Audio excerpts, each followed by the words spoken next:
right now. The door's being shut in their face. Taimu now needs to make ends meet, but he's being knocked around the room, and that's Ultra 76. The Primal Rage is making life very hard for him, but Attack Vibes is just around the corner. And this is such a good Transcendence by Neptuno to go with the positioning of Spain. The Transcendence hits everyone. It keeps him well alive, and Taimu, enemies on all ends. He should... Whoa, he gets away! Very close to falling, but certainly has to back up and rejoin his team. Yeah, nicely done. I'm surprised he's not driving a Mini Cooper with that getaway. Impressive stuff. He does at least have a tactical visor now that he's safe from the last fight. We'll bring that to bear now. Zubit doesn't have the Transcendence, but on the point, bit of a back cap attempt here. It's going to be Lisa just trying to draw Spain away, and look how effective that was. He does go down, but Spain have to retreat from the high ground. They had to retreat, but unfortunately they weren't able to capitalize. Taimu got really low and had to back out in the middle of his tactical visor. And when you're running away, you're not shooting the enemy team. So yes, he didn't get picked off, and yet it didn't really matter. He was out of the fight, and that was good enough for the Spaniards. Yeah, the fact that Linkser actually gets one tick on that point, though, purely from his back cap attempts, it could be a little bit worrying. A furrow on the brow of Spain, perhaps, but there's a minute 33 left, and Finland have got to go. The sound barrier's in. Taimu coming in off the flank, looking for targets, not finding them yet. Meanwhile, Toxic, defensive blade is out, looking to clean up here and on the point. A lot of pressure on him, but it doesn't matter. Able to demech the Diva, ends up falling.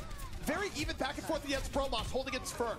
Oh, the boys are back in Spain. The reinforcements really hit their mark there. Finland was so preoccupied with the rest of Spain up on the stairs that they didn't see the combo coming up from behind them. Dak and Bromas really got in their face. Well, in fact, the back of their head is a better way of putting it. We are down to the final minute. Finland on the verge of getting held on first point horizon. That would almost certainly mean a victory for Spain here. Finland must win on this push, or it is catastrophe for them here right now. Finland have taken up position up towards the side of the point in much the same way as they had before. Getting Toxic early in the fight is a very good sign for them here. Zappos was actually the one to kill him ultimately. The shield's been put down though. Winghaven trying to stamp down authority over this area. Buy some time at least for them to get reinforced, but Time is trying to stay safe and well. The Primal Rage comes in, and here's the key part. Neptuno still has Transcendence. He's going to pop it right now. Both teams Transcendence at the same time. It's a wash. Spain, though, in good position. Pulse Bomb out from the offense, does not connect. Bromas still has his, and he's rolling to the back. Harry Hook attack finds a kill there. It's going to be back and forth stuff, but Harry gets another one. Taimu now needs to do better, but he's not able to match him. Neptuno with two. The headshot on towards Kittle here, and Spain are going to hold on. There's only 7 seconds, and that's not going to be enough time for Finland to get there. Beautiful stuff from the Spaniards. They shut the door in the face of Finland once again. That is frightening for the Finns.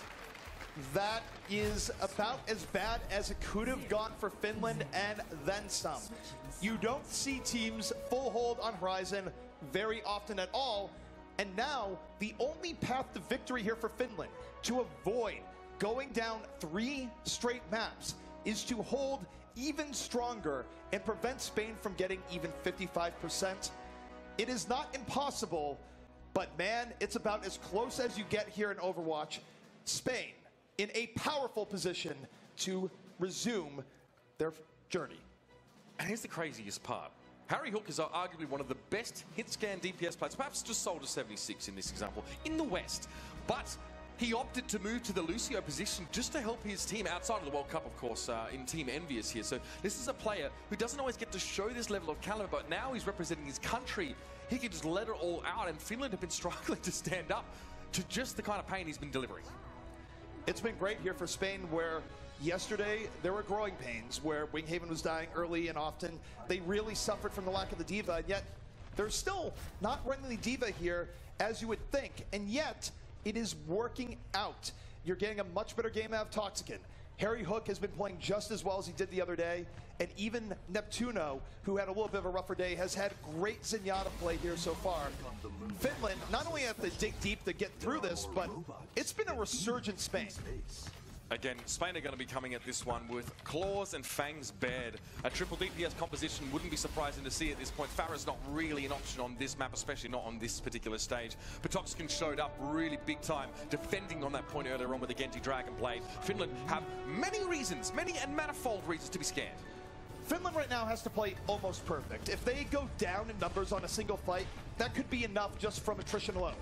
They must take these fights decisively. They must outflank and outsmart Spain Spain, though, on the attack right now, looking for this early opening. Zappa's getting chucked down very low, very early on. Neptuno connecting with a lot of these orbs, and the Discord orb helping the damage get across the line here. You see Winghaven tried to follow it up. I don't know how well it went, but now Toxian's up on the high ground. So 1-for-1 trade, both Zens are down. Timing also falls. This is not good for the Finns at all. No, it's absolutely great, though, for Spain. Bromas feasting on them right now, getting every kill he needs. They're already on the point. One tick heading their way, and it might be more. Toxicant cutting Linkser right off at the pass, and this should be a very quick take indeed for Spain.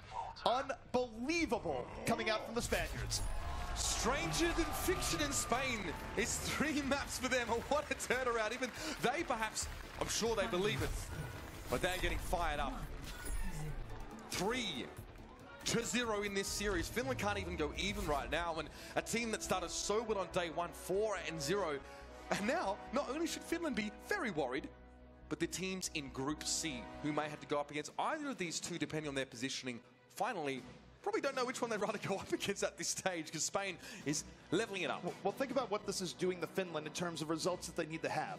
This is meaning that Finland, when they go against Japan tomorrow, this is meaning that they not only have to go even with Japan, they have to decisively beat them to get the playoff spot that they want. So Finland is paying a large price for how this is going down, and we'll see if they can staunch the bleeding going to the next match. And this is that final fight here as well. You can see we see it from Toxicant's perspective, but Bromas had 2 kills in a D-suit over the course of that fight.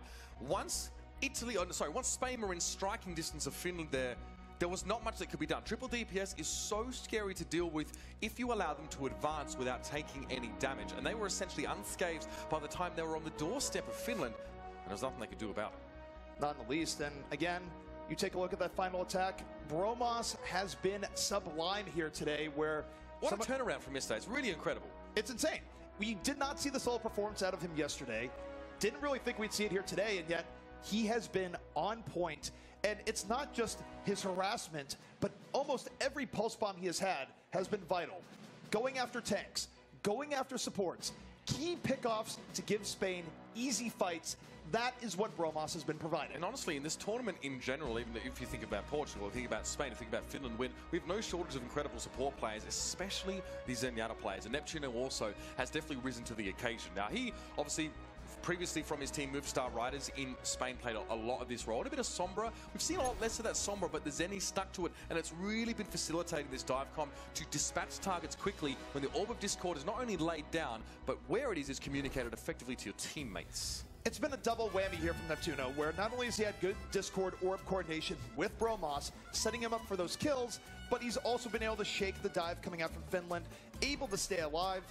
No matter how you slice it right now, it has been a resurgent day for Spain and a disappointing day here for Finland. So Finland picked Dorado here, obviously in this final map of the series, and cast your minds back to yesterday, and this is kind of where, yeah, things got exacerbated a little bit for Spain. I believe they ultimately did take that map out against the, you know, AKTM McCree sort of setup here, but it wasn't stellar for them here.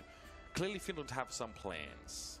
Well, for Finland, they have been bringing out the McCree, but I feel like given the margin that they're in right now, I don't think we're going to see it. I think that Taimu might have had the confidence to do it and bring out his own mini AKTM here, as he has done in the past. I just don't think Finland is going to be that open to experimentation when, at this point, they very well could be fighting for their tournament life. It's crazy already at this stage. Day 2, we're halfway through the tournament, maybe a little bit over, I guess, if you don't count the extra games, but already teams' fates are being decided in these incredibly high-octane, high-stakes matches. It's just interesting, too, because if you looked at Team Spain or Finland prior to this match, Finland could not have been in better spirits, and Spain looked awfully serious. And yet, I got to putting it very lightly. Yes, very lightly. But now, I feel like if you were to look at them, no matter how this map goes, it's going to be a total reversal. I mean, after yesterday's performance, if looks could kill, Spain would need more than Logas on their committee to fill the rest of the roles left on their team. Spain would have killed thousands of people in Australia just looking into the crowd, man. They were not happy. No. We're a bit tough on that. We don't really care. We love some banter anyway. But again, definitely a heated environment for Spain. I'd like to think that's now, you know, been released a little bit. These players are able to play their way, and Finland don't seem to know how to respond to it. No, Finland has been in tough sorts. Taimu on the offensive fair, almost getting chunked in. Does Toxicant there for the alley-oop, but they lose Harry Hook, so that's not a bad trade here for Finland to open things out.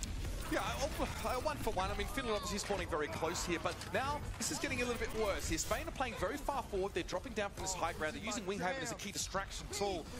And it's hard for Finland to deal with. They're suffering heavy casualties, and most of these Finnish players were actually the first people to design this defensive strategy. It's being used against them now. It's being used against them to great effect. In Spain, there's different variations of this. They're using about the least chill version of this defense right in their face, and look at that. Bromos taking the Tracer on Tracer with the aid of Neptuno.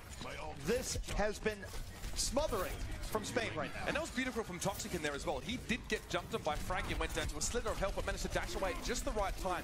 That's going to be causing some frustration for Finland because they're doing damage. They're just not able to complete kills, and the pressure continues to build against them, as does the enemy ult advantage. The other thing that's happening here too is that Finland is just staggering. Zappas just gets steam-backed while the rest of them are running back.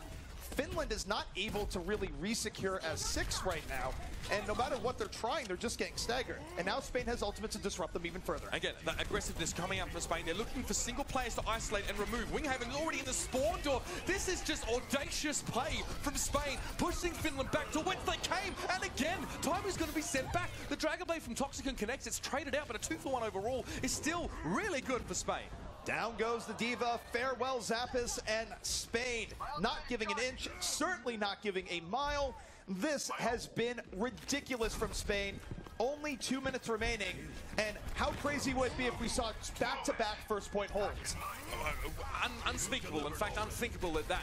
Timing on the low ground at least, though. We know the bubble has expired. Promaster's done super again, and Spain pushing Finland back to the drawing board time after time. Lisa could respond. They're going to keep going here. Takvisor to come out. He's going to force the Transcendence from Neptuno, but it's not in a good position to help his team. Dak wouldn't have mattered if he was in the Trance. He would have died at the pulse anyway, but still, this is slowing up Finland, and Spain keeps getting more time. They don't care if they lose a fight here. They can still defend one more time before the checkpoint's taken if they disengage now. The problem there is that Neptuno, after the Transcendence, wasn't able to get away, so he died really late. That means that Finland now is going to be able to get deep into the courtyard before Spain can contest. They won't have the Transcendence, and they're going to be rolling into double support ultimates of Finland. However, Mitch, I will say that Finland is not able to win this next fight with double support ultimates. That might be it. Spain, I would have said they had another solid fight here, but they actually got Harry Hook killed very late in that last fight. So it's going to be hard to have all 6 players here. They're going to go for it regardless. You can see Winghaven going straight on in, wastes no time, and now the fists are flying once again.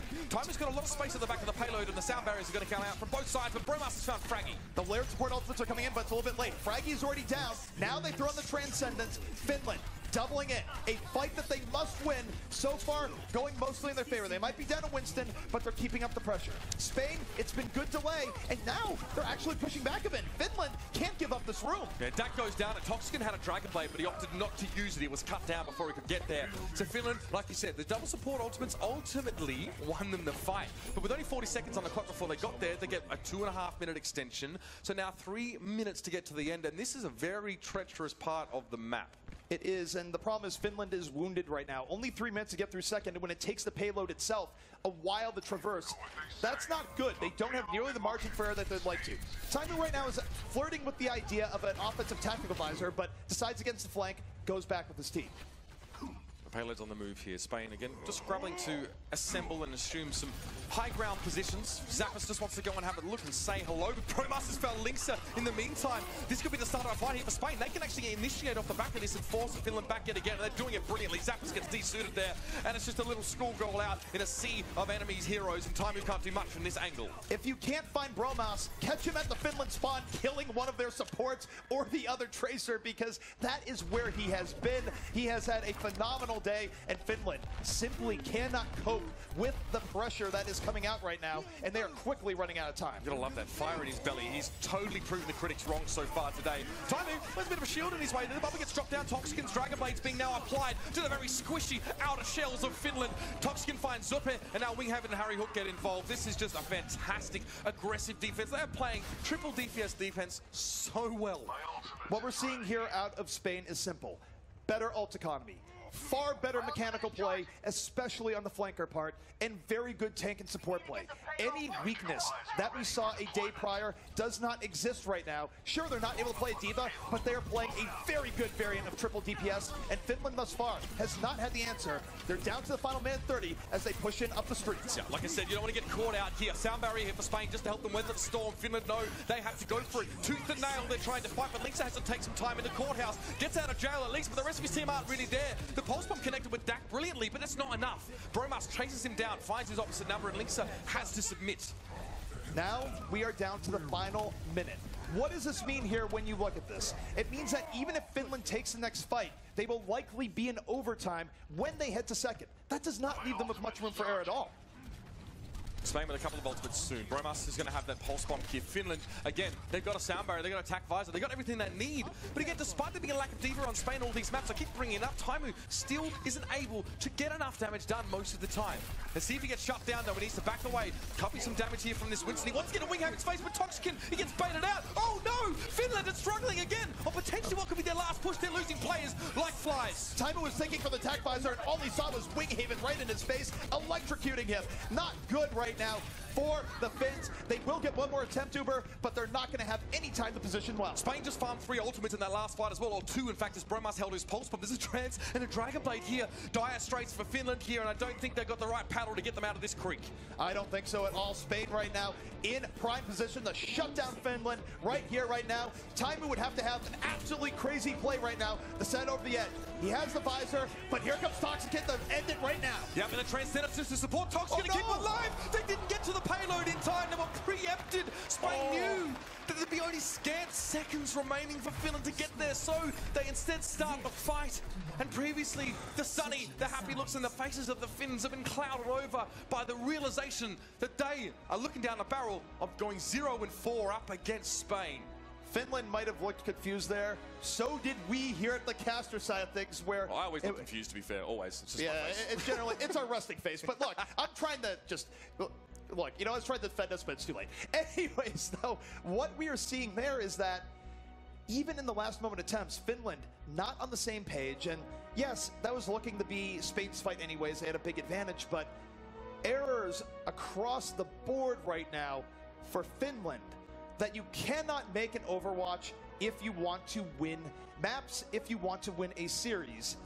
And Spain has put themselves in a phenomenal position to sweep Finland here on day 2. And I'm pretty sure Dak was telling Harry Hook to find some chill earlier on there.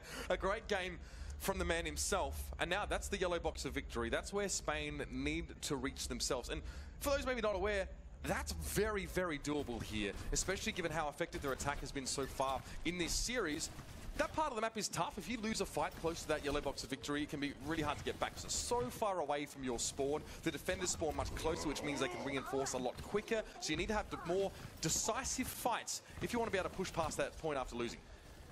No doubt about it. And again, we've been talking about it a lot, but I don't think we have any choice but to do so. Mitch, we've been seeing Bromas just utterly explode all over this map right now. If you're Finland, is this the answer you need to shut him down? I'm not necessarily sure. I don't think so. I don't know if that is really pick dependent. I just think that we're seeing him play on a different level right now. This is interesting though. The Widowmaker for Neptuno, I like it a lot. What is it? It's quad DPS. Okay, I've seen everything. All right. Well, Spain right now, I think they're playing with house money a little bit. They feel good, and why wouldn't they right now? They've had Finland on the ropes. They've done everything they want. And speaking of shots from behind, Toxic almost getting sniped out. Okay, Neptuno switching here. It's actually a decent pick. The same on Watch Point Gibraltar. If the enemy team defends very close to your spawn, Widow can be devastating. He switched off that back to the Zen. I'm a little bit happier to see it this way. Well, right now, Spain poking and probing from all angles, in the sky, on the ground. However, when you lose your tank in these setups where you're not running a diva, Spain doesn't have a whole lot of protection into the back. Finland has a great opportunity to go back in, and that's what they're doing right now. They're just picking Spain apart after Winghaven died. This actually happens when playing Pharah sometimes on Dorado. If you spend so much time up in the air, especially quite high, and you're not really nailing these rockets, you can actually have a detrimental effect on your team. But we haven't found Linksa as he tried to chase down Toxic, and that could be an opening.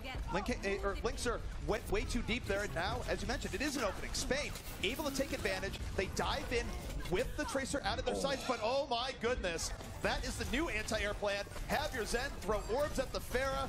Finland getting themselves out of what could have been a sticky pickle there. And the best Senjana players in the world, the group of them, are able to pressure out Pharahs like that as well. It's about using the right click and charging up, just as we're seeing here from Neptuno. It's less about aim and more about predicting the positioning of the enemy player to make them pay for their cockiness. Well, right now, Spain looking to move back in. They're going to lose Winghaven immediately, and right now, the goal of targeting Winghaven immediately is actually working out very well for Finland. If Winghaven goes down, Spain falls like a ton of bricks. So Maybe this is new strategy out for Finland. Maybe it's just not great execution from Spain. Either way, we're down to the final 2 minutes. Zappa's got desuited. He's not even remotely close to getting his mech back right now, and he needs to do a little bit more bunny blasted damage. Finland have a man disadvantage right now with Linksa falling just now, and Harry Hook wants to exacerbate that, but he knows he needs to be careful nonetheless. Tac Visor comes out. Harry Hook doesn't want to use his, though. Neptuno was too far out. Got taken down by Fraggy, and now with the Tac Visor, what you saw there is buying of time. Time who bought time for reinforcements to come back in, gets out with his life, and that man advantage, it's gone. Finland will get to reinforce with double support ultimate, so Spain, now they find themselves under pressure that they haven't been all series long. Only a minute 30 remaining. Harry Hook definitely a man you need to be watching right now. He's got a Tac Visor ready. That will be supported by the Transcendence of Neptuno. He's set up to succeed right now. He just needs to execute well. And now just wants to pressure Links around a little bit. He's found a little angle onto the back line, pressuring out the Diva as the Transcendence comes in. Transcendence comes in here from Spain. They're looking to make this fight theirs. They're under disruption from the back via Fraggy, but they double down. The sound barrier coming in. Here comes the Tac Visor. Harry looking for the targets, but it's still very even. They're trying to get to the back line. This is good. He's managed to circumvent the Diva of Zappas for the most part. Now he needs to turn around and deal with it. Neptuno's found one. Nice pulse rocket on towards Zuppe. He falls down. Harry trying to back away. Self-destruct on the card. He takes cover. No dramas there. Winghaven makes a pancake out of Kittle, and it will be Spain finally getting the momentum they were looking for. The fight win they needed and perhaps deserved here. They're going to be sailing towards his first checkpoints. Heartbreaking there for Finland, but very good from Spain, where Spain was finally able to get through the iron defense of Finland. They get themselves 3 minutes to get to that yellow box victory. Not the amount of time I think they would have liked going into this, but still very doable. Finland on the hot seat has about maybe a 2-fight margin here, Uber. Payload secure. 2-fight margin is the call.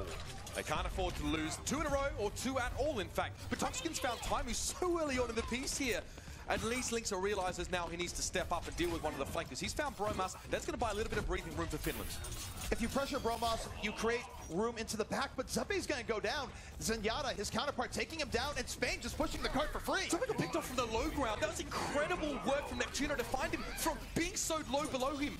Now we're going to the Tac Visor come through, and you can see this is going to force Spain away to a degree, but Harry doesn't care. Zappas gets desuited, and still Spain are rolling forward. Still they've got the momentum. Still Finland haven't been able to stop them.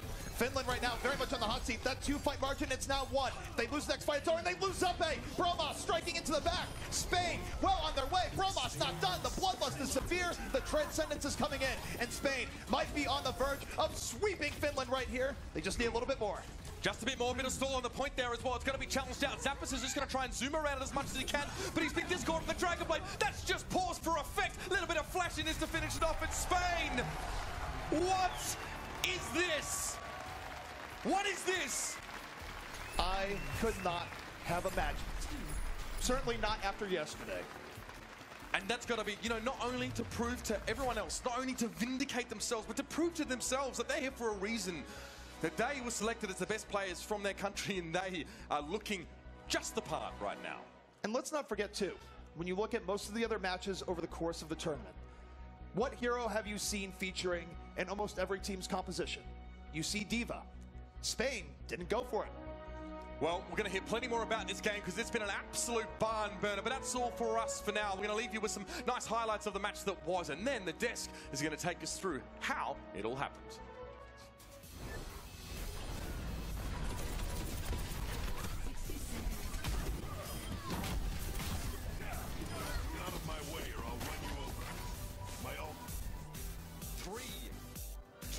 In this series, Finland can't even go even right now, and a team that started so well on day 1, 4-0. Finland be very worried, but the teams in Group C who may have to go up against. The Overwatch World Cup is brought to you by Omen by HP, T-Mobile, and Blizzard Entertainment.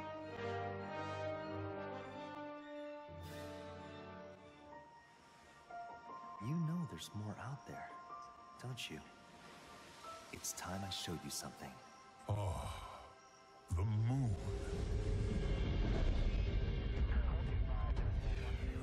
I grew up there, looking down at the earth, dreaming about what life would be like. But I loved my time there. The scientists were my family. I learned so much from them. I had so many great memories. We were working together to build humanity's future amongst the stars. And of course, Dr. Winston. He was like a father to me. It was home. But it wasn't to be. Not everyone liked life on the moon. All the tests and the rules. The others hatched a plan. No more injections. No more experiments. And the doctors, my friends, they were all gone.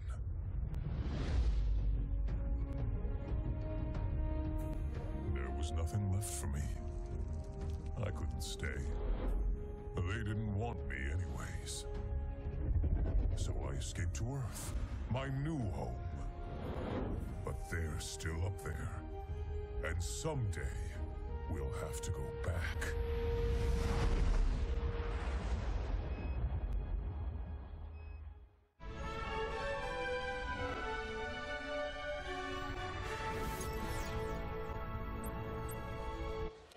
Welcome back, everyone, for the post-game of Spain versus Finland.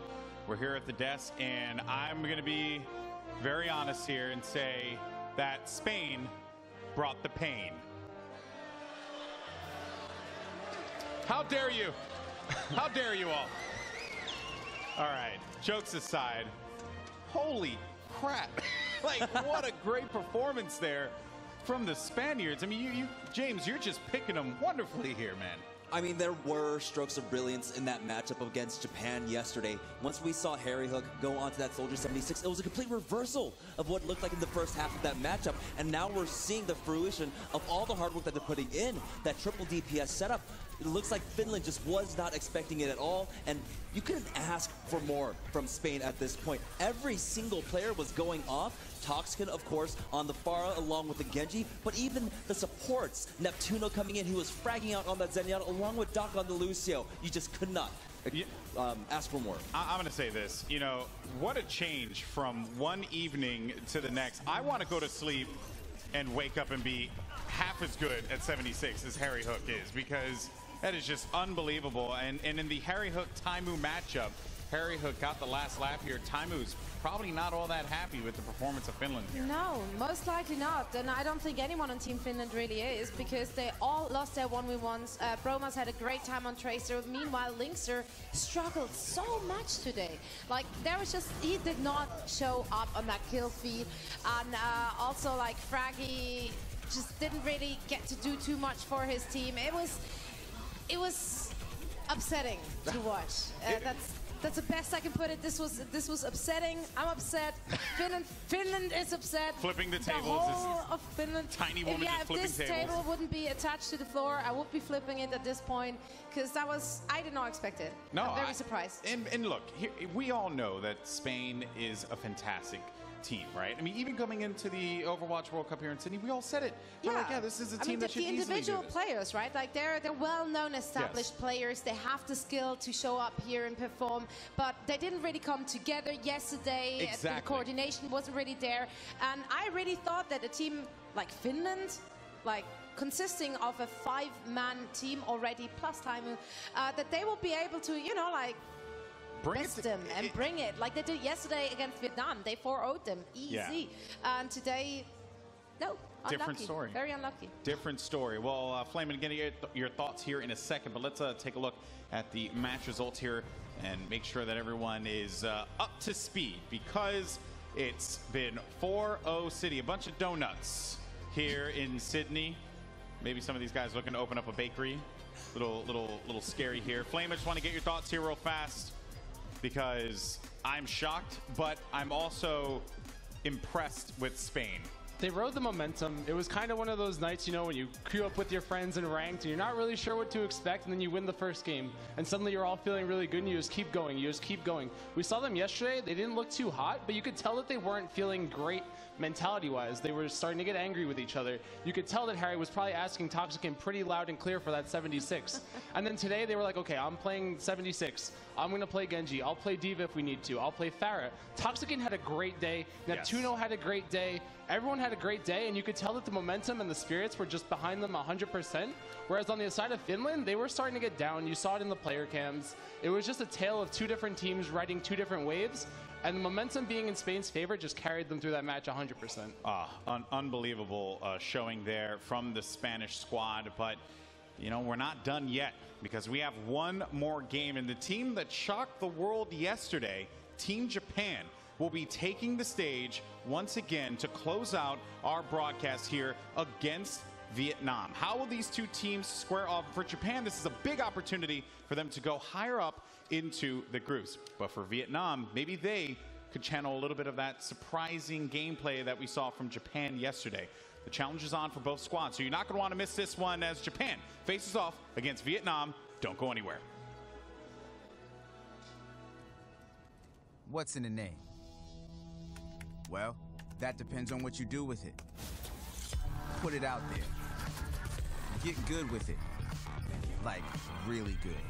Get it on a team. Get it on a big monthly check. Make your whole city know it. Check that. The whole world. Get it on the back of a champion. That's your name. Better yet, become a champion. What's in a name? Well, that's up to you.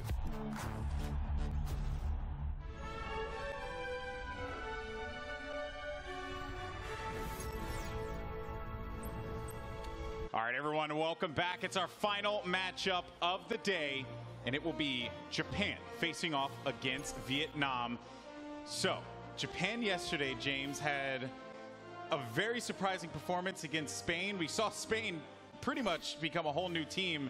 And for Japan, they're just looking to continue to ride the good waves to potential 4-0 victory here. That does raise some questions, though, right? Because Japan clearly did not face off against the best Spain at that point, but they still had a really great performance. Now, moving into this next matchup, Vietnam didn't look that great against Finland, and so we'll see what this actually means between the two teams. Now, Zoe, Vietnam here, they have a lot on their plate. I mean, we saw what AKTM was capable of doing on the McCree yesterday. Tayo is an incredible tracer. Vietnam, maybe there's a bit more comfort here for the squad. Maybe they're feeling a bit more comfortable going into this. I actually think they feel very uncomfortable going into this because of what they saw from Japan yesterday. Having such a strong tracer on the other team and already struggling yesterday against Finland to, you know, protect your support players. They constantly died.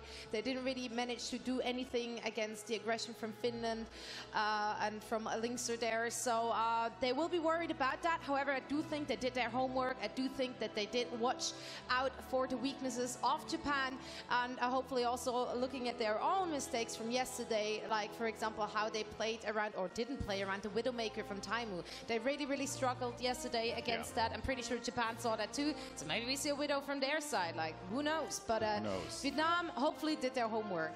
We will see. All right, guys, it's going to be Japan versus Vietnam in our last game of the day. And Japan in high spirits coming into this, James. And actually, Flame as well, I want to get you in here too. Any player in particular from, I think I know the answer to this, but I'm going to toss you a softball here that you were excited to see in Japan? Yeah, I mean, AKTM obviously yesterday had a very great day. He played the Tracer, he played the 76, we saw him on the McCree. He just did whatever he wanted. I think he played Genji as well, so he knows what he's doing. He's obviously someone to look out for. Tayo has this team in high spirits. The crowd is obviously eccentric for them. That whole team is just a bunch of really good players. Dayarton was lighting up the kill feed on the Winston. You had Yaz playing the Zenyatta. Everyone was just having a great day. And I do think that they might run into a little bit of trouble here with Vietnam, actually, because we're not really highlighting the fact that Vietnam is a full team. So there is a little bit of disconnect there between them playing Finland yesterday, which is mostly a full team, versus a relatively new stack, more or less. So I do think Vietnam should have a better matchup today against Japan. I do think that Finland played incredibly yesterday, which led to Vietnam looking weaker than maybe they actually are. And this match can go either way. So he mentioned Vietnam being a full team here. Do you think that, in your opinion, believe that's going to play a factor? I hope so. I sincerely hope so. Being a full team, having played with each other for such a long time, that obviously means that you are familiar with each other's play style. You know each other's weaknesses and strengths, and you can play to that. And I'm very much hoping that Vietnam is going to show us just that. And there you have the Vietnamese team taking the stage right now. great to see the crowd on both sides cheering these teams who traveled very far to get here and play on this very stage. James, you have a very confident Japanese team on the other side, but an ambitious Vietnamese squad. Japan's, you know, I'm excited for them. What really impresses me about the Japanese team is their modesty. If you saw a tweet from Tayo this morning, I'm going to paraphrase here. He said he didn't play that well yesterday, but he was on the kill feed consistently. So what does that mean if he's going to be playing better today? That's actually pretty scary to think about here. To be fair, Taimu said the same thing, and look what happened. Okay, bringing the shade early. I got it out there. Get my sunglasses here. You know, drop the mic. Drop the mic, walk off the stage. Oh dear. All right, guys. Well, this is it. Our final matchup of the day. It will be Japan facing off against Vietnam. Let's put your hands together, guys. Let's make some noise. Let's send it over to your casters to close it out. It's going to be Monte Cristo and Doa. Hey, that's right, Doa and Monte Cristo here for our last match of the day, Vietnam versus Japan. And, you know, I'm still kind of getting over the shock of Spain 4-0ing Finland there. So I don't know if I'm quite ready for this one yet, but I think we're going to be able to ease into it with some nice McCree play, hopefully. Yeah, I hope so as well. And as Flame said, I'm getting a little eccentric for Japan right here. I feel very eccentric for Japan. I'm getting a little strange, even more than normal, but that's right. It's been a strange Group D, right? At the very least, not what we would have expected. But this is Japan's big chance to take a massive lead heading into the final day of the Overwatch World Cup here in Sydney and really put themselves far in advance of the other teams. Yeah, I mean, seriously, what an opportunity for Japan. You know, they take down Spain yesterday, and now today they come in after Spain takes down Finland, just an open group ahead of them. And they've got, you know, arguably, you know, sorry Vietnam, but they've got arguably the weakest opponent at the Sydney stage to go up against. Yeah, they've got to show up big today. K. Jerry had some major plays, and the other side of this coin is if Vietnam improves, if they are able to take a convincing win here against Japan, well, that puts us in a situation where Group D is, you know, it's basically a total wash at that point. Everything would be up for grabs tomorrow. Well, it's going to be interesting. I mean, you know, we talked to Vietnam a little bit earlier in the week, and, you know, we know these guys are still students, most of them. You know, they're not really playing full-time. They're doing well in Vietnam, but they seem to really struggle yesterday. So I'd like to see some improvement. We'll see what they can bring in here. Japan on the defense here on Kings Row. Vietnam gets the opportunity to attack first. And will be Yo's on the Ana one more time. Japan heavily nano boosting their Winston player Dearton over and over again yesterday to create space for that back line and for Tayo to clean up. Yeah, that was really interesting. I mean, Japan was basically just a battering ram all match long, but it served them really well. I mean, the aggression was something that their opponents just weren't ready for, and Vietnam, see if they can match that on their own aggressive push. Here we go. Now, Japan is going to be playing the low ground on the back of the point, so no Ana up high here, trying to protect her with the tank line, and a bit of poking from both sides as Vietnam comes in. No soldier here for the longer range damage. Japan is playing it pretty far back here by the hotel. Emre getting a little bit up in the face of the blue team here, diving in now. And Vietnam has to back off. Japan trying to be careful as well. Good disengage there. Some people getting a little bit low, though. AKTM goes down first. Dearton soon to follow, and actually that is a pretty resounding fight for Vietnam. Yeah, Tayo only getting the kill onto Maverick. You can see them collapse. Japan overcommitted at the front of the hotel with their tank line, and Vietnam was ready, caught them, and then cleaned up the fight. Immediately afterwards, only the support left. Tayo trying to delay, but that's going to be a headshot. Yeah, actually, Japan coming back in hard, and they have actually managed to keep Vietnam off it for the second here. Emre goes down. Japan maybe has an opportunity to turn this around. Are you kidding me? Yos even gets a grenade kill onto the other side, and I don't know, man. Vietnam coming back in, but Japan's delayed it for a while. There we go, finally getting the payload rolling. But now the question is, was that maybe a bit of an overcommitment by Japan to that defense? Yeah, I think it may have been, Doa. Yeah. Also, K. Jerry there, interestingly, looking like he self-destructed towards the end of that fight after Japan was already pushed off the point. So maybe a problem there for Vietnam. They will be down one ult, but so much charge gained from the extended fight and from Japan leaping back into the fray on point A. True enough. Emrier back on board with him and his Genji. He's got the Dragon Blade to use if he needs to. Vietnam with a decent amount of ults to push forward with. Japan actually looking good in the ult department. Here we go. Emrier coming in with the Nano Blade. Gets a kill on the Yos right off the bat. Looking for more targets now. Sound barrier for Vietnam to try to keep their Genji up. Japan uses their Lucio ult as well. That payload stalled for the moment. Japan getting pushed back though.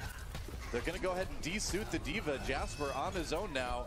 He's not going to last too long, and Vietnam should be able to keep this payload moving. Everybody used their ultimates in that fight, but because Japan got the first pick, are just coming in aggressively with the nano-boosted Dragon Blade, they are able to outlast their opponents, and that's going to reset everybody's ult economy. Late kill onto AKTM by K-Jerry means that this payload's going to be pushing for quite a while. Yeah, and when we think about Japan's match yesterday, the one thing they weren't necessarily that great on was defense. And we're kind of seeing that a little bit more today as they're struggling to stop Vietnam here in their first push on King's Row. Yeah, they are, and we do see the high ground being toyed with right now by Tayo, trying to set up, trying to create a zone, but they are just getting forced back right now and underneath the catwalk. Okay, Jerry chasing down Dearden, using that self-destruct. We'll see if he catches anybody. He does finish off Dearden with that ultimate. AKTM comes back in with the kill on the Maverick, but Vietnam still overall winning this fight slightly ahead, and that's a nice kill from Ria onto Yos. Getting the Ana out of the way is big, and that's going to free him up to use the Dragon Blade to help Vietnam claim point B. Now, this match has really been about Emrier and his positioning and use of Dragon Blade so far. Yeah. Convincing in the way that he's cleaning up these team fights, and now he's going to push forward, try and get that up as fast as he can, throwing a few more of the shuriken right into the choke point, and really nothing has been able to stop Vietnam so far. Yeah, that's the plan. AKTM getting pretty close on the other side to that tac visor. Emrier finally does go down. Meanwhile, back on board with Simple here as Vietnam backs off for just a moment. Got to regroup. And finally, Japan getting a little bit of breathing room. Yeah, they do get some room. Yos has switched over to the Zenyatta at AKTM. A while back, did make the change over to the Soldier 76. He was most convincing, I think, on some of these hit scan heroes yesterday. That is a ton of time for Vietnam to keep pushing this and point, that though. Is a big pulse bomb from Tayo. Oh, yeah, that certainly helps. And Japan finally starting to gain a little bit of momentum, winning the last couple fights now. Vietnam coming in with some ultimates, but Japan seems to be matching. Now, they still have the nano boost, but again, not a good target. They want to put it on Emrier. That's what we saw from their engagement earlier. Yeah. He's going to take a little bit more time to work his way up to a Dragon Blade. So poking, see how long they want to wait before they pull that trigger. Sure enough, sound barrier for Vietnam. They're going to go in right now. Emrier very close to his ultimate. Gonna have to worry about AKTM and that tac visor. A lot of worry, actually, as he's gonna pick up 2 kills already and another defensive fight win for Japan.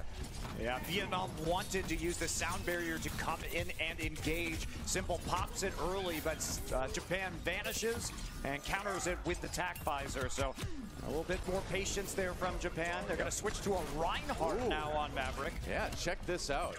Reinhardt coming in now. I think that's a good switch for this point. If you want to push forward safely, Dearden actually caught with that sleep dart. He's going to go down. Emrier with the Dragon Blade and the Nano Boost coming in right here, right now. Yos pops the Transcendence, but can he keep the rest of his team alive? Looks like he can for the moment. They lost 1, but Vietnam still not pushing too far ahead. I guess the payload's starting to move a little bit more now as Japan had to back off. AKTM narrowly going down, but survives. Vietnam, though, that payload stalled out for the moment. Dearden comes in with the kill on Emrier, rather. There's the sound barrier. And Japan looking for another team fight win here. Vietnam is really committing ultimates at this point in time. They use both the Nano Boost and the Dragon Blade to try and make a play, but with the Transcendence up, everyone from Japan clustered inside of Zenyatta's ultimate. And especially Maverick died at the very start of that fight to a flank from Tayo, is going to make the change back to Winston right now. Yeah, they like that threat on the back lines a little bit more. Both tanks for Vietnam going in over the top, as you can see here. Emrier has to be a little bit careful here. Dearden can come in and cause some troubles for him. Funky a little bit about half health. K-Jerry nearly goes down. Funky does go down as well. Japan with the early lead in this fight and a nice self-destruct kill onto Simple from Jasper. Japan, again, holding strong, and they have brought Vietnam down to 1:30 left in the attack run. And Vietnam has been really focusing on a lot of these ultimate combos, waiting for the nano boost and the Dragon Blade, trying to get the full wipe and the long push. Yeah. Funky's just been on Ana this entire time. Maybe after this next nano boost might be a time for a swap over to the Zenyatta so they can get the pick with the Orb of Discord and make the fight a little bit more of a snowball grind. We'll see. I mean, Vietnam's just hit a brick wall at this point. Japan really stopping them well, but maybe Emery can change that. Pulls up the Dragon Blade, waits for it, but AKTM coming back in. 2 kills already with that attack visor, make it 3, and now under a minute left for Vietnam. And Funky didn't use the nano boost right now, which means it's going to have to come down onto Maverick instead in this next fight. Japan tapped out Claire, at least getting closer to a sound barrier. It's the necessary defense they'll need if he can get a few more percentage up. So can Vietnam use Japan's tactics against him? Can they maybe give Maverick on the Winston the nano boost, send him in there like Japan loves to do with the Arden? We'll find out. They got to try. Nano boost used. Uh-oh, Funky in a lot of trouble, gets taken out early on. Let's see who got the nano boost. Okay, they did actually put it on Maverick, but he wasn't able to get a whole lot done. And Japan, with that sound barrier, able to keep everybody safe enough that they take down Vietnam one more time. Another couple kills with that self-destruct. Yos does go down on the Japan side, but overall it's a strong hold, and Japan may just have it right here. They couldn't chain up the ultimates properly that time, and that is the danger of Vietnam going for those big plays, is that you can get stalled out because you commit so many resources to getting that team wipe, and if it fails, then you find yourself well behind in the ult economy. And Japan stabilizes, and it doesn't go too far into the Foundry phase on point C. I think Japan was a little bit surprised at the beginning about just the effectiveness of the attack from Vietnam. They executed it really well and kind of threw Japan off their game. But in point C, they were able to stabilize, able to kind of get things together again. And now they've got a pretty good opportunity to actually take this map. Yeah, Vietnam did well on that first attack, though. They waited for the tank line to come in. And part of Japan's style that we've seen has been putting their tanks very, very far forward, which does leave them vulnerable from getting cut off from the rest of the team. So Vietnam needs to keep an eye on the front line of Japan, try and just drive a wedge between the tanks and support if they do go too far forward, because that's where they had the most success. Yeah, here's the scary part now for Vietnam, because you know that aggression is coming from Japan, and they were so good at it yesterday in their match that, you know, we'll see how they do today. But you are right that Vietnam, you know, if they were watching that match, which I'm sure they will, kind of knows what's up. You know, Japan seems to be a very binary team in like how they decide to go in. And that's something that's exploitable, at least a little bit. Yeah, did lead to the faster point A take, that's for sure. Right. They are going to stick with the Ana for now, Vietnam, and they're posting a little bit further up top, at least with the Genji in the upper window. And the Winston, the Ana, also on the high ground. So a bit of a different defense this time. They're looking to try and, again, drive that wedge in if the tanks make too aggressive a move onto the point or onto the high ground. So Yos is on the Zenyatta, not going with the Ana that we saw him play a lot of yesterday. AKTM on the Genji as well, which he had some success with, but I kind of was liking the Soldier and the McCree a little bit more, but we'll see what they can get done on King's Row. Here comes the attack. Japan wasting no time at all in rushing in through the first choke. They're diving in. They are already over the top here, and that's going to bring Vietnam down from the high ground. They need to defend here somehow, some way.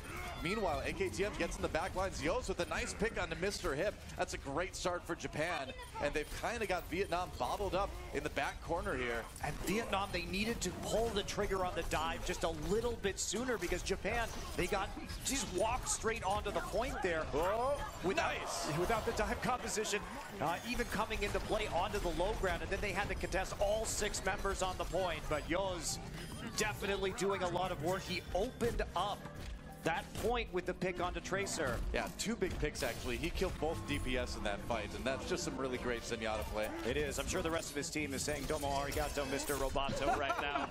Yes, that is exactly what they're saying. I'm pretty sure. Thank you very much, sir, Mr. Roboto.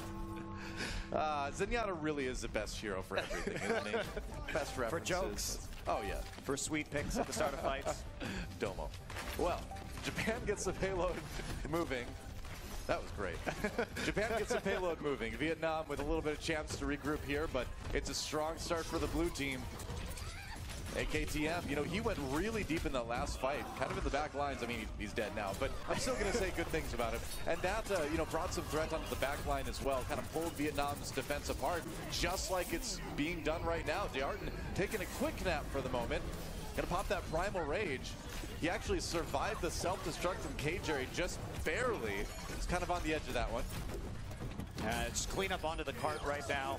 Yeah. Vietnam attempting to delay it for as long as they can. Yoz has the Transcendence, both support ults available, so AKTM with a lot of protection to use this Dragon Blade if they want to be aggressive and go in. Vietnam, again, has the nano boost, but it's been a little bit desynced with the DPS, and it's going to have to go on Maverick one more time. Meanwhile, Japan with nearly 6 ultimates ready to go. D'Arton having to use that Primal Rage before, but here we go. Nano boost onto Maverick. They're going to drop the sound barrier really early, and AKTM coming in with the Dragon Blade. A little bit early, but he still gets the kill on Emery. Jasper manages to find one with his ult as well. Oh, nice reflect on the Biotic Grenade. AKTM capitalizes, and that's just another really great fight for Japan. Vietnam, I think, was trying to catch them by surprise right there in an attempt to keep them from getting that point B, because the cart has to go such a small distance, such a short distance, in order for Japan to go ahead and take King's Row. They've got 5 minutes now to do it with, too. Yeah, so. It was really telegraphed, and AKTM on the fading sound barrier able to clean up the kills with the Dragon Blade.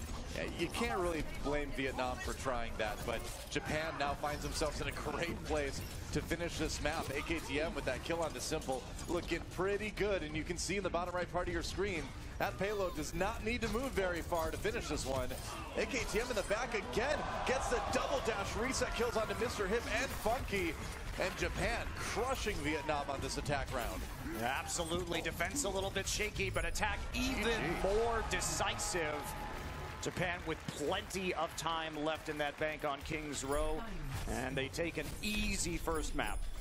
Wow. Well, you know, looking a little bit shaky on the defense, which they did a little bit yesterday too, but offense is really where Japan seems to excel, and man, they crushed it yet again. Yeah, you can see Japan, too. They go for more of the incremental plays, trying to get the picks and keep the cart sort of slowly moving along, rather than those big wipes. That's right. And the Japanese committee looks like they're having a great time in the audience right now. Dude, yeah, Yoza Zenyatta, that was some of the sickest Zenyatta play I've seen in a while. I mean, we talked to these guys, and they said, watch out for Yoz. He's really good at getting those opening pickoffs that can turn the tide of these fights, and he delivered. Certainly is. Well, Japan finds themselves one map up over Vietnam already. Vietnam, of course, gets to choose the next map. From our screen, it looks like they're going to go with Nepal. And so an opportunity on Control to tie this series up. Yeah, absolutely. So we didn't get to see a lot here from Vietnam. We saw yesterday that K-Jerry was able to get some big multi-kills on that Diva. And at least Emery had a few good Dragon Blades in this match, but they really commit very hard to a lot of these plays, and sometimes that can result in falling behind in that ult economy. Well, AKTM making a huge difference on that Genji. You know, we can see right there in that initial attack onto point A, he went farther than the payload. He went really, really deep and was able to sort of like counter the counter dive almost. Worked out well. Yeah, it certainly did. So now we're going to go to a more chaotic skirmish-based map type and see if Vietnam can bounce back here, whether Japan will continue their role in Group D. Yep. It's become a situation with all the upsets that every map is crucially important to who's going to be taking first and second place. Dude, if Japan is able to 4-0 Vietnam, they will be at 7-1 in maps in the group, and that's going to put them way ahead of everybody else at this point. Yeah, with how Finland is playing too, you have to look at their matchup and say, well, coming into it, it could be a scenario where even 1 or 2 maps there could make the difference in who goes out. So yeah, very true. It's going to be an interesting experience, especially with Spain's revival today.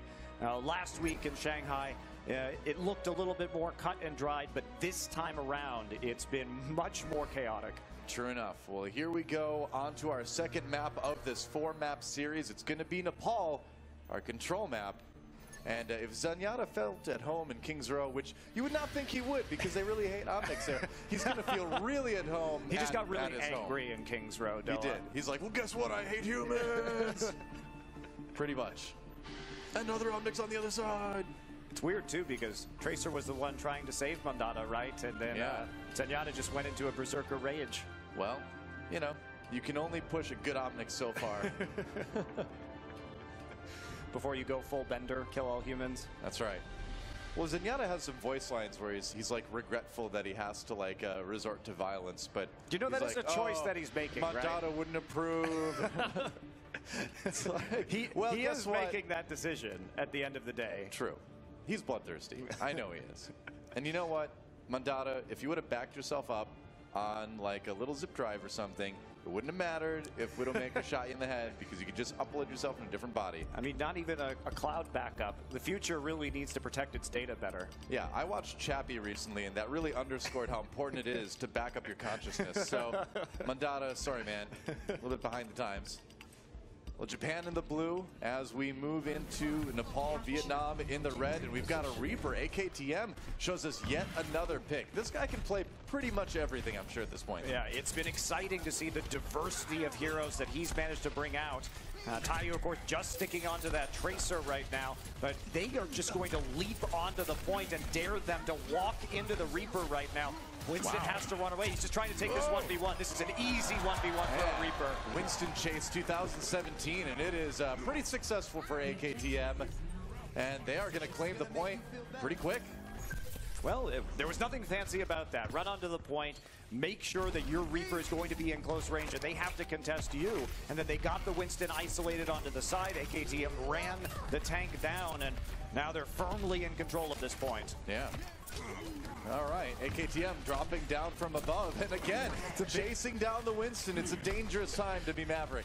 It is. The big game hunting is real right now from Reaper. Although most people don't big game hunt with shotguns. That's quite dangerous. Yeah. You don't want to get that close. I don't know. I mean, if you've got one in each hand, I guess maybe you're okay there. Who knows? AKTM likes a thrill. We're going to have to start calling AKTM Iceman because you're sure giving Maverick a hard time. Oh! Our reference game is on point this past. If you say so. AKTM looking for more victims. Oh, but K-Jerry finds him. Revenge of the tanks. Meanwhile, Tayo fighting for his life as Vietnam storms back onto the point. Yo's on that Ana, throws in the biotic grenade to keep everybody up.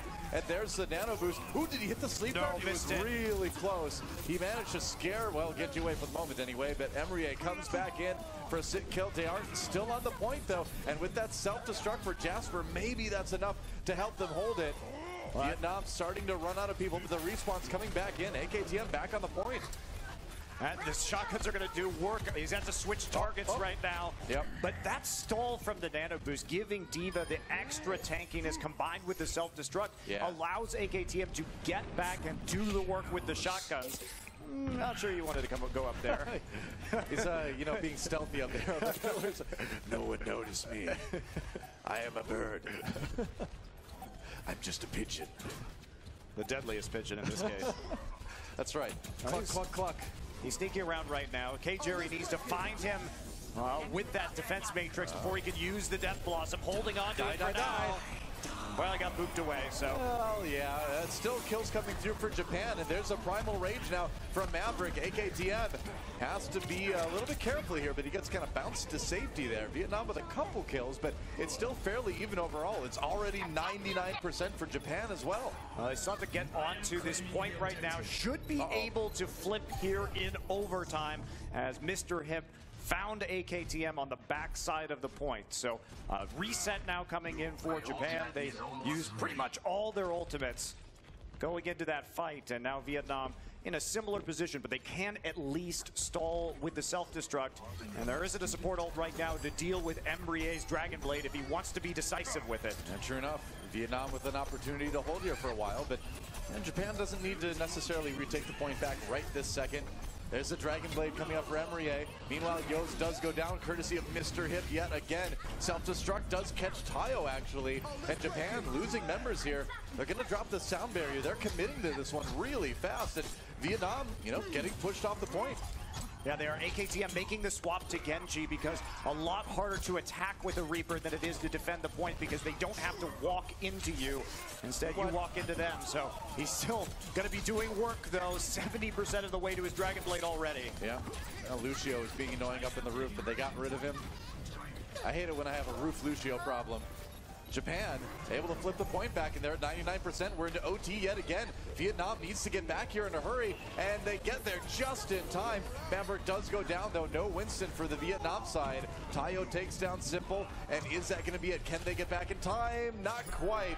And Japan will take round number 1 here on Nepal.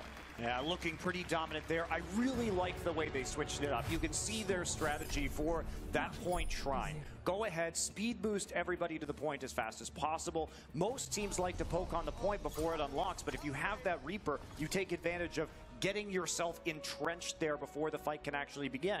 And if you're knocked off, go ahead and make that switch. Play the Genji instead, where you can use that mobility, and you don't have to just walk straight into a fight as Reaper and get poked down over time. So you see that they have a very cogent way of approaching this particular point on Nepal. Yeah. Well, here we are. Back once again. Looks like it's going to be Village this time. Vietnam with a chance to tie things up. Pretty standard comps from both sides yet again. AKTM this time on the Soldier 76, so they are going to be playing more of a poke-based game. Emery sticking to the Genji. Whoa, Maverick going way deep there, but Emery right there to try to support him. Claire on the outside trying to provide some support from the tertiary edges of that fight. Vietnam pushed back a bit. Maverick went in so early and he couldn't quite get back out. Missed her hip, trying to come from behind, but can't quite find the kills he's looking for. AKTM more or less untouched on that high ground, and Japan going to claim the point early yet again. Well, Vietnam allowed themselves to get herded into a corner while AKTM had no pressure on him, walked into the catwalk and was firing into the wall. So makes it very easy for Japan when AKTM is not contested whatsoever. Well, I really like what Claire did in that last fight, actually. He knew the Winston would be coming in, so he kind of dropped down to the side and provided the kind of displacement with his right click to give his team a little bit more of a shot to bottle up Vietnam. Meanwhile, Jasper running down Anna. That's a nice pulse bomb, takes out Funky, and that's going to be a pretty decisive win for Japan. Yeah, especially with the Transcendence coming through as well. Cleaning it up ever so slowly with those melee attacks. And they're going to hold on to their control of the point. AKTM did go down, but he's going to return with a tactical visor. Simple needs to time this right with the sound barrier. Okay. Japan with some delay tools. Got that self-destruct. AKTM has that tactical visor. Yeah, nearly a primal rage. True. On Dearden as well. So Japan gonna probably be close to a 99% hold. And Vietnam gonna have to play this crisply if they want to flip it. Here comes the Dragon Blade. That's going to be a sound barrier for both sides here. AKTM backing up with that tac visor. Funky does go down early in the fight. Trying to fight off the tank line. Everybody's trying to kill AKTM. Self-destruct kills on both sides here. AKTM trying to get back to the point. Vietnam very close to flipping it right now, but Tayo comes in for the sick double kill, and it looks like Japan should be able to hold. And Vietnam, again, you see the big commitment with that ult economy. They go ahead and use the Nano Boost and the Dragon Blade and the Sound Barrier simultaneously, but that's a bit disrespectful because if Japan just uses one Sound Barrier at the right time, you could nullify almost all of those ultimates. They have to keep better track of when Claire has that Sound Barrier and when Yoz has the Transcendence. Nice stick by Tayo. Whoa, he caught Simple in that too. Big pulse bomb for Japan right off the bat. Nearly got rid of that Mercy suit, or not Mercy suit, Diva suit instantly. Either way, Japan looks like they're going to be able to take this defensive fight, and we're into OT. Vietnam not able to get back there, and Japan will take a quick 2-0 here on Nepal. Yeah, convincing 2-0. Getting rid of that Mercy suit may raise the rating on this game, though. I guess so. A little bit. It's a rated T for team, you know? I don't know. I just picture somebody like Mercy's face opens up now and like a little person gets out. Oh, that'd be really interesting. That's, you know, like in Men in Black, I guess. I don't know. It's like a 6-inch tall Mercy inside of Mercy. I suppose. Yo, dog, I heard you like Mercy. Well, Japan looking pretty dominant here in this match so far. Vietnam, you know, certainly putting up a bit of a fight, but Japan absolutely the stronger team here. I think Vietnam, it comes down to their comms. It comes down to keeping better track of when the enemy ultimates are available. And you see why many regions and many teams have moved away from those big wombo combo style of plays, because if they don't work, and if the enemy team has very good communication and ult management, you can nullify so many at the same time, and Japan did that very well. That's right. So we're going to take a quick break, guys, and when we come back, we're going to see more Japan versus Vietnam, and we'll see if Vietnam can maybe make a comeback. See you then.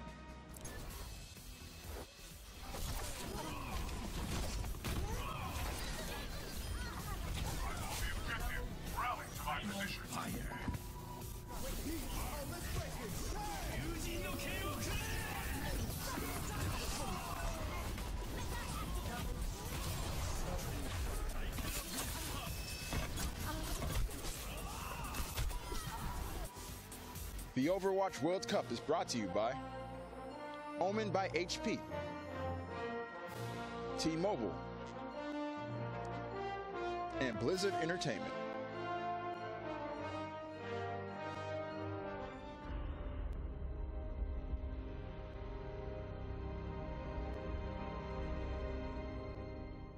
All that grows must also wither and die.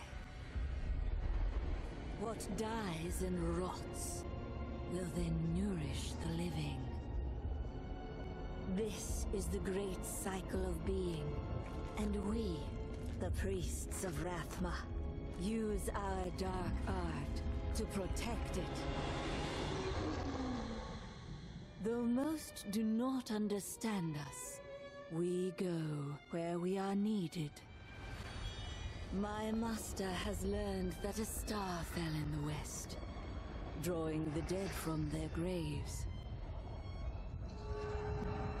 He commands me to journey to Tristram and return them to their rest. For if the cycle is not upheld, it would mean the end of all things.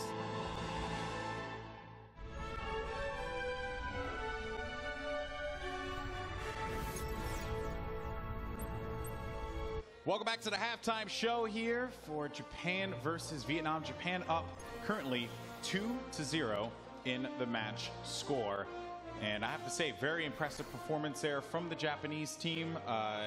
Vietnam really needs to figure out something here to stop them.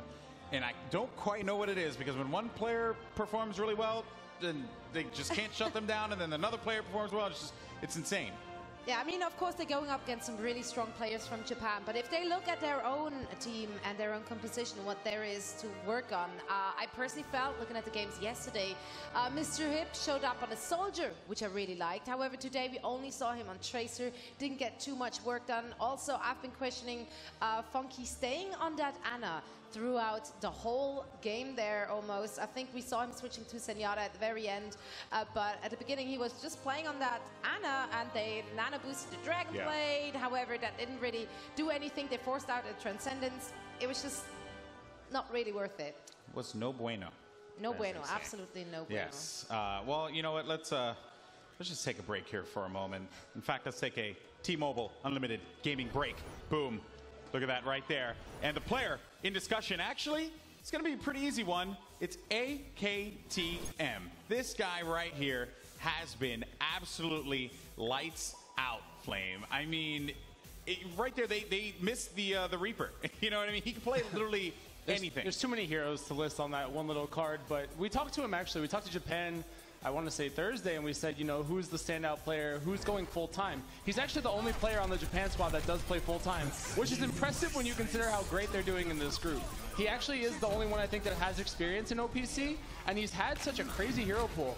And it's also something to note that when he can bust out that McCree, a lot of players, even now, aren't practiced on heroes like McCree, heroes like Reaper. They've been stuck on 76 on Tracer for so long.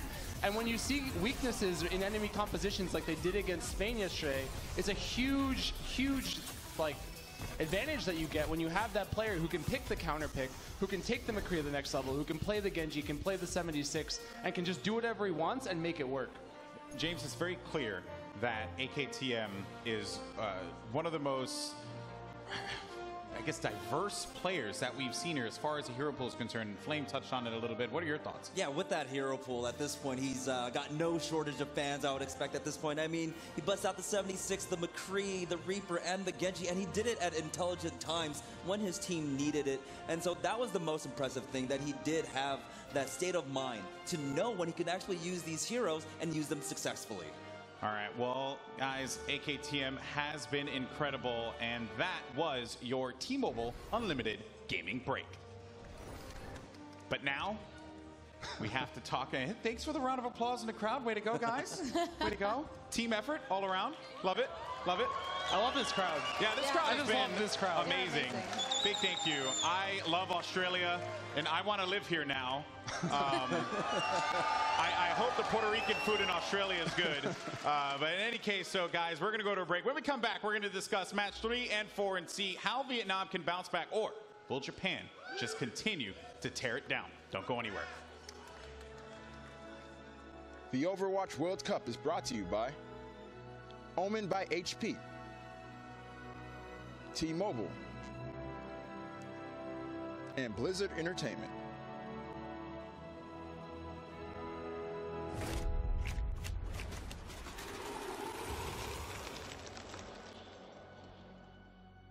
Always remember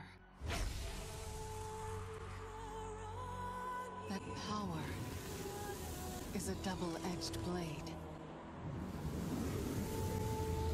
One side light, the other dark.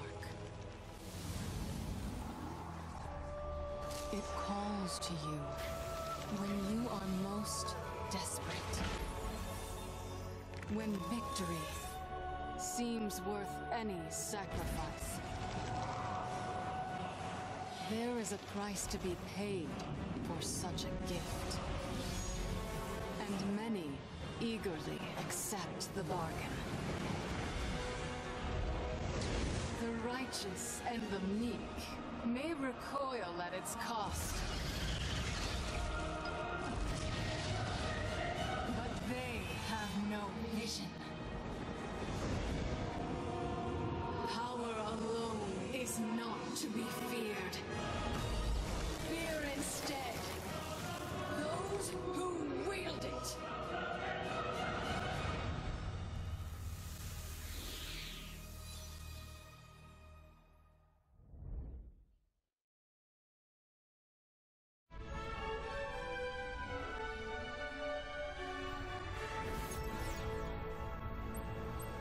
Welcome back, everyone, to the 2017 Overwatch World Cup Sydney group stage as we get ready for our upcoming matches. The final 2 of the day. We've giving away some free stuff in the venue, too. I tried to get some. They ignored me, and I'm very sad. But, you know, it's okay. It's okay. Thank you, so appreciate it. Well, let's talk about Vietnam here. I mean, it's their map pick now. What do they do? We talked extensively about AKTM. Do you think that they need to shut down a player of his caliber, or they just need to find themselves in this? No, they do have to find something against this guy because he's just running loose right there. I mean, it was the same yesterday, right? The teams against Japan, they did well when they shut down AKTM. That's really the damage you have to negate. However, they didn't have a bad start per se, you know? Like, if we're looking at King's Row, their first attack was really good on A. It really was.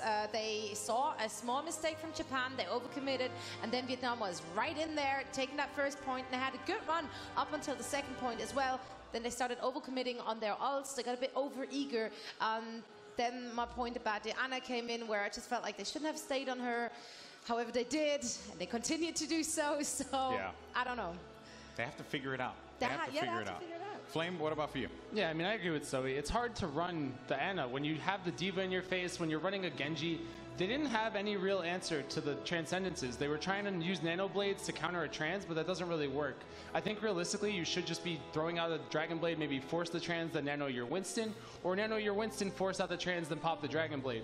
But you can't be trading Nano Blades for Transcendences for an entire map of King's Row.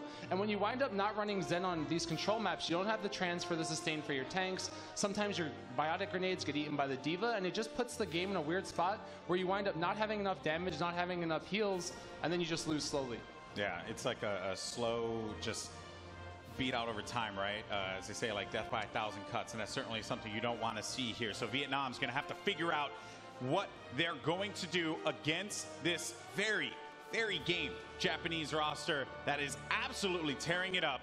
So we'll see how all this will play out. Let's send it over to your casters. It's none other than Monty and Doa. Hey, I prefer Doa and Monty personally, but you know, whatever way you want to say it, Golden Boy, I get it. Age before beauty, as they say, Doa. Ah, that's true. And pearls before swine. I don't know if that applies here, but that's another saying I know. You know what else I know? Japan is up 2-0 over Vietnam. Segway! That's right. And, you know, Vietnam, they've got some talent, but I don't know if they got what it takes to take down Japan. Yeah, I think it is looking dire, although we are going to Volskaya Industries, which I think Vietnam did play their best on yesterday and may force a little bit of a different scenario here on the defense. Of course, it is a very Sombra-heavy map for a lot of teams because of how dominant she can be around these mega health packs. And because we have 2 points that are so broad and open, it's very hard to contest them without getting EMP'd. Right. And so, one final opportunity for Vietnam to at least force a tie in this match versus Japan. But if Japan wins this one, they're going to win the match, and they're already, you know, going to be pretty considerably above everybody else in the group map score-wise. Still, a 4-0 here would be absolutely massive for Japan when it comes to gaining a lead and perhaps that coveted first seed, because everybody in this group probably wants to avoid playing Australia right now in the playoffs come tomorrow, because they have been hands down the best team that we've had at this group stage. Yeah, Japan definitely wants to take first. Stacker Pentecost, is that you? I don't know, is it? I don't know. It's hard to tell. It's just a silhouette. Who knows? Looks like we've got Japan on the attack in the red, Vietnam in the blue. And we are ready to get things started here on Volskaya Industries. So we'll be a soldier defense, and they're having a single support coming in here with Emrier on the Sombra pick, which we expect from most teams here on Volskaya these days. But Japan going to go for that long flank that we've seen so frequently today and try and get control of the high ground and the airspace above the point itself. Yeah, they want to control this room with the health pack in it too, to kind of deny that Sombra hack for the second time. Japan's got the room right now. We'll see if Vietnam can respond here. AKTM needs to be a little bit careful about how far forward he stands, but they get the kill. Tayo got the flank. Great start for Japan. And they've got control of this health pack. They've got control of the room, and Tayo just going crazy on Vietnam right now. Another kill on to Emrier. I guess it's just a Tayo show right now as Japan cleans up the last members of the blue team, and they should be on their way to a very, very fast point A take. That was a great distraction from Japan. So what they did is they went into the room instead of taking the high ground, and they forced Vietnam to bring their Diva and their Winston to contest the point. Once that was done, and Tayo could take the 1v1 against the soldier on the high ground, made a huge difference, gets the kill, and you could snowball from there. So very well done. Patient, coordinated team play from Japan. That's right. Now Tayo sneaking around the side. He's got that pulse bomb to use. Got to be really careful, though. Nice recall. Oh, the health pack is gone, though. Dearton, you troll. You can't take the health back from Tracer. That's all right. He got the heals anyway, though. He's going to come in, taps it right next to the Diva, and AKTF picks up the first kill. Yeah, Maverick does go down early on. Good start again for Japan here on point B this time. It's a Tracer duel. Tayo going for the melee. There's a reload. Meanwhile, his team just tearing apart Vietnam on the other parts of this fight. Finally, Emrier does go down, and Japan, they are really starting up for what could be one of the fastest Volskaya attack rounds I've ever seen. Yeah, AKTF did get the nano boost on the soldier there to help clear out that point while we were watching the Tracer duel, and that's going to be it. 5:59 left on the clock. That could actually be the fastest attack round I have ever seen on Volskaya. Very impressive, especially with Dearton at the end there, using the Primal Rage to knock the Diva off to get the last few ticks on the control meter. Dude, if K. Jerry had not just poked back onto that point one last little time, that would have been a over 6 minutes time bank for Japan. Yeah, that's scary. And, you know, a lot of the The ult charge was actually lost by some hero switches from Vietnam on the defense between the points. So that threw things a bit into turmoil. And I think once Japan saw that, they realized that they already had a big ult advantage before that happened, and it would be an efficient snowball where they would be unlikely to face any DPS ultimates on the side of Vietnam. Well, you know what else is unlikely, I think, is Vietnam's ability to win this map right now. Because even if they are able to take 2 points, there's no way they're going to get as much time bank as Japan has. It's just a huge lead right now for Japan. They'd have to have such an incredibly strong attack and play in a manner that we haven't seen them play yet here in Sydney. It looks like Japan is not actually going to be opting for their own Sombra here. Instead, they'll be going for a more mobile composition on the defense. That is interesting to note. You know, we haven't seen as much Sombra from Japan, which kind of does set them apart a little bit from the other teams we've seen here in Sydney. And what's also interesting is that they clearly know how to play against Sombra on this map from what we just saw in that attack, but a little bit unwilling perhaps to use it themselves, which I assume they can play it, or at least AKTM can, because he can play everything apparently. So yeah, back on the Genji yet again for this defense here for Japan. And again, remember, I mean, this is a team that, as they've said, have scrimmed against a lot of Korean challenger level teams. And, you know, their style of play, I'll say it again, I said it yesterday, it really does remind me of a lot of the teams we see over in Apex. Yeah, certainly does. K. Jerry on the Soldier 76, triple DPS composition for Vietnam. So trying to get the quick picks and burst down one of the members of Japan who are defending on top of the bunker and actually poking really aggressively right now. You don't normally see defending teams play in this room. Oh boy, that's a dangerous thing for Japan. Funky does go down though. Japan actually drawing first blood here in this fight. K. Jerry a little bit on his own on the Soldier, and Japan gonna resoundingly crush Vietnam's first attack. I mean, that's just a great read by Japan. When they see the triple DPS, they realize that if they get the Winston and the Diva in that room, all of the damage will be cut off, and it's basically a shooting gallery, and there's just not enough tankiness and there's not enough damage denial because there's no defense matrix on the side of Vietnam. So really good read right there. I love it. I mean, Japan just plays in such a fearless way that, what do you do if you're Spain or you're Vietnam? It's tough. And Vietnam forced back into the choke right now. They're kind of pinned down, trying to get into that room on the right side, but a lot of members of Vietnam already low. Here comes the sword, and Japan already with a couple kills in this fight. Simple does go down. AKTM making that Dragon Blade work once again for Japan. And Vietnam back to the drawing board. I mean, you can't just do that attack again. Actually, Mr. Hip is trying to backdoor the point.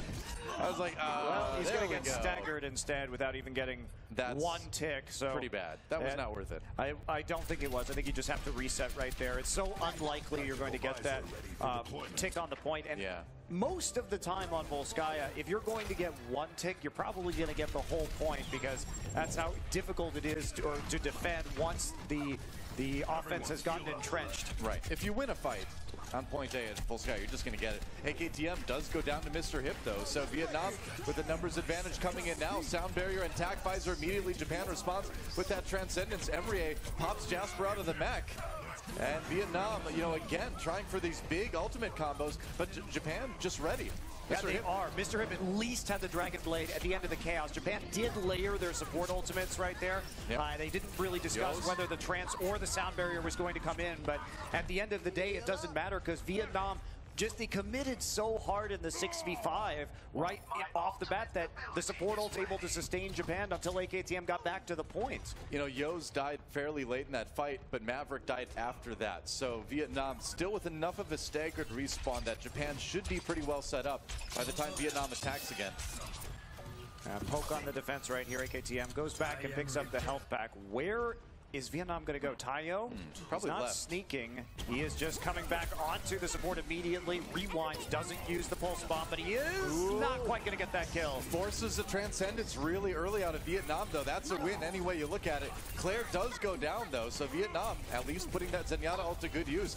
Able to get a little bit more aggressive here. Maverick kills off Claire. No supports for Japan. That pulse bomb not doing a lot either. And it looks like maybe Vietnam has just enough to take the point here. Yeah. It was a brawl, but they got it. AKTM died during his Dragon Blade animation, too. He activated it when he was already so low and basically the only member of his team on the point. Is he going to change heroes right here? Yoz is going to go to the Sombra, but no EMP available. It's interesting that they would not use the Sombra here on point A, but they're going to swap to it for point B. That kind of surprises me a little bit. You do see that occasionally, but yes, it's still good on point B, but why not use it on both, you know?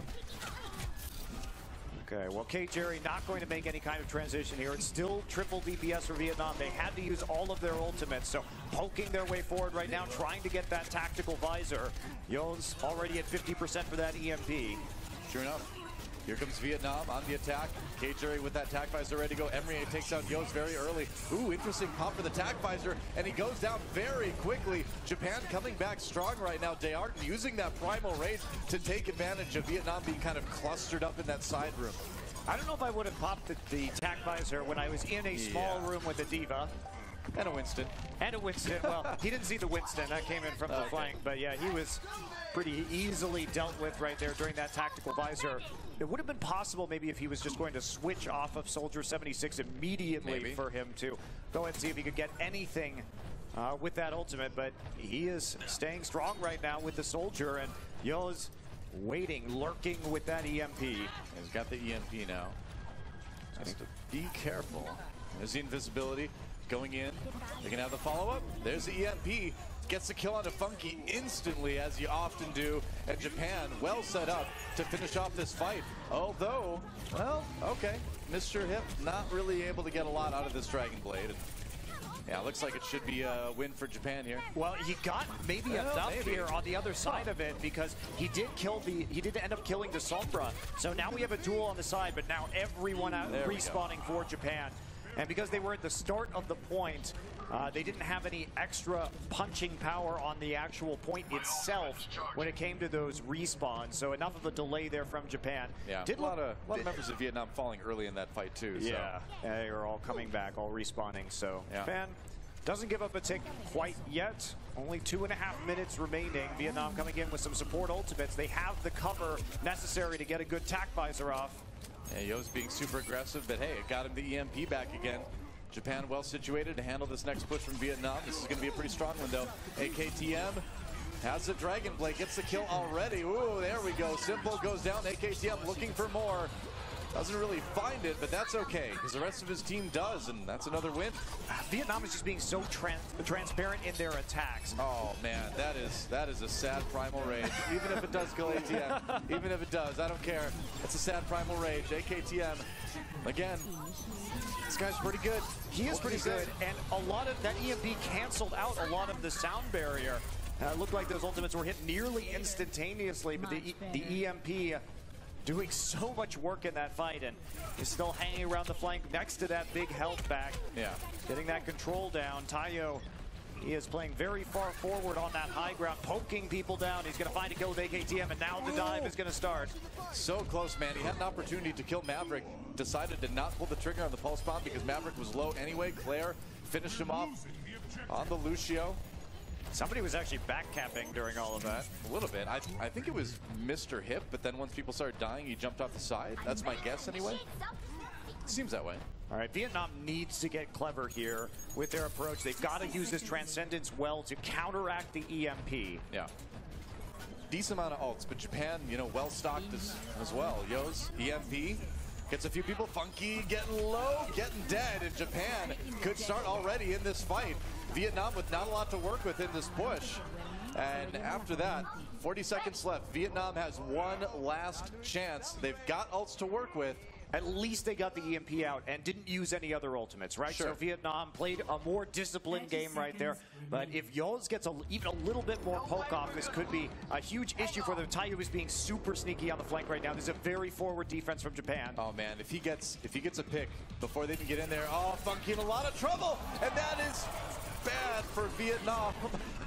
Oh, losing Zenyatta early like that, that hurts bad. It's such a good defense, though, from Japan, because in that scenario, he's either going to pop trance and not have it to stall out the point on the attack, or he's just going to die, right? So gets the kill, even saves his pulse bomb in that instance, and that is pretty convincing from Japan. Don't even need any of their 5-minute and 59-second time bank.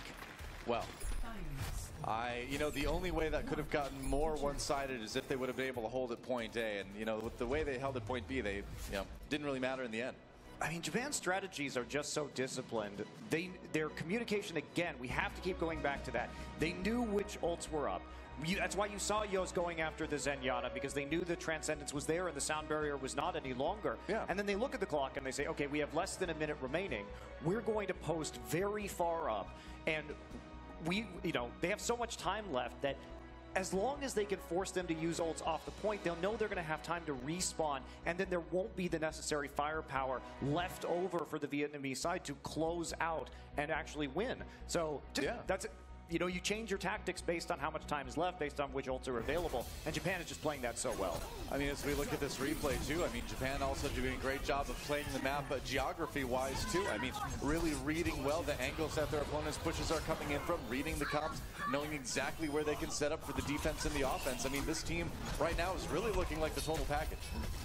I'm just even more impressed, Doa, because remember, these are not Japan's maps, and yet Japan has strategies for all of the maps they're not picking. Yeah. Which makes me wonder, okay, maybe they're getting lucky, and they would have picked these maps. They would have picked Nepal with the Reaper rush onto the point, and they would have picked this map where they clearly know the timings.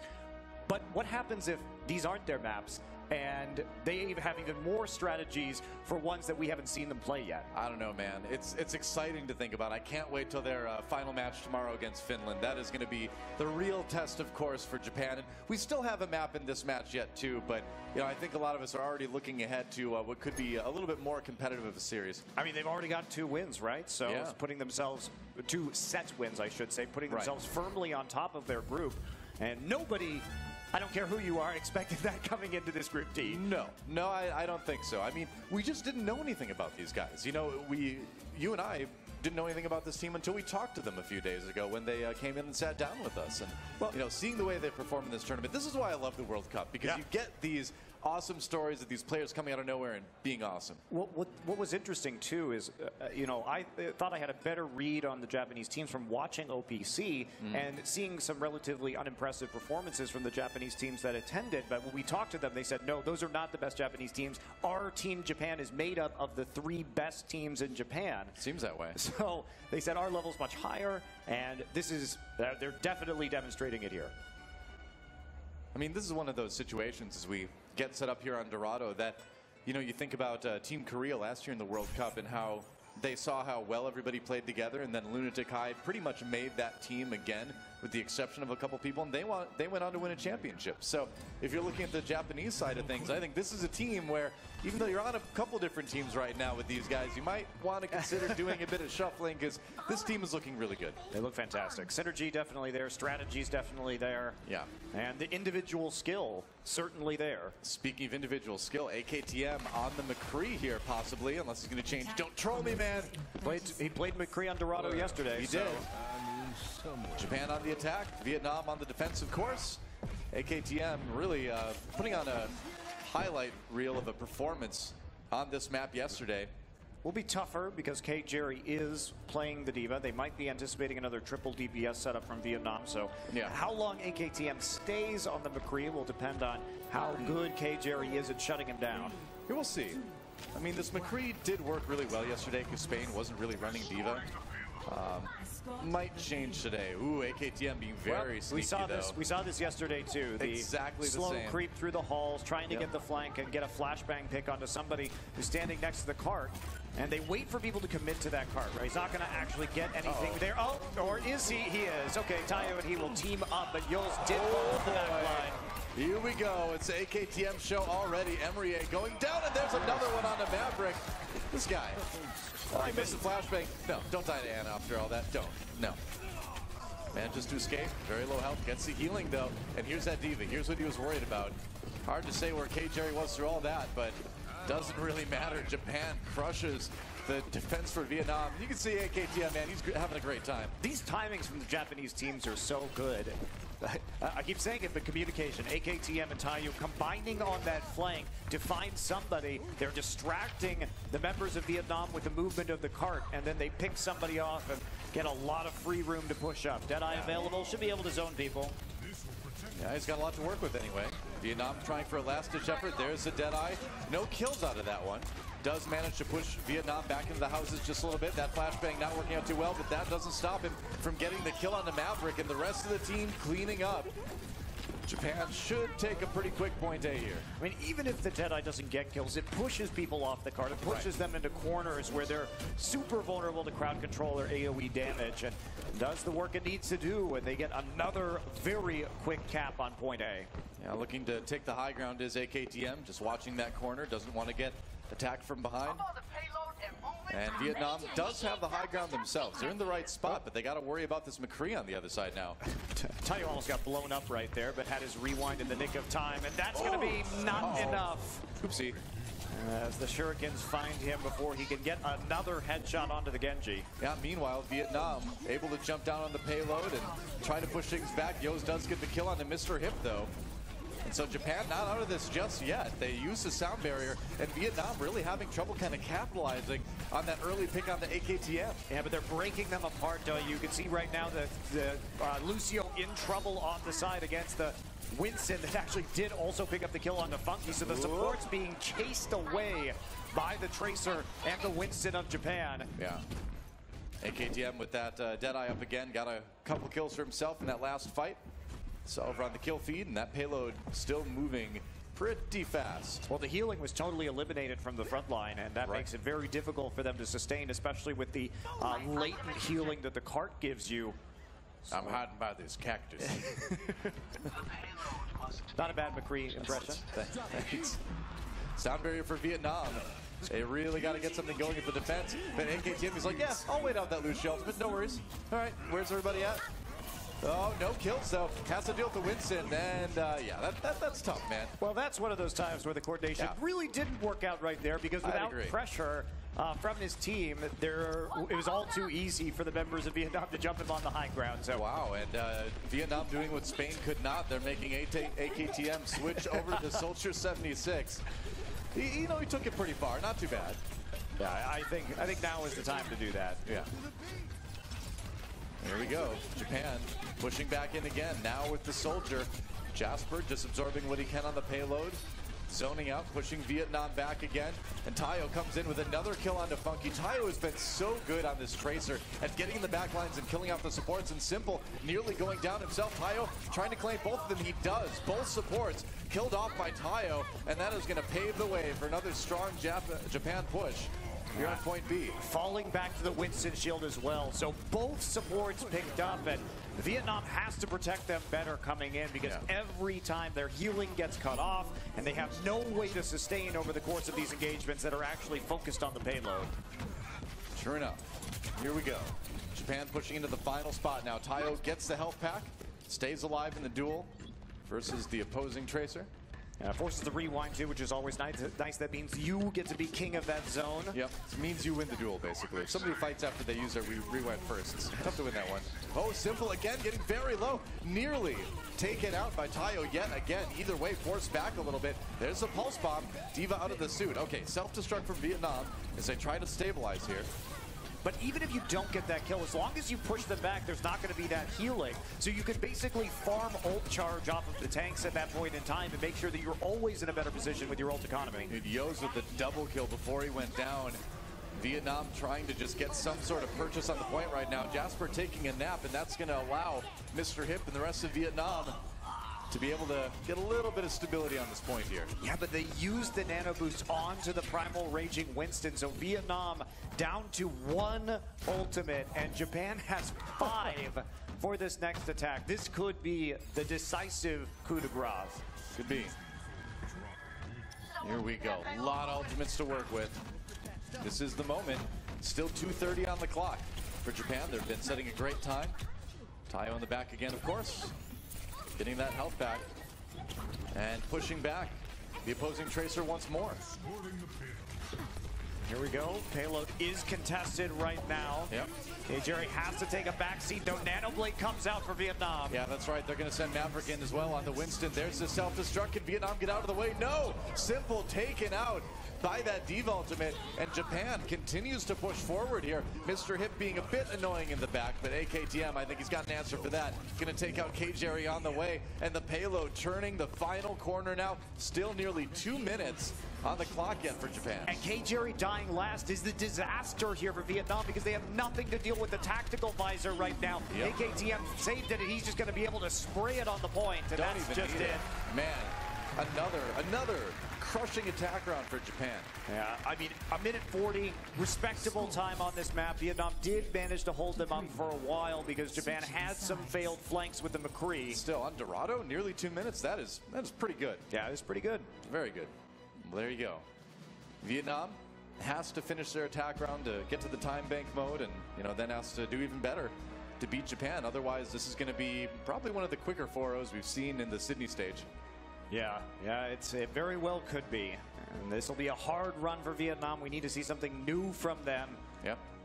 To throw Japan a little bit off kilter because it's not working them trying to go for these big combos time and time again. And maybe the Pharmacy is what it's going to take. I wonder. It's interesting. Emery over on the far this time looks like Funky will be playing the Mercy.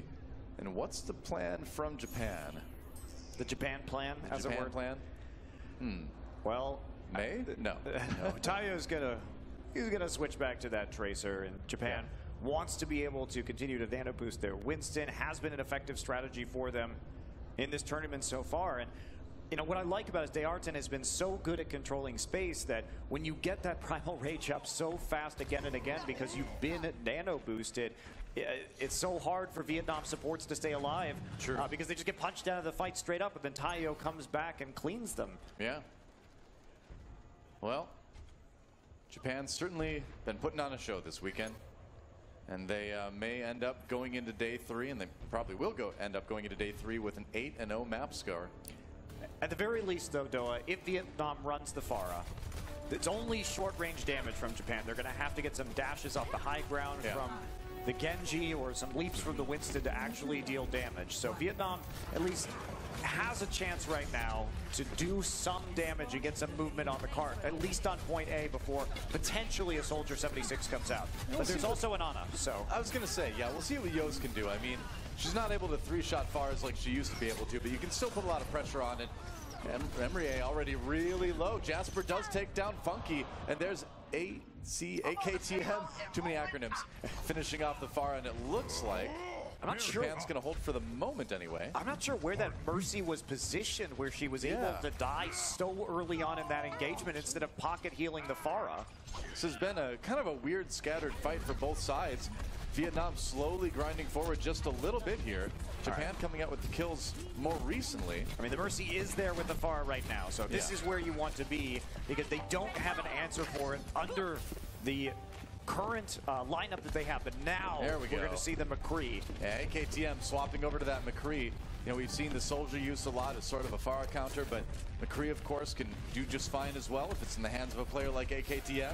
Might be styling a little bit instead of taking the Soldier. Could be. Oh, I like this by Yos, too. Swapping over to the Zenyatta, that Orb of Discord, going to make things a lot easier for AKTM. Yeah, trying to combo it instead of Yos actually dealing the damage, and that's a huge self-destruct.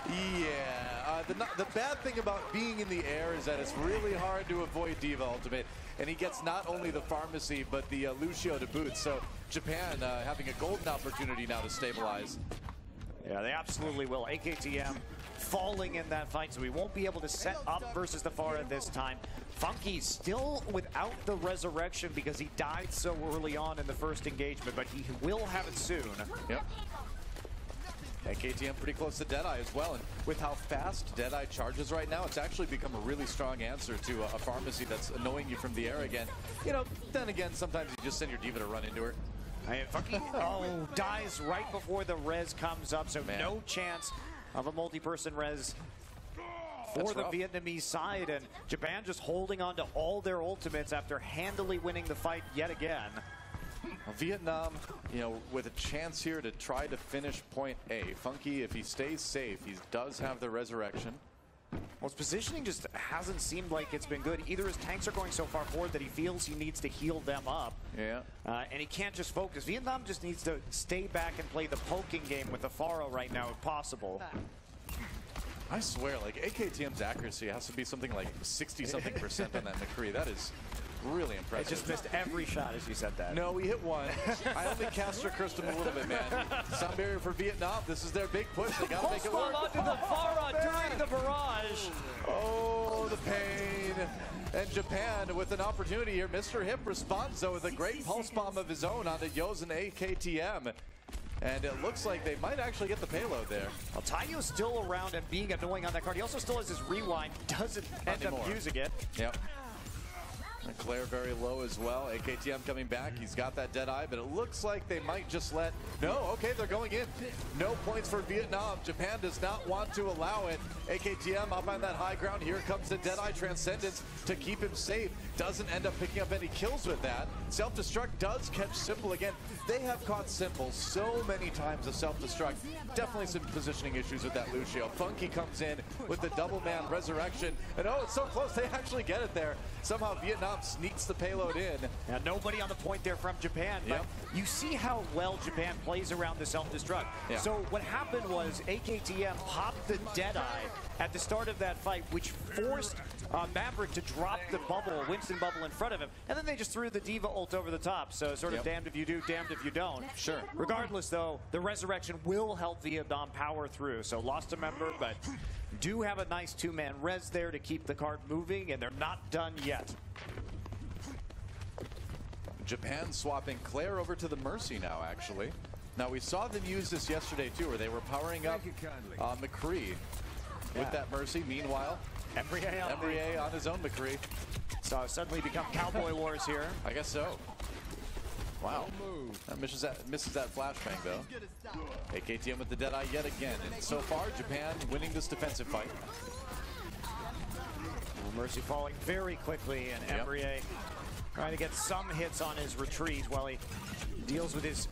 Oh, that's a very late death there. Yeah, they're going to have to do without one of their DPS for a while, and that's just going to slow everything down for Vietnam. Tayo again. He's got the pulse bomb, and that means he is looking for the big flank for that big play. And he might find it if AKTM can again zone them out or cluster them up. And on the retreat, Tayo may be able to get the big pulse bomb. Yeah. They're going to try anyway. They can jump down from the high ground. Tayo waiting for it. There's the sound barrier used on the Vietnam side. Deadeye coming in. Mr. Hip gets a kill on the AKTM as he tries to get the Deadeye off, I believe. Self-destruct, not really catching anybody. It looks like there's a pulse bomb. Oh, oopsie. A little bit too close there, but you know what? Simple's sound barrier was actually denied as AKTM killed him during the animation. Oh, you're right. So sound effect went off, the sound barrier did not. So they will have that for another attack here, but Claire has the resurrection ready and waiting. Hey, don't stop. Let's get it moving. This is one of the most interesting comp versus comp things we've seen in a while. McCree on both sides. McCree Mercy, new meta, guys. Funky getting a little bit low. Got that sound barrier to keep him up for the moment anyway. K-Jerry already popped out his neck. Nice Deadeye. Yoz does go down. Embrier making that McCree work, but then gets smacked down by Dayarten's Winston. And Japan still trying to stop this payload. Only 15 seconds left now for Vietnam. I don't even know if they're going to be able to get back to contest this. I don't think they are. All the choke points are being swarmed by the Japanese players right now, slowing them down as much as they can. And it's 3, 2, 1. That's it. Nobody's going to get there. GG. Wow, and Japan will 4-0 Vietnam and move to 7-1. Over the course of this tournament so far, they are way on top of Group D now. Yeah, that's right. And Finland is going to have to take a big win against them tomorrow. But with how well Japan is playing and how prepared they are with their strategies coming into this event, I think that's going to be a tall order. And Japan is just this team that nobody expected to have to worry about coming into this one. You know, we kind of wrote them off. Everybody did. But man, are they proving us wrong. And I couldn't be happier. I love this. Well, you know, it's interesting because there has been a lot more competitive PC gaming going on in Japan over the last couple of years, and I think we're seeing the fruits of that now. Absolutely. We're going to take a quick break, guys, and when we come back, we'll see what the desk has to say about this crazy day. See you later.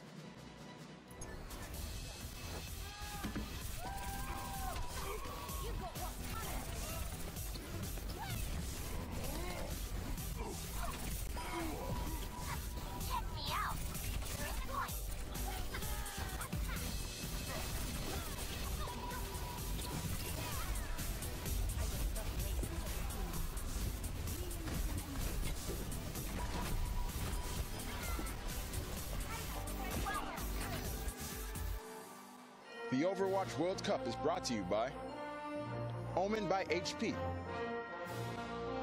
T-Mobile, and Blizzard Entertainment.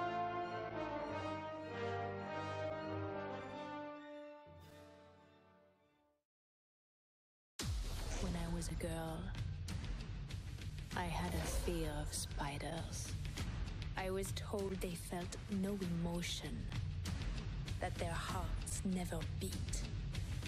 But I know the truth.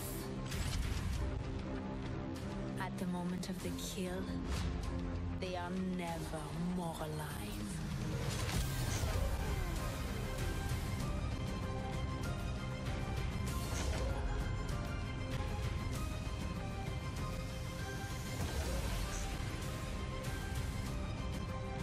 I am in position.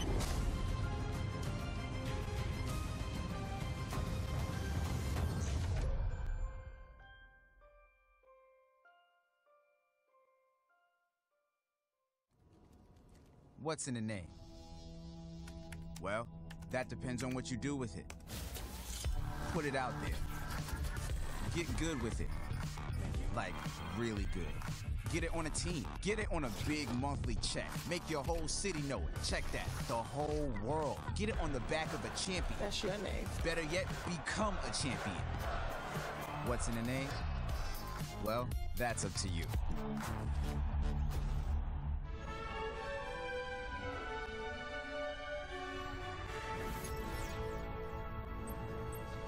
Welcome back, everyone, to the post-game show here for Japan versus Vietnam.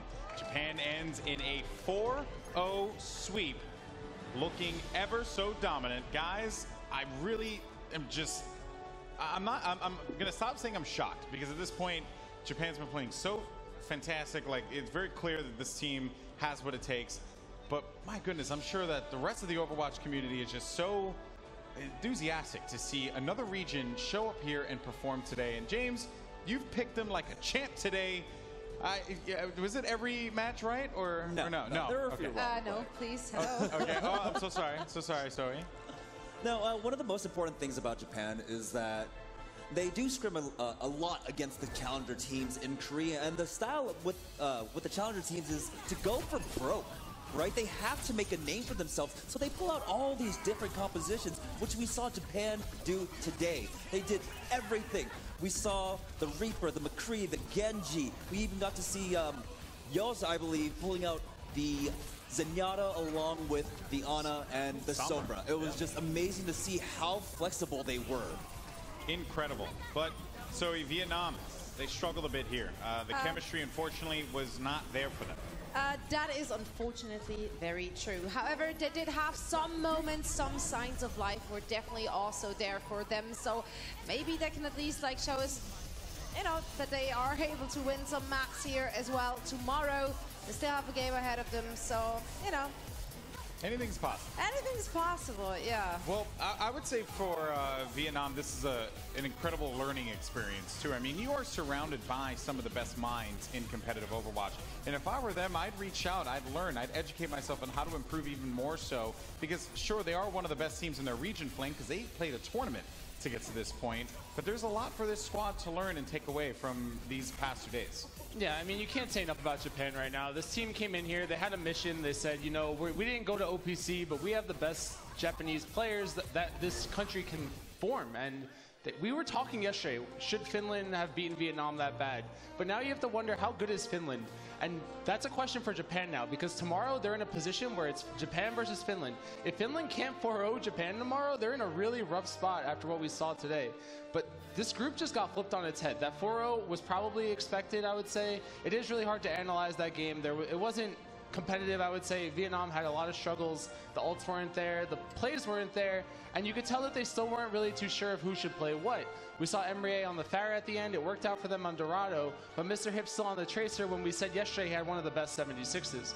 So the team's still trying to figure out what they need to do. I think that the playstyle coming in from Japan was very different from what they saw yesterday from Finland. There's so much to learn here, like you said, and there's so much to gain from playing these teams that they can't really be disappointed. There's so much benefit in just playing here. It is what it is, you know? Yeah, at the end of the day, it is what it is. But that's actually, and good insight there, Flame. I mean, 100% agree with you there. And let's just go ahead and take a look at how things shaped out today, because boy, is it getting interesting. So Australia, they are up 8-0.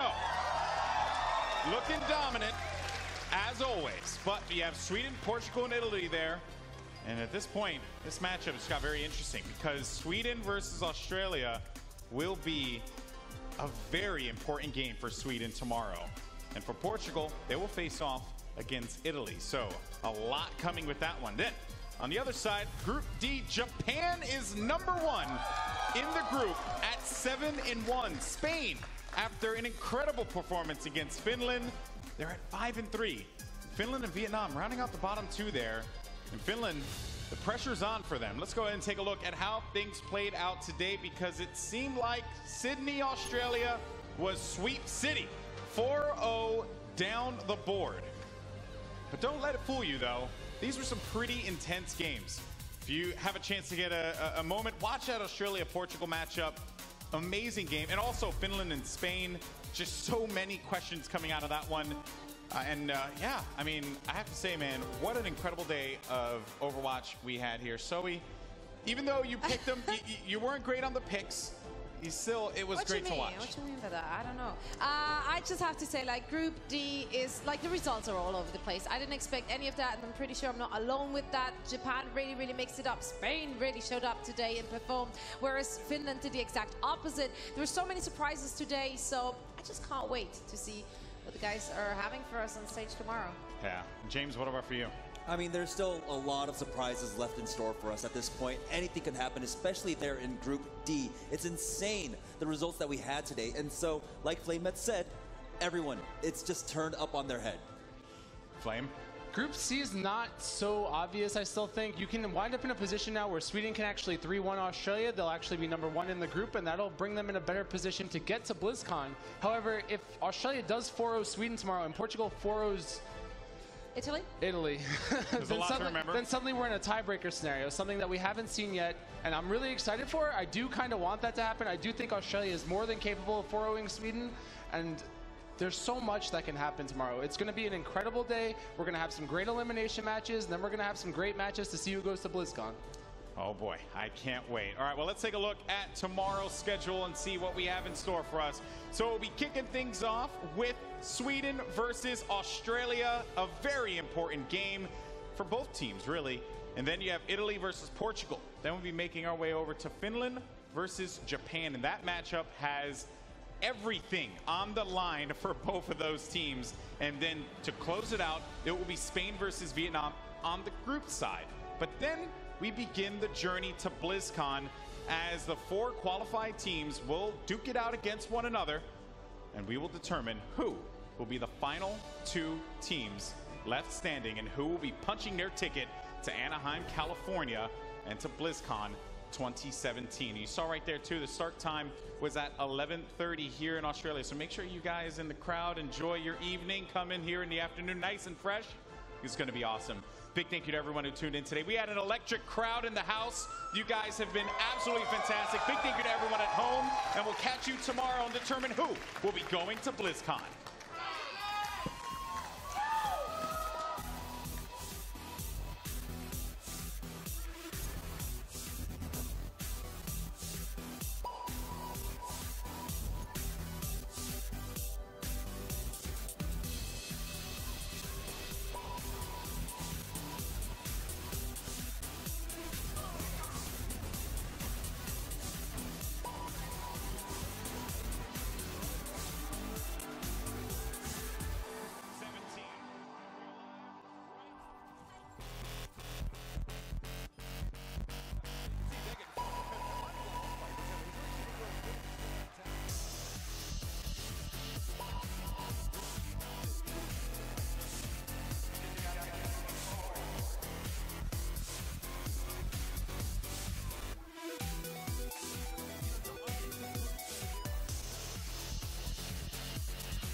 Hey guys, Doan Monte Cristo here for, like Golden Boy said, our final match of the day, Spain versus Japan. And I'm really excited to see Japan in this tournament because it's always been so much of a console country. We don't know them as much for their PC gaming in esports. We've got Japan here in the World Cup. How do you think they're going to do against Spain? Well, I think it's a tough road to hoe, Doa. We look at Jasper and Tayo, both rookie players, both 17 years old, and you compare that to the veteran experience of the Spain roster. Winghaven is 30 now, which gives him about 13 extra years of playing FPS games. So, also having played on many large stages before. That's right. It is going to be very difficult, I think, for Japan, but I'm excited to see what some of these younger players can bring. Yeah, I mean, you just never know, right? And while on paper against Spain, certainly looking like the much stronger team, Japan, at least, you know, they've gotten themselves that opportunity. They made that top 32 nations as far as SR goes, and here they are on King's Row to try to make something happen. Yeah, I am interested to see what happens here on King's Row, because at least for the Japanese team, they are all playing on roll, whereas there is that bit of wiggle room and flexibility on the Spanish roster, which could mean perhaps a bit of discomfort on some of these hero selections that are outside their normal pool. But the other half of that is that they can always swap back to those more comfortable roles, and we can see maybe some more surprising and unexpected team compositions out of Spain. And they've got a good amount of flexibility, too. I mean, if you just look at Harry Hook, this guy can play basically everything. And we're actually, it looks like, going to see him on the Diva this time as Spain gets ready to attack. Talk about being able to play everything. Maybe not the Orisa on attack. I think he's probably going to swap back there, but you know, we talked to these guys a little bit earlier, and I mean, when you spend so much time with Mickey, you know, some of that diva skill does have to rub off a little bit, doesn't it? I would hope so, at least. He should have a good idea about positioning, generally speaking, because he has been swapped back to the Lucio on his team now on Envy, so he has a good idea, of course, talking to Mickey, and he's always watching from the back, right, on the Lucio, usually has a good vantage point of some of these team fights. True enough. Toxican playing the Soldier 76 that we've seen from Harry Hook so much. Doc on the Lucio that we've seen from Harry Hook so much. And, you know, I'm sure there'll be another couple of heroes in there somewhere that we've seen from Harry Hook. So much. You got it. You're getting the theme. Exactly. Here we go. Japan on the defense in the blue. Spain on the attack in the red as we get things started here on King's Row. Our final 4-map set of the day, of our first day of the Overwatch World Cup stage here in Sydney, Australia. Bromas coming around the side on that Tracer as we probably expected, and this is it. Japan fighting it out on the low ground. Interesting choice to kind of defend down there. Huh? Yeah, Japan playing really far back on the point right now. Very passive defense so far. They're going to try and dive in, but that's really vulnerable against a Orb of Discord. Well, you know, Yoz did get the kill onto Neptuno with that biotic grenade, and despite the sort of disjointed attack from Japan, they seem to have split Spain up enough to make it work. Yeah, rushing everybody in there, and looked like they weren't going to pull the trigger on that, but using their movement abilities to catch them before they could enter the building on the right-hand side, and well-timed biotic grenade manages to get a pretty clutch kill. Always feels good when that comes through as the Ana player. You know, when Dayarden came in, I thought it was really early, but when Spain turned around to chase him, you know, they kind of turned their backs on the rest of Japan. Yeah, definitely did. That was a well-coordinated dive from Japan, showing some strong team coordination to start things off. All right, well, nearly popped Jasper out of that mech. Not going to do the job completely. Spain grabbing a couple kills here. But will it be enough to push through? The respawns do take a while to get back. If for the defense, Jasper receives a nano boost from Yoz on that Ana. Can't get a lot done with it, though. And now Spain looking like they've got enough of a lead to take this point A. Yeah, not very many choices for a nano boost target right there, and decided not to use it on Tayo on the defense, trying to make the Diva just a little bit tankier. Well, you know, with the Primal Rage on Dayarden, looks like Japan might be able to buy enough time to get their respawns back here. See how well it works out. Winghaven with 1. Here comes the self-destruct for Spain. They just want to keep Japan away long enough to finish taking point A, but it's gotten a little bit awkward, hasn't it? Well, they didn't really have any defense matrix there because Jasper died late to block off the tac visor, so shooting gallery for Toxican, but 2 supports can't get out of the way, and that's the end of the healing for Spain. That is hilarious. Japan comes back in, grabs 2 with the self-destruct, and they will actually hold this. Only 2 ticks for Spain on the control meter there to take point A, and I think if I'm Spain, I'm pretty shocked at how much of a struggle this has become. Oh, absolutely. I think if I'm me, I'm a little bit shocked at how much of a struggle this has become. I'm very shocked, Noah. They couldn't get out of the way of that self-destruct. Jasper coming back from the respawn and pulling off the big play as Tayo mops up the DPS. And they're holding strong for the moment. Now Toxican on the run, though, as they send the nano boosted Winston in onto Spain to kind of split people up. Neptuno does go down, and AKTM picking up the kill into Winghaven as well. And Spain, once again, struggling to get to point A. They are down to a minute. Are we actually going to see Japan hold Spain on point A of King's Row? Only 2/3 of the tick right now. Japan has the Dragon Blade to use also. Neptuno needs to be judicious with this Transcendence. Not pull it off too early here and leave themselves vulnerable to a counterattack. Now here we go again. Claire does go down courtesy of Bromas' Pulse Bomb. And there's a Transcendence for Spain as they try to move a little bit farther forward, giving some cover for Toxican. But that's a Dragon Blade now for AKTM. Picks up a kill for himself. And Harry Hook looking for a bit more. Still okay for the moment. The Tayo does manage to drop Winghaven as well. Looks like Bromas, though, might be able to just carry Spain through that last tick. But man, it was close. Just 25 seconds left as they take point A. That was a real struggle for Spain. It definitely was. AKTM tried to pull the Dragon Blade out of the back of Spain's Transcendence, but the staggering of the tack visor meant he couldn't find an angle, trading 1-for-1 on the ults, and the closer spawns means Spain gets there faster. But dicey situation and a very long hold on point A. Japan also coming back into this fight with a decisive ult advantage. So Japan looking likely here to be able to stop them before they get to the boundary. Man, Japan is just a battering ram. Here they come again. No setup. They're just going to dive right into Spain. Neptuno, the first to fall. Once again, they give the nano boost to Dearden, and they are all over the payload right now. Harry Hook having to back off a little bit. What's fun to watch about Japan so far is just how aggressive they are. There's no real sense of like complicated, fancy setups. They just like get in there and try to frag people. Yeah, they're getting huge zones too with their tank line that's been doing quite well in this match. Yeah, I gotta say. Impressive stuff. Toxican trying to equalize, though. Does get the kill onto Dearden with a little bit of help from Bromas.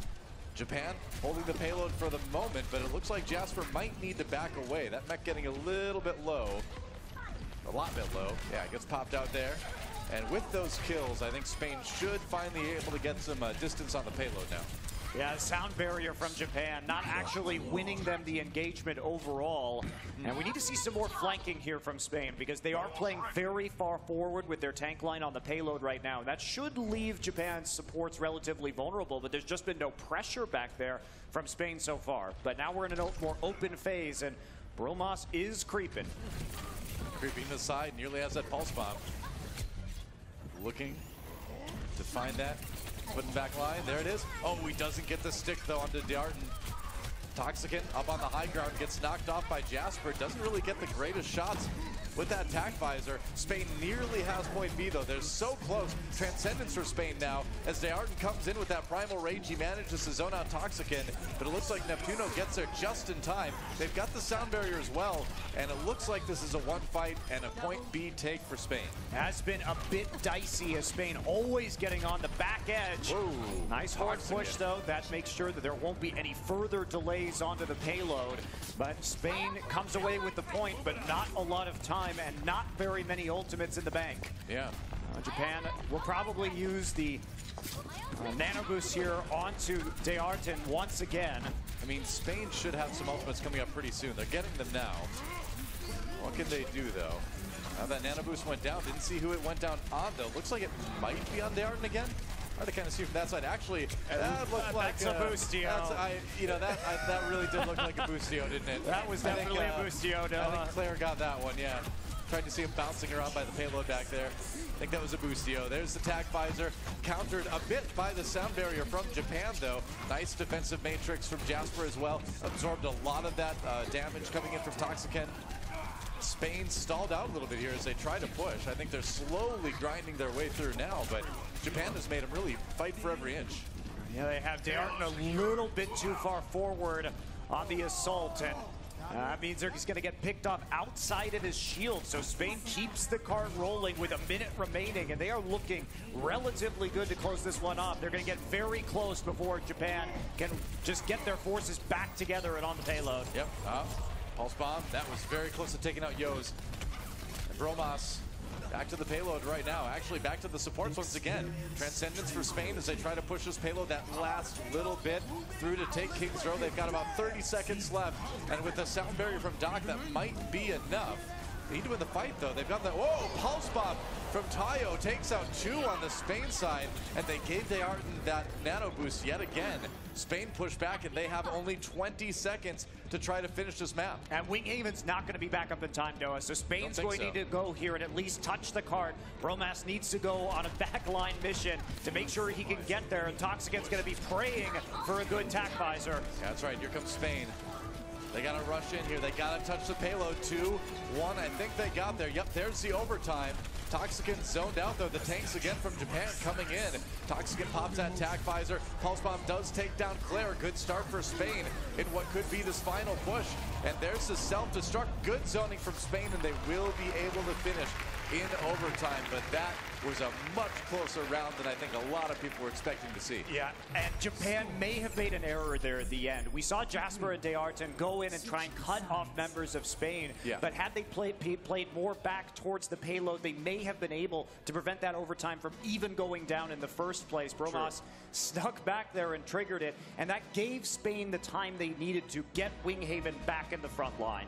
There were little things here and there. I mean, the boostio on the side of Japan didn't help things too much either, but I gotta say, this might end up being a little bit more of a match than we expected. Yeah, I do think that Spain is starting to key in on Japan's overextension. Their tank line is getting a little bit too far forward right now, and that's making some trouble for the supports in the back if Bromas can sneak in there. It seemed like it was a surprise factor from just how aggressive Japan was being that sort of threw Spain off their game a little bit, but you know, now we'll see if Spain can have a little bit better of a defense. Yeah, we will. And Japan on the attack here, they have to be cautious about their dive. They don't want to leave all that empty room in front. You can leave a bit, but it was a long string of Japanese players, and that was being exploited. Tayo, looking at that Widowmaker right now. Interesting. All right. I'd be a bit surprised to see him pull that out on defense. Not something we really see on King's Row. Widowmaker defense. I mean, I see it in my solo queue games all the time. Like, it's in every one, but not this one so much. I mean, he'll try and probably take a shot out of the windows and see if he can get that lucky pick right off the bat. But it looks like Spain's going to be posting pretty far back on the point again. So doubt he's going to have much of that opportunity. Neptuno on the Sombra. Yep. Here for the defense. AKTM looks like he's going to be the one taking the shots out of spawn. Swapping over to that Hanzo for a minute. Maybe that Sonic Arrow. And here comes Japan on their attack round. There it is. Switch over to the Genji now. So no big surprise there. So Spain on the defense. Neptuno on that Sombra. Going to try to defend this with those EMPs. Just running that single support. Yeah, they're going to go through the hotel on the side, try and jump immediately onto Toxican, who was all by himself. There was nobody there to protect him. Wow, Japan just surprises Spain with the aggression yet again. Early pick might lead to a very fast take. Jasper takes down Winghaven. And man, Japan coming out of the gate strong yet again. More kills for AKTM, going crazy on this Genji. Oh, that translocator not pushing very far, but AKTM still going to have some trouble with no health pack to heal him up, but that doesn't matter really. Japan is going to take this first point. Not much of a defense from Spain, but Spain knew that they were coming through that hotel, and they had multiple people on the point, but Toxican just hanging out way in the back, an easy target. I mean, you just can't deny the effectiveness of just pure straight-up aggression to just shatter somebody's defensive plans once in a while. I mean, but they knew they were going through there. That's just a big mistake from Spain, right? There was no repositioning. It's not like it was super surprising. Tayo has the pulse bomb available, was looking for a chance to maybe assassinate that line. And there's the EMP from Neptuno. Let's see if they can win a big fight off of this. Tayo goes down fast, and yep, Bromas, a couple kills from that pulse bomb, and that Transcendence seems a little bit late from Yoz. Oh, it was very, very late. And they're going to wish they had that for further pushing, but they still have the time. A lot more time in the bank than we saw from Spain on this same run through the city streets. I think it's a little bit of inexperience coming through for Japan there. I mean, if you've just lost 2 people from the pulse bomb, and there was certainly time for Yoz to see that you don't transcendence right there. You save it. He's actually swapping over to the Ana, so he may have been planning on switching anyway. That's and possible. just thought, hey, I'll just burn it and see if we can get a little bit more time from that. Hard to say what was going on in the mind of Yoz right there, but there's reasons. You know. They still have 4 ults too, so it's not at all lost cause. D'Arton going super deep. Super aggro, popping that primal rage. Spain pushed back a little bit here. He does get hacked. Neptuno with the EMP yet again. That's just going to open up more kills for Japan. Jasper getting a couple with that self-destruct. Spain is really getting caught off guard by how aggressive D'Arton is playing, because he jumped in there. Normally Winston supports wait until they run out of HP nearly to get the refresh on the bar and pop up to that 1000 HP, but that time he just goes straight in and starts trying to punch the members of Spain back into Jasper's self-destruct. Like, great. I love this. I love this. The power of pure aggression. Yeah, the problem for Japan. The problem with pure aggression is you have to use 4 ults to do that, and now you basically ruin your ult economy for not the best effect, right? Hey, if you get the kills, you have time to rebuild that economy. That's right. Japan loses AKTM pretty fast in this fight right here. Tayo looking for a little bit more on that Tracer now. But Spain seems to have a pretty good position. Winghaven kind of pushing everybody back a little bit with that Primal Rage. And Japan all the way back to spawn. Just buying a bit of time right there. One Ultimate Toxicant will still have his up, and they're going to have to use that nano boost now onto D'Arton and see if he can just provide that meaty front line that has been the bread and butter of Japan so far. Yep. D'Arton with the kill on the Doc, actually, and that's going to maybe open up another opportunity for Japan. D'Arton has that nano boost yet again. They love giving it to this guy. That's going to be the end of Harry Hook, and they may very well claim point B here. Yeah, they're basically just creating the fear of the monkey and the members of Spain going in so aggressively every time. And they're going to come through 4 minutes to work all their way through the Foundry. Spain did it in overtime, but Japan has a chance for a lot more. I mean, you can say, you know, Spain should expect this coming, but like, you just don't play against teams that play like this very often. You just don't see pro teams play this completely aggro. I think Spain is having some communication issues. They just have to back off when that happens and try and get a flank around from their DPS. So just need to adapt to be a little bit more reactive and retreat, and they will force a lot of not very useful ultimates that was out of Japan. You can't outrun the bomb that's stuck to you. That's one of those quotes I'm going to put on a motivational poster or something, you know? There you go. Just make a mug out of it, though. That's right. Can't outrun the bomb that's stuck to you. Well, Japan pushed back for the moment, but coming right back in again. Spain the ones with the ult advantage, though. They're going to drop the sound barrier, try to fight off the aggression from Japan. D'Arton once again giving that nano boost. Tayo throws it up. Ooh, that got eaten. No pulse bomb for him.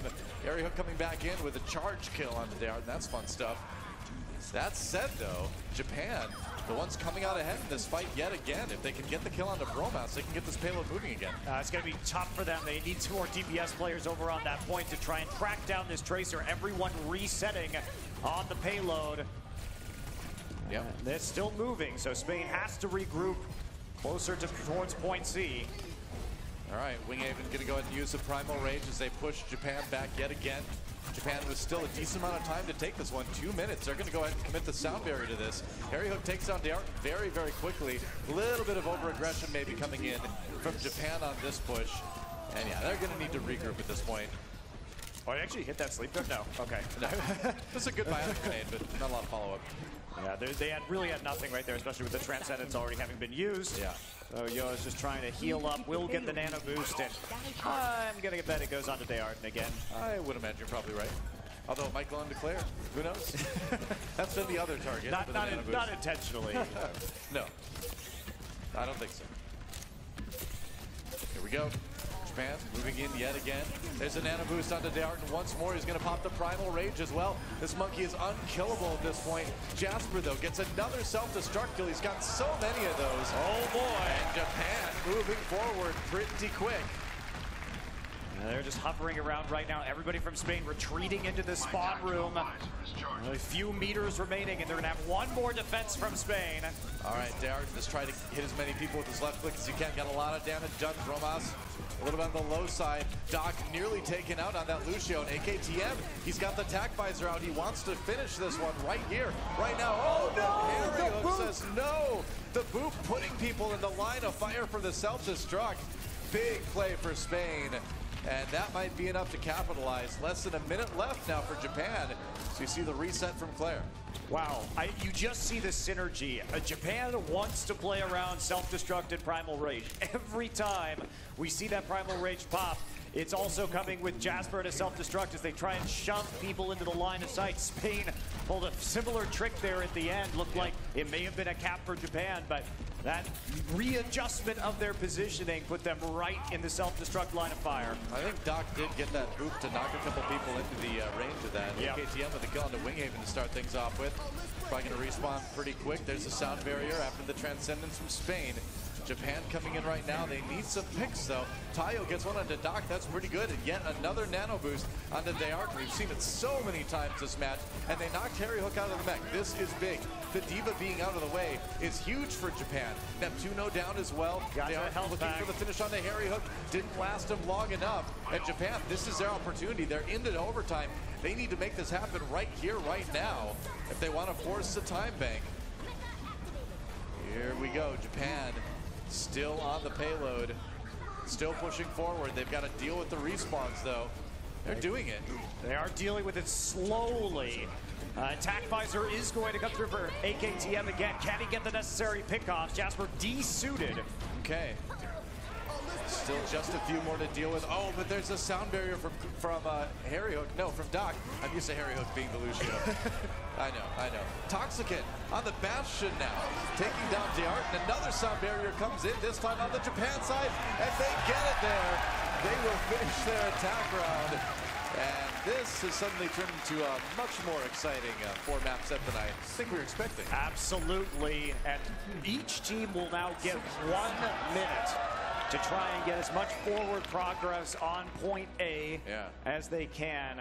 And after that first round, you have to say that Japan looked a little bit more decisive, although Toxicant did have some positioning issues compared to the rest of his team. So can Spain reorganize themselves on the point and try and prevent that first pick? Well, here's the thing. If you're Spain right now, okay, you can forgive those last couple rounds because it's very, very rare that we see a team play as aggressively as Japan is right now. So if you're Spain, you're like, all right, now we know we got a break here. We know how they're going to play. Let's back up. Let's play a little bit more safe, a little bit more defensive, and see what they can do. It's just interesting the way they're playing such a tank-focused style. Japan, like it's all about that front line, and they're making a lot of space for Tayo to work. And we saw him say in that interview that they use him mostly as a tool, as a powerful weapon that is aimed by the rest of the team. And you could see that Yoz is the one who's really coordinating with Dayart and Jasper to make that room for him to go crazy. Well, it's interesting that this 2-2-2 style for Japan is able to push in so aggressively with the tanks, because normally you just see tanks get burned down, but they're doing a great job of opening things up. Here we go, Japan on the defense, Spain on the attack once again. Remember, just a minute for each of these teams to try to get something done on point A. Not going to have any luck firing through that Winston shield, so the slow poke is coming through for Spain, eventually getting some damage down. Spain does push Japan back. They're playing pretty far back again, like they did the first time. Without Winghaven, without Toxicant, Japan, look at this, very decisive defensive win. They only lost Claire, and Lucio can get back to the point really fast. Spain down to just 20 seconds to try to make something happen. Bromas needs to be a miracle worker with this pulse bomb. Can he get that important first pickoff? Because if Japan is given any amount of time, there may be another nano blade coming through here. Here comes Spain. Need to make this attack work right now. Doc should be back very, very soon. I think he's back right now. There's an animal. Nobody touched it! Are you serious? Nobody from Spain even got to the point. They got nothing. No ticks, nada. And now Japan Japan only needs the first tick on point A to take this first map off of Spain. Otherwise, it's going to be a draw, Doa, on this map. So very vital. Japan has that chance yet again. And so nobody could get to the point because we saw Jasper Dearten. Dearten was again nano boosted and zoning everybody from Spain away. But yes, that also was a bit of a miscommunication for sure. Wow, I did not expect this coming into this this one here. This is great. All right, Japan, their attack run coming in, and remember, they just need that first tick on the control meters. You can see that little yellow triangle. That's where they need to get the bar to. And even if they can't get it there, too, they will still tie Spain, which is fine. Yeah, they won out on the poke war. So the question is, are they going to engage like that? Or are they going to go for something more decisive? Are they going to go through the hotel again and try and strike from behind? Because it's hard to have that extended push when you only have a minute left. You sort of just have to throw the Hail Mary and see if you can get something done. Well, guess what Japan seems to be really good at, Monte Cristo? Decisive attacks? Yep, throwing everybody on your team in there and kind of crossing your fingers. And Toxicant's playing really far back again, so if they get the wrap around once more onto him, it could be quite deadly. Yep. They are going to play further around onto the high ground this time, so they're mixing it up.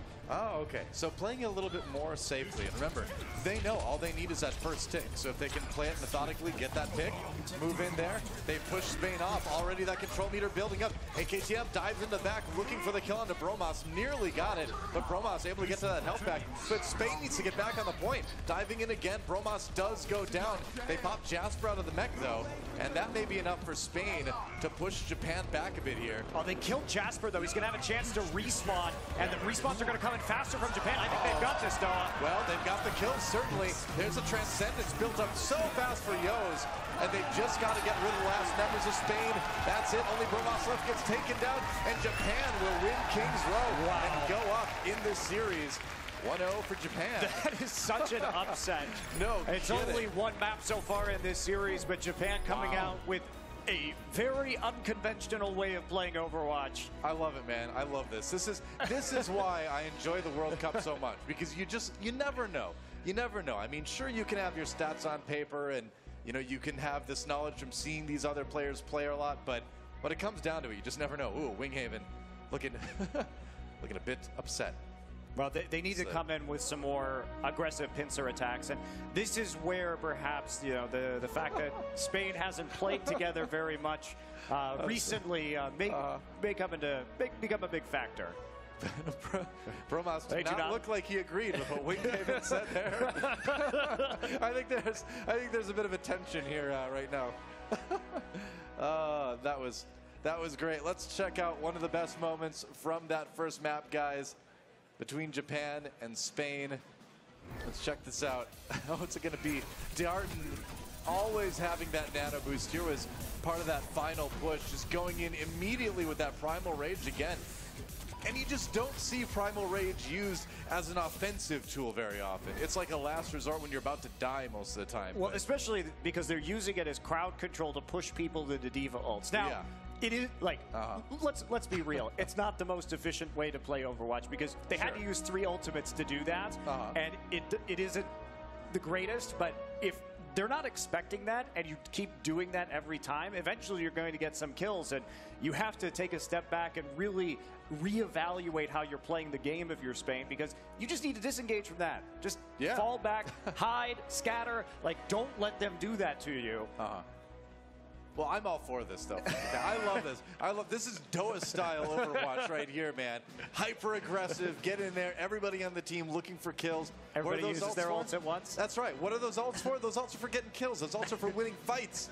And that's what you got to do, at least versus Spain, apparently. It really is an all-in style, though, right? It's very, very all-in. Like, you have to win those fights so decisively every time that you get massive pushes on the card. Because if you don't, and they somehow manage to stall you out, Japan may have some trouble later in this group stage, but right now, they are pushing Spain around. They've made a statement, at least, as we come on to Nepal here for our second map. And, win or lose at this point, I think Japan can be pretty pleased about how this started, at least. Well, they have their thing, and they're doing it. So they do. I'm curious if this is going to yield the same dividends on Nepal here on Control, or if we're going to see anything new from them. Well, this is where, you know, Spain has a chance to stabilize. But, you know, we said that last time when we went into time bank for Spain and Japan too. So we'll see. Spain, I think, take a deep breath, guys. Enjoy the cool mountain air of Nepal and just relax. It's 4 games. Yeah, you just lost to Japan in front of thousands of people at the World Cup. But that doesn't mean you need to lose the series. That's right. That's right. And Japan is not going to be playing with an Ana this time, which was sort of the crux of that play style alongside their tanks. Yeah. You know, when we talked to Japan about their practice schedule too, most of these guys, I think everybody but Tayo lives in a team house right now and practices with each other full time. And they said, practice against challenger teams from Korea. And while those are challenger teams, obviously, there's still a lot of talent in that pool in They're South still Korea. Koreans. They're still Koreans. That is true. So they get some good practice. They do get some good practice. That means they're probably playing against like Meta Athena a few months ago. That's great. Here we go. Brawl on the high ground as we get things started on Village on Nepal. Spain in the red, Japan in the blue once again. And it looks like Bromas leading the way for Spain to take this early fight. Japan with a few people left on the high ground. A chance to turn it back around, and it looks like they are. Nobody on the point right now. Somebody's got to get there. Just a massive brawl, actually. No kidding. Everything breaking into small skirmishes. What am I watching here exactly? Nobody has touched the point yet. Guys, this is Control, not deathmatch. There we go. Japan finally getting some people on there, and Spain's like, we got to get back there in a hurry. Looks like they can. Yeah, they are the only one on the point, I believe, right now. They're going to wait for some respawn before they try and recontest, but that was a fun deathmatch. I didn't realize that mode was in Overwatch, though. You know, I love 6v6 lockout elimination, and that's like as close as we're coming right now, but that was cool. Spain back on the point right now, trying to fill up the control meter. Really fast sound barrier for Japan, man. Spain trying to just clean up the rest of Team Japan to take the point once and for all. Japan, though, actually got a little bit more control meter built on there yet again. Still 0% for both these teams. That was a very late transcendence there, but it looks like they're still going to be able to win this fight. We saw so many ultimates used because of the bloody brawl that occurred before the point was even taken. They still don't have it. Okay, there we go. Get it. All right. Calming down. Very excited. Need to calm down. Spain getting the control percent, building up now. Japan, and so here's our question. Here's where this is the position I wanted to see Japan in, actually. I want to see them fight against an entrenched defensive Spain. Well, I think you're going to get that for now. Yep. And Dearton is just going to find Harry Hook. I guess they're just going to also find Doc as well. And then they're going to jump on the point. They're going to kill Winghaven. And it looks like they're just going to win a fight pretty handily and take the point. Huh. Harry Hook was, there you go. Harry Hook was desuited before that fight even began, so the target selection good from Japan. Take him out immediately. True. And then solidify your control over the point. Only 29% able to be gained for Spain right there. Both divas will be entering the fray with a self-destructing mech. Sounds fun. Unless you're the person that makes mechs and you're like, what, you blew up another one? These are expensive. Neptuno picked off really early. Jasper grabbing a couple of crucial kills, and Japan way ahead in this one. AKTM untouched on that soldier, and now Japan chasing down for a couple extra kills. I think it's time to back off, though. Yeah, there we go. Japan used no ults because the self-destruct from Spain was sort of thrown off into the hinterlands of Nepal. Yep. Maybe he was trying to cause an avalanche on one of those mountains in the background, Doa. See, that's a great idea. You cause an avalanche, you bury the point, then nobody gets it. There. You happy now, Japan? Yeah. So Japan really easily able to outflank that one. Yep. Tayo coming back in. He's still got that pulse bomb to use. As soon as that transcendence is up, he's going to go for it, man. Waiting. There we go. Oh, he stuck it to the diva. Harry Hook really low. Popped out of the mech right now. Here comes the attack, though, from Toxican. Use that attack visor. They have the sound barrier on both sides. And so far, again, we're looking at AKM's perspective, and he is relatively untouched here in this fight. Yeah, he is, and the cleanup is all there. Japan had to use everything that they had to defend that, but Spain staggering their ultimates in a relatively inefficient fashion, not able to match blow for blow. Yeah. And Japan maintains control of this point, Doa. We're ticking up to 90%. Japan reminds me of the Zerg player in StarCraft that just only 6 pools. And all he does is Zergling rush you. And it beats you, but you get so angry. You're like, I know it's coming, why can't I beat it? But he's just so good. Oh, nice great pickup. Again. AKTM, man, this guy's been really impressing me. Yeah, spamming the angles, and even though there are 2 members of Spain on the point, the other 3 were cut off, dude, and killed in that hallway. So where are you going to go? That's going to be it. I think that's it.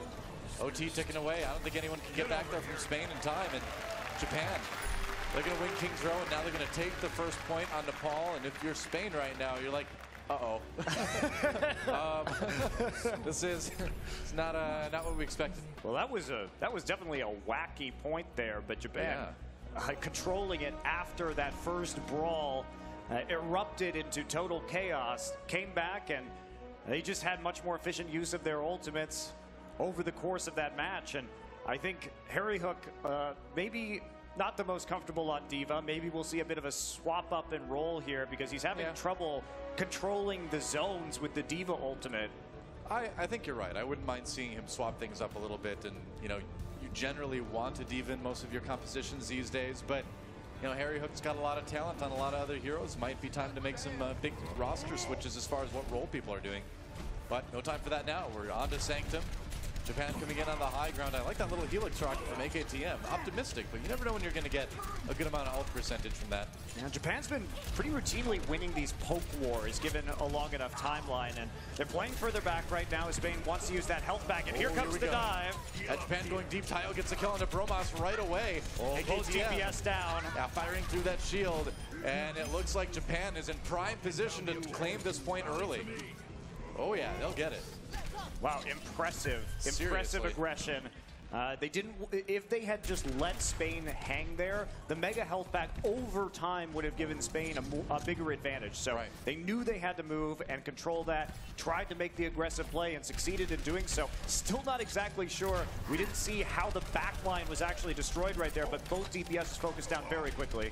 You know, you can call it over-aggressive and all that, but Japan has been very decisive about their picks, too. I mean, honestly, this does remind me of a lot of, like, lower-tier Korean teams, like, hyper-aggressive, but also very decisive. Japan going in again. AKTM has that tac visor, and they are going to chase Spain all the way back. And, oh, my. Holy cow. That was a massacre. But Doa, yes, it was a massacre, but they used both support ults in order to pull that off. So, again, we question the efficiency of it. Looks spectacular with that pure white, but now Spain is going to be coming in with a strong counter push here. And there's still plenty of time to work with in this. Let's watch that one more time. They're going to, as we see, great name from AKTM, man. I mean, yeah, layering of the support ultimates there. But they're going to win the next fight anyway. What? We didn't see all of that, but you know the thing is going into that one they had both tank ultimates and we didn't see it. But Dearden and Jasper both using it, and that was enough. I mean, those are 2 very good zoning ultimates, and when you force people into uncomfortable positions, the DPS can take advantage of that. Absolutely. Still not something, like Spain needs to figure out how they're going to play against this Japanese squad. Yeah. Because that should not be happening right now. The teamwork has been rather sloppy. True enough. Spain with the Lucio ult now, so this might be enough. They did take out Tayo early. And okay, so Spain does finally flip it. 95% for Japan. Japan with all the time in the world to build up some ults and come back. And they just let that one go. And guess what? The last pick, the late pick onto Bromas there might be crucial. Could be. I mean, they can come at this if they go in as a 6v5 here. Yeah, they can. Yoz is back up. He's running back to the point right now. He's floating anyway. He's floating serenely. Going to be transcendent there. Here we go. Going in now, and when has not having ult stopped Japan from attacking a point? Gets one onto Doc right away. Oh, there's a pulse bomb, and AKTM got a little bit caught there, but it is okay because the rest of his team is dismantling Spain. I'm going to try and finish up some of these kills. Are they going to commit? Tayo looking around the side. Transcendence has to be used.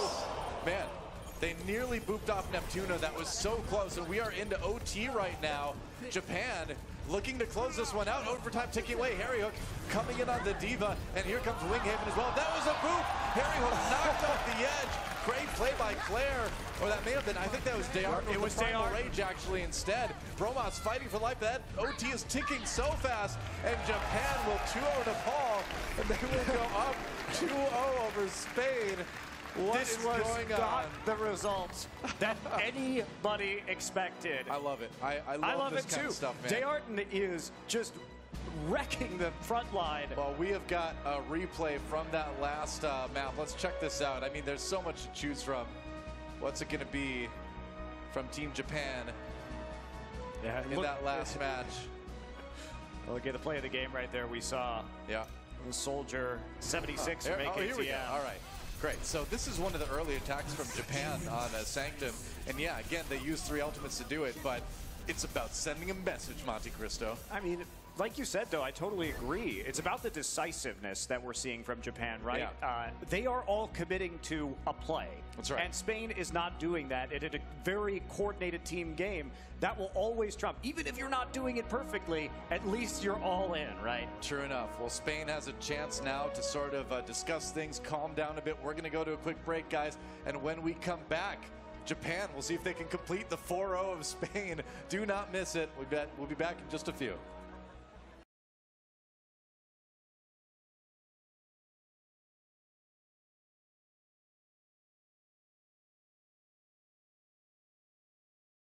Monty back again for the next 2 games in Spain versus Japan. And Monty, you know, in anime, there's this term called hot blood, which is where you don't really need to be skilled or strong or anything, but if you like yell a lot and believe in yourself enough, you can beat anybody. And I feel like that's what we're seeing from Japan right now. It's a total hot blood play style. It's working out. I'm really enjoying watching it, Doa. They are so decisive and all on the same page, and they have been practicing together in Japan. And, you know, Harry Hook coming back late from Korea didn't leave the Spanish team a lot of wiggle room in order to get that practice in. So this energy is definitely on Japan's side right now, and it's been very clearly in their favor. And Flames wrong again. Surprise. Flames wrong again. What do you know? Well, I do agree with him, though. It's rather shocking after having spoken to these teams that this was going to be the selection for them. But we'll see what Spain has prepared on Volskaya. Yep. Here we go. A chance for Japan to lock in the win against Spain, or an opportunity for Spain to possibly make their way towards a 2-2 tie. Either way, this match is crazy. Yeah, it is. And we are going to be looking at, it seems like Japan on the attacking side first. We'll see what they selected. We're still waiting on this timer. That's right. Indeed. You know, where we saw so much Lunar Colony last week as well, we're seeing a lot of Volskaya today, aren't we? Yeah, we are. I think that last week, because it was so new, a lot of teams were trying to get upset victories on it if they were the losing team coming into that map. But all of these teams, remember, have had an additional week to practice at this point in time. So it's more of a known quantity right now. Plus, everybody was able to review the successes and failures of Horizon from the teams in Shanghai. So very true. Very different situation. And I think as we go deeper in, it'll be more of a 50-50 split. So here we go. Spain on the defense in the blue, Japan in the red on the attack, and Neptuno can play that Sombra. And we're seeing Harry still on that Diva, so can he up his performance level? He's a fantastic player, but can he be fantastic here in Sydney on a Diva? Well, Japan going for the same composition they've been using the entire time. Yo's on that Ana, wanting to nano boost Dayarden on the Winston yet again, most likely. And it's all about creating space right now. You know, we haven't been watching Taiyo that much, but he's been cleaning up once all the focus goes on to the tanks from Japan. So it's them buying Taiyo a lot of room that is part of the Japanese success. Here we go, Japan up on the high ground now. Going in, they want to really control this health pack. You see this against Diva composition so much on this map right now. Japan clearly practiced with their strategy. No doubt. In that room right now, sitting on that health pack, waiting for it, taking advantage of the sleep dart for the kill on the Bromas, and they are going to go on the point with the numbers advantage here. Can Spain stop them? They're on the high ground across on the other side. AKTM, though, shielded quite well. Tayo gets 2. Well, he pops Harry Hook out. There we go. There's the other kill. Jasper cleaning up. And are you kidding me? Japan rolls through point A. That sleep dart was so clutch from Yoz. He was playing the other angle, and you don't expect the Ana to be looking that way. You expect the Ana to be healing the team, but instead, nice sleep dart. They all retreat and collapse onto the high ground, get the kill onto Tracer, and methodically take the point. That was very well played by Japan. Yeah, you'd expect a normal Ana to be healing and defensive, but not Yoz, man. He plays on Team Japan. He's looking for those sleep darts. He's looking for the kills. There's the EMP, though, coming in for Spain. We'll see how Japan reacts. Winghaven goes down immediately. Bromas with the kill on AKTM, and Tayo, he's got that pulse bomb, looking for a place to put it. Needs to be careful. He's going to throw it in there. No kills from that one, though. Japan still rolling forward, though. Bromas can't get much with his pulse bomb, and they've got the sound barrier now on Team Japan, building up a little bit of time here on point B. Spain is pushed back a bit, and now there's Dearden with that primal rage. Neptuno does kill Claire, though, so maybe Spain can start to push people back, but I don't know, man. Neptuno going down. They haven't quite taken the first pick yet. On Japan, they need a bit more, but they're so close. Well, Attack Visor's still going here, Doan. Tayo and AKTM are teaming up for the kills, but they haven't gotten the tick, and that's going to be it. That was so close, man. Not a bad attack for Japan at all. They didn't get the first tick, but that was very close to being successful. Yeah, Claire actually going to change over to a Zenyatta here, so running a longer range poke composition. Now Japan is going to have to pick somebody off from far away because they don't have the AoE healing on the point from the Lucio. So it's all about making sure you get those single targets down from range. Not normally a style we would see on Attack on Volskaya, that's for sure, but you'll see they're taking the elevator. It's going to be a methodical approach on the high ground. Japan's not showing us anything we normally see anywhere, man. EMP used by Spain once again. Winghaven, though, the first to fall. They're going to have to drop the sound barrier to try to shore up the defense a little bit on the blue team side.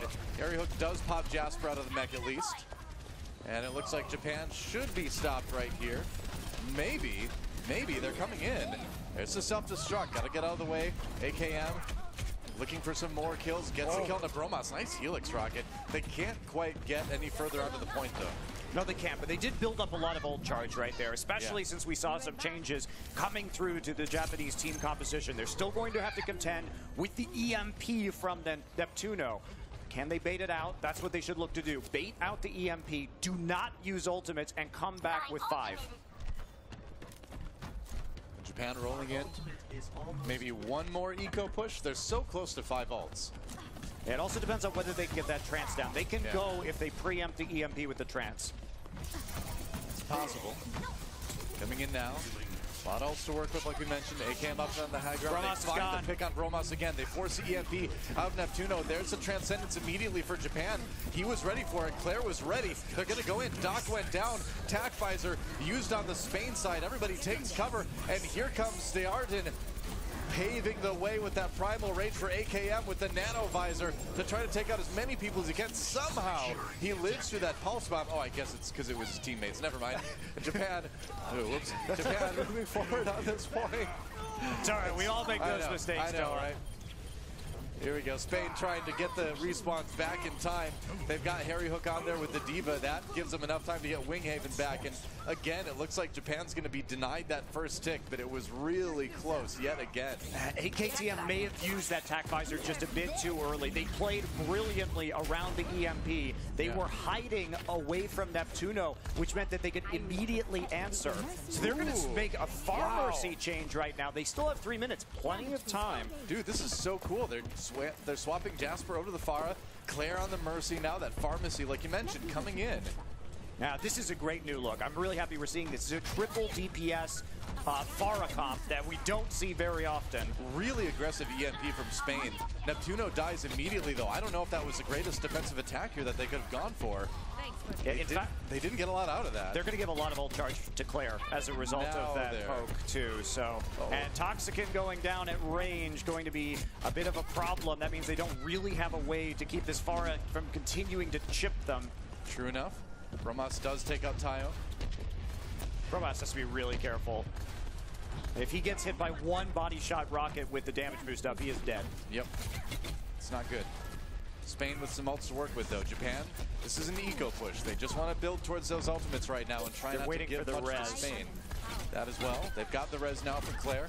So how long is Japan going to wait? Do they want the nano visor? What are they looking for? Well, they've got time. You know, still 2 minutes left. But a push right now would be about the last time they could push and then have a lot of ultimates for one final push. They got Bromas. There's the pick. Are they going to go in? EMP used, though, on the Spain side.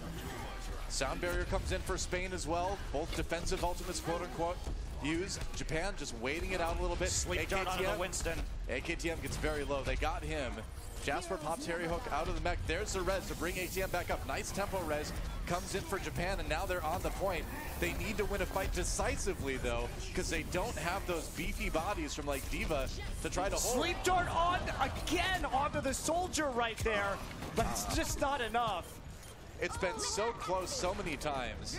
Yoza's sleep darts have been quite impressive. He has hit a lot of targets in this game so far, but it's just not quite enough, as you say, Doa. Some of the ult usage has not been at exactly the right time, but they're just going to keep switching it up. Here comes the McCree. KTM on the McCree, I love it. All right, they did at least get the first tick out of that last attack, so they did get some percentage, 58.2 to be precise, on point B, but of course, they'd like to finish that one. Bromas does go down again, courtesy of probably a flashbang from AKTM, I would imagine. And IO does get taken out, both tracers out of the way now.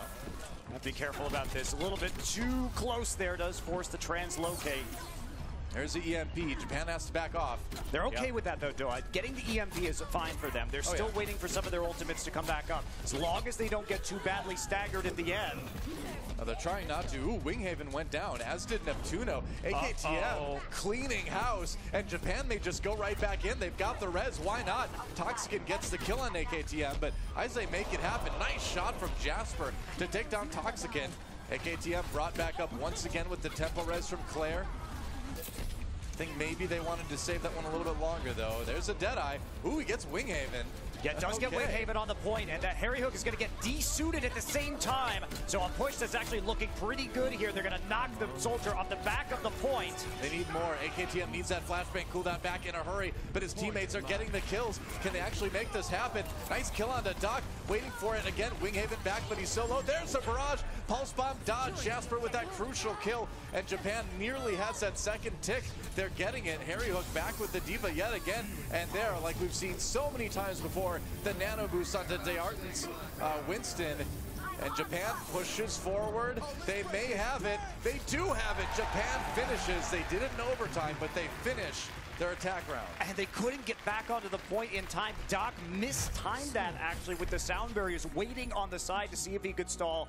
It was a foregone, I think, hope at that point that they were going to be able to take it back or to push them off. Yeah. But finally it works out, and Toxican just couldn't get back onto the point. There was a nano-boosted Winston in his way, so the tac visor ineffective from Spain due to the zoning, and Japan takes both points. They have a strong shot now at winning Volskaya. Seriously, I am just blown away by this. I mean, Japan has shown that awesome aggression in the first couple maps, and now this versatility, swapping over and over to different heroes, just throwing a lot of things at Spain to try to handle, and honestly, I gotta say, playing it all pretty well. I mean, their ult economy hasn't been the cleanest, right? But they are, again, they are decisive, and they are unpredictable, which is making it very difficult for their opponents to react to everything that they're throwing at them, to showing us more team compositions than any other team that we've seen today. Dude, like, Japan right now is a Zangief player in Street Fighter that just spins his stick around and keeps trying to throw you, and you try to play a real game of Street Fighter, but he just keeps grabbing you, and then he beats you, and you're so mad. No, I play Zangief with a lot of skill, but what I'm saying is, these guys are like the button mashers that are winning, and you're like, how is this happening? But I wouldn't go that far, though. I think they've had a lot of like very decisive movements, and we've seen some very good mechanical skill from them, but it is impressive so far with the wins that they've been able to put together, and they are, I think, making a case for themselves to have a 3-0 right here. I think it's quite possible. All they need to do is prevent Spain from finishing the map. There we go. Harry Hook's on the soldier now. Toxican on the Genji, so they're moving to triple DPS. So Spain finally going to be making an adjustment.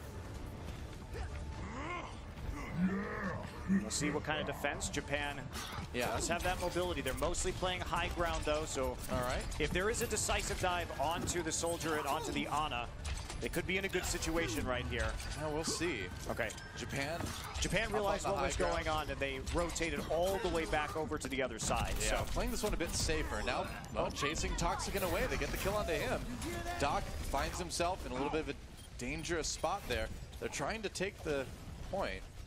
Well, they can't get through that door right now. No, There's too much. There's a withering barrage of fire from the opposite side of the point from the Soldier. So they need to readjust. But I like Japan's read. So when they saw that there was going to be a danger of a multi-man dive onto the high ground, dude, it was nice. But Yoz is there with the healing man. I'm sorry, that Helix Rock excited me right there. All right. Winghaven just went off the map. Actually, he was booped off. That is not great as Spain continues to try to take this point. Japan, Jasper popped out of the mech right now. That could be big. That could be the opening that Spain is looking for. But again, they could really use Winghaven there. They're getting the kills, though. Yeah, they are. Okay. And Harry Hook uncontested on that high ground. So dealing the necessary damage. And now they're going to try and transition this into a quick snowball. He does have that tack visor. Bromas trying to help clean up on some of these kills. And Spain looking much more patient and measured now that they've made some of these substitutions. I would say so. So still not taking point A quite as fast as Japan did, but still a very respectable time coming out of this one. Yoz has also swapped over to the Sombra, so they're going to be going for a Sombra defense here on point B. Does mean that the EMP is going to be delayed, so a window of time here for Spain to take it. They have plenty to work with right now. I mean, it's Sombra, right? Yo's already halfway through to that EMP. Transcendence for Spain now as they really try to snowball this attack. They killed Claire early, so great start for Spain. Toxic trying to get all the kills he can with that ultimate, and here comes Harry Hook now with the tack visor. Of course, they have switched him over to that 76, and that may be the trick here. Japan in a lot of trouble at the moment. I'm really glad we're seeing Spain at least make some adjustments right now because it has been decisive. They got the ult advantage, able to focus down the targets this time, and it's going to be tricky for Japan to hold on to this. Tack visor on the Japanese side, at least picking up kills. There's the EMP. Winghaven was caught by that self-destruct as well, and it looks like Japan has finally found a little bit of defensive stability, but man, that was close. Yeah, Harry Hook gonna back off right now, pelted from the side by the pulse pistols of Tracer. He's got to worry about Tayo now on that Tracer, Okay, he's going to escape with his life and ride the very slow elevator up onto the high ground. So Japan holds, but they do only leave themselves one tick of wiggle room with 5 minutes to go. Yeah, they really got to defend strong now. A kill onto Bromas certainly helps with that. Spain needing to back off a little bit here. In Japan, again, it's all about just building up those ultimates right now. It's all about just the delay that they can bring against Spain. And Spain, you know, again, they've got time for a couple of these economy pushes, and they're almost ready to push in with nearly 6 ultimates. Yeah, they need to get, they need to get that EMP out. That has to be their #1 goal. Yoz is getting very close to it again. Has it up now. There's the EMP. All right, Japan immediately drops the sound barrier, and they are getting aggressive, charging out of the door right now after Spain, and they're going to take this attack out to the open area. If you're Spain, you don't care at all that just happened. In fact, you are extremely happy they used both the EMP and sound barrier because you are going to hit back twice as hard in just a second. You have your own sound barrier and Transcendence to protect you on the point and cover for Harry. So great situation right now for the Spanish side. Yeah. Japan has some useful ultimates that they're getting pretty close to. Jasper does have that self-destruct fairly soon. Yozrath is probably going to have that EMP. There's a kill on Declare. Great start for Harry Hook. Going in with the tack visor now. Dodging the reflect. Gets taken down though. AKTM chases, but Spain got to the point unopposed, and they will just win the round with a ton of time in the time bank. Yeah, that was a very different Spain than we saw previously, and Japan was playing so far forward with the Genji and with the Lucio that there was nobody to go back and double up to the point when they actually went down. So Spain there, decisive, and tons of time left. They have to take one tick on point A with 3 minutes and 52 seconds. They're in a good position. Well, Japan really have their work cut out for them defensively now. And I'm glad to see, you know, we mentioned earlier, Spain make those changes. Harry Hook on the 76 is much, much better than Harry Hook on the Diva, I think. Yeah, I think that there are still going to be issues, right? If you can't play a diva in this meta, it does create problems in terms of protecting your backline a lot with the defensive matrix. So you do leave yourself somewhat vulnerable, and your total health pool goes down pretty significantly when you're only running that single tank. So against teams that have good target selection and can really keep track of your cooldowns on your ults, it can be tough. But right now, Japan doesn't have an answer to it, at least on that first one. We'll see how they fare and if they can possibly full hold here on Volskaya. Oh, they need to. I mean, Japan had no time when they finished their attack run. Spain with plenty of time, so all they need is that first tick on the control meter, and they'll win the map. Here we go, Japan with a lot of tough road ahead. Yeah, and they are going to actually be playing the same style of defense. This time, though, they've moved up to that opposite side of the map. So they're expecting the triple DPS this time and are going to play defensively in the back right corner. So Bronze is going to find some people when he comes up around. Toxican on the side, and Spain is doing a really good job right now of separating Japan. They've got everybody spread out right now. I don't think you can fight on the Soldier and Lucio heals at the same time. Optimistic Winghaven met his doom in the interim, but they wait until that heal station is on cooldown, and that's where they're going to take the kill. Well, another trade. Toxican for AKTM. Those respawns coming in a little bit quicker for Spain, and but they're not getting Harry Hook off this high ground right now. Which is the exact same problem they had last time. They're going to try sending, that didn't work. Dearden tries to go up there on the Winston, and that did not work out at all. And that should be about it. You got time to wave. There we go. And Spain takes their first map of this series. I'd say a much stronger looking Volskaya for Spain than we saw them in the earlier maps. I'm just glad they changed something, because it was looking pretty hopeless before. But with those alterations, Spain does at least take a map in this series. But now we're going to go to Japan's map selection. So another chance for them to take this 3-1 and make a huge statement on this group. Yep, that's right. Wow, Japan. I mean, what do you say about these guys? I mean, they still made all those changes in their attack run. They looked really good. Couldn't pull it out in the end, but I am really excited to see what escort map we go into. Yeah, and I like the fact that, you know, sometimes we saw a little bit of overuse of ultimates, and especially with defensive ultimates. So if we see too many of those going out too quickly, or layering of support ults, that does leave you more opportunities if you're running a triple DPS composition to pull off an amazing Tac Visor, to pull off an amazing Dragon Blade, and it looks like Spain moving in that direction. Well, let's take a look at the play of the game from that last map. There was, again, you know, a ton to choose from these guys, but it ended up being a play with Neptuno, actually. Let's see what he can do on this one. He can left click and then right click. That's right. He can put orbs of discord on people. Oh yeah. Get bloodthirsty with the Zenyatta. But fun stuff. Again, you take a look at that scenario, and that was twice that Japan tried to play a less mobile defensive composition. And the punishment that you have for that is, if they can get onto the high ground, you really don't have a way to easily dislodge them. And if you have to jump up, just solo Winston, Orb of Discord, and a Soldier is going to ruin your day. Sure enough. So it was pretty deliberate from Spain. Okay, let's go ahead, take control of the high ground. They were flanking and harassing the Soldier on the other side, forcing him out there to give a window for Harry Hook to start spamming the opposite doorway, and that's what you get. So we are going to Dorado for our final map of this series. Again, this would have been Japan's map choice, as they did lose Volskaya Industries. So what do you think about this? I think if you're Spain going into it, you definitely at least keep Harry Hook on the Soldier. I think you do too.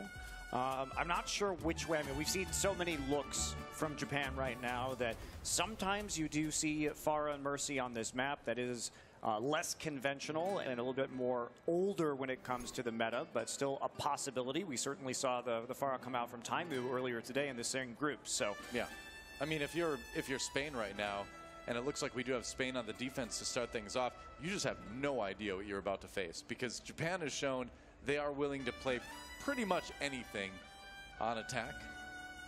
I mean, we saw the Pharmacy, we saw the McCree, we saw Standard Dive, we saw a dive with the Ana. I mean, Japan's showing a lot of looks today. Yeah, and Spain is going to be looking like they're going to have the same thing as they had last time around. Triple DPS once again. It was decisive, so I think you just have to keep running that until Japan figures out how to play against you. And well, the problem is that if they do figure out how to play against you in this map, you lose the series. Yeah, so, that's true. Spain has put themselves in a difficult position, but after that win on Volskaya, at least they've put themselves in a position where they can tie this series. It was pretty convincing once they swapped. So Japan, though, perhaps AKTM going on that McCree. Maybe. You can land that flashbang onto either the Genji or the Tracer. Yeah. Can give you the quick pick you need. You never know. He's not falling back to change here, so they're going to give it the old college try. Well, he's hiding behind the doorway, too, like he doesn't want to be seen. So I think we are going to see this McCree played seriously by AKTM. And it looks like he's sneaking down at the bottom. Oh, okay, they know he's there now. No more sneaking. Yep. Yeah, they know he's there. Waiting he is for it. Just trying to find that initial angle. Is he going to run all the way around for a flashbang flank? I think he really wanted to draw in either the Genji or the Tracer and get a pick individually and then kind of utilize that. There's a kill on the Harry Hook early on. Yes. That one up. Nice flashbang. Takes down Toxic. That was like a max range flashbang, man. That was beautiful. And AKTM coming in. Low health. He's going to survive, though, with another kill onto Winghaven. Oh, my gosh. Japan on the warpath in Dorado. They cream Spain, and that is going to be a really aggressive push. Yeah, again, that coordination coming into play. Communication clearly good there for the Japanese squad. AKTM sneaking around, and they waited until he had that line of sight to play further up on the cart. Yeah.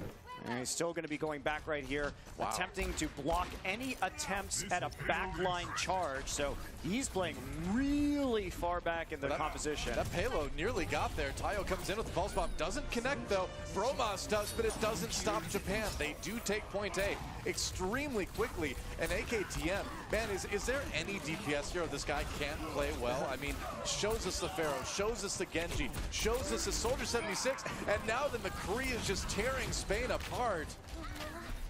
Wow. You know, the only McCree that we've seen today was time we wanted for about 5 seconds, and this time we're getting a treat here as his team playing around him. So everything is dictated by the amount of pressure that he is putting on right now. Yeah. And he's going to slowly make his way up. Spurs a jingling to the high ground. Not the most stealthy here. He's gonna go for the flashbang on the high ground defense. Probably. You usually see teams post up here, and you can sneak over here from McCree and toss a flashbang in sometimes. Why does he even wear Spurs? What does he wear? He doesn't ride anything ever. Doesn't kick people either, so I don't know.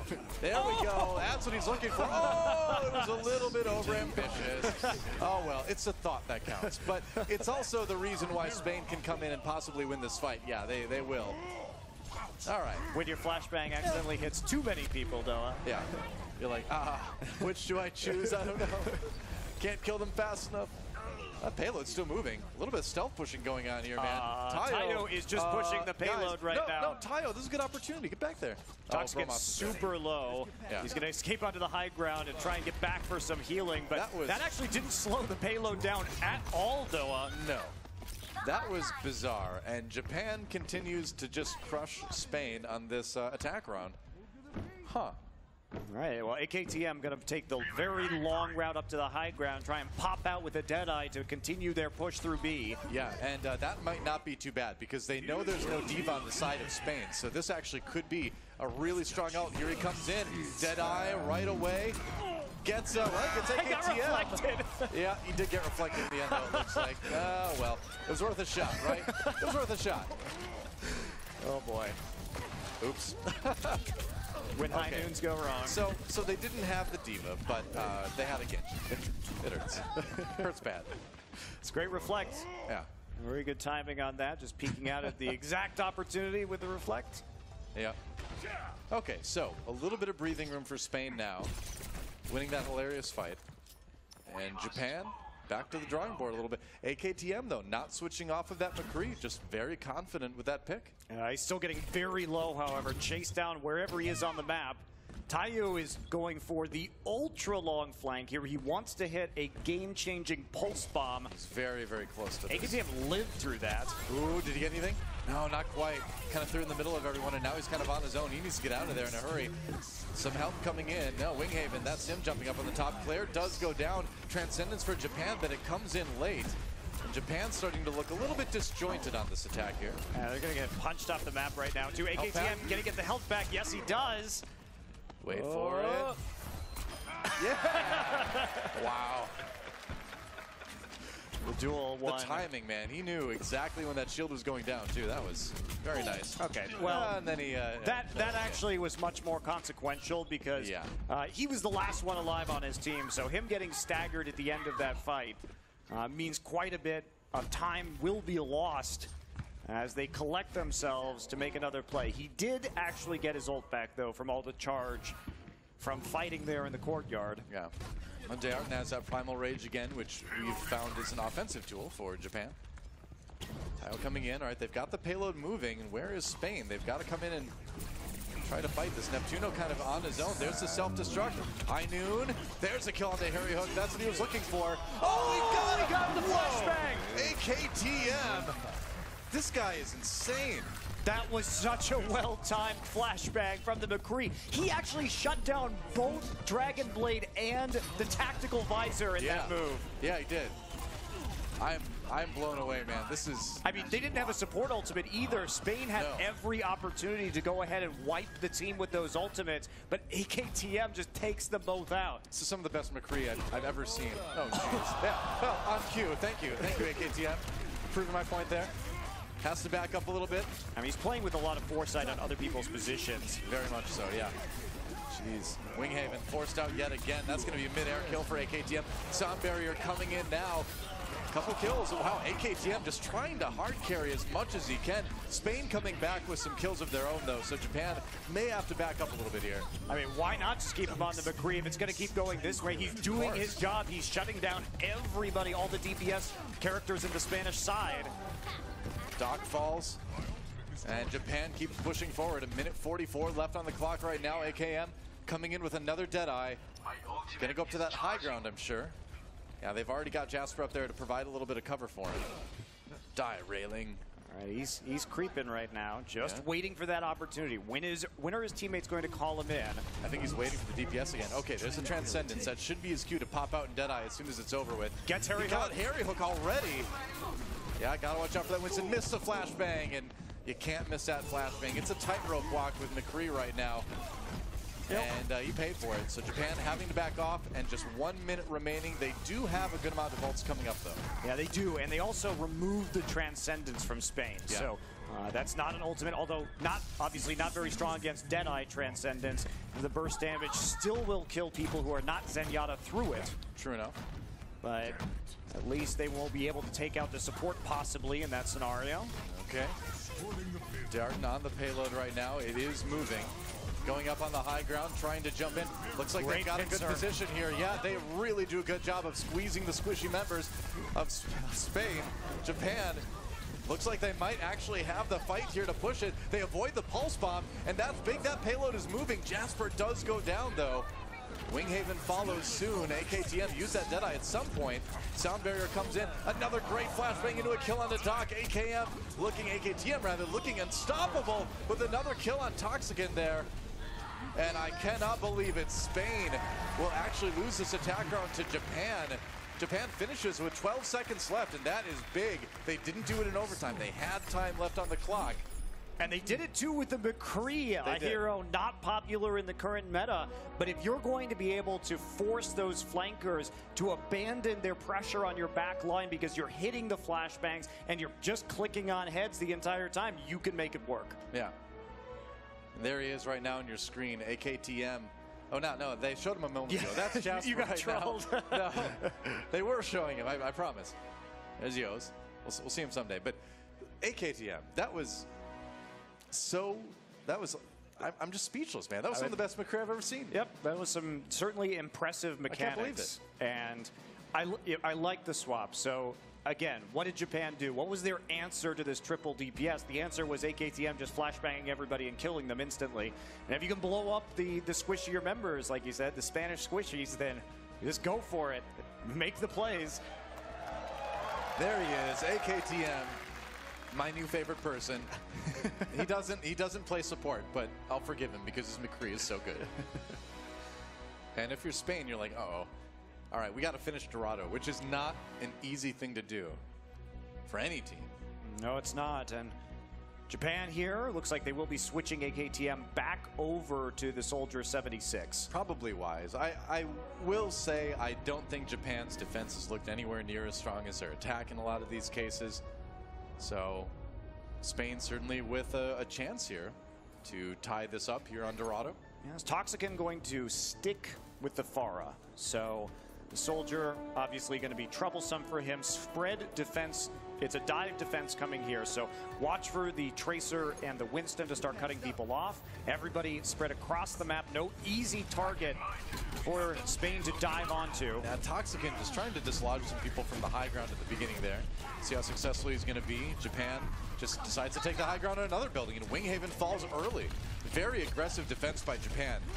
Yeah, they played it reactively too. So when we see Winghaven dive up onto the top, that's when they reposition to have a 2 versus 1 with the Soldier firing over the gulf between the buildings and get that quick pick off. And Tayo, a little bit close right there. Very close. Not sure how he lived through that one, but he made it. Yos does go down though, so Japan losing one of their crucial supports. There goes Jasper, so it looks like this payload's gonna move. It is going to move, and that was Bromas and Toxican getting in very good position. And you get the stagger as well onto the Soldier 76. So, I mean, Spain is going to have another opportunity to attack here, but Japan will be able to get in one more defense before this payload does hit point A. We're not seeing any adaptation just yet. This is the nice thing about the Pharah pick, is that if you get this early lead on point A, you can really kind of pepper the entryways with rockets and make it hard for the defense to get in there. It can be challenging, though, because he doesn't have a lot of direct healing, right? There is no mercy right here, pocket healing him or powering him up, but he's still getting the kills. Yeah, sometimes he just killed the Soldier. There's a nano boost on the Dearden yet again, but Barrage comes in. Claire gets the kill, though, on the Pharah, and Spain should still be able to push this. Japan got a couple kills, but they weren't really able to win the fight decisively. Harry Hook still doing work as well. They have to pop the Transcendence. They need to pop the TAC Visor that is to clear everybody out. That is a lot dedicated to finish this point A. Yeah, but they are going to get it immediately. They're not stalled out, which was a bit of a danger. AKTM is on the McCree, but can't win a 2 versus 1 battle. Killed Bromas anyway. Okay, here we go. Spain with a good amount of time here to push through point B. Yeah, half their ults used there as we look at Harry Hook. I do agree with using the TAC Visor here because you don't want to give them any opportunity to stall this out longer than is necessary. You do know you have to make it all the way through the map. Sure enough. Such aim. Very well. Here we go. Harry Hook pushing people back down to the low ground now. And Japan a little bit frazzled, I would say, on the defense, but you know, I feel like this is very common. Japan has had a hard time putting together cohesive defenses. Darren does get a kill on the Toxican, though, which is a pretty nice pickup. But then Yos does fall. So it seems like every time Japan on defense would be about to get an edge, they lose somebody. Yeah, they do, and they just can't get their healers into the composition. They can't seem to dislodge Harry Hook from the high ground. You know, this is what I was wondering about, is that once we get to the second phase, Harry Hook starts taking the high ground to Soldier, and Japan doesn't seem to really know how to deal with it. Well, he cut off the reinforcements, right? Killing Yos was really crucial there because that meant there were no more heals coming in onto the tanks of Japan, so their ability to hold the point and it could grind it out severely reduced. Ooh. A lot of ult charge. Harry Hook gets his TAC Visor up. Yeah, he's waiting. He thought there might be a dive coming through, so maybe needed to bail right there. Still just long-range poke. Wow, he's like, all right, you got no way to really stop this. Oh, maybe you do. It's named AKTM. Never mind. All right, so that TAC Visor not working out too well. They did force out the sound barrier, though, but Japan cleaning up the outsides of this fight, and it looks like they've got a little bit of stability now. The problem is Doc also used the sound barrier there, and there was not very many people inside that line of sight, so Harry Hook could have traded, but didn't actually make it work as a team.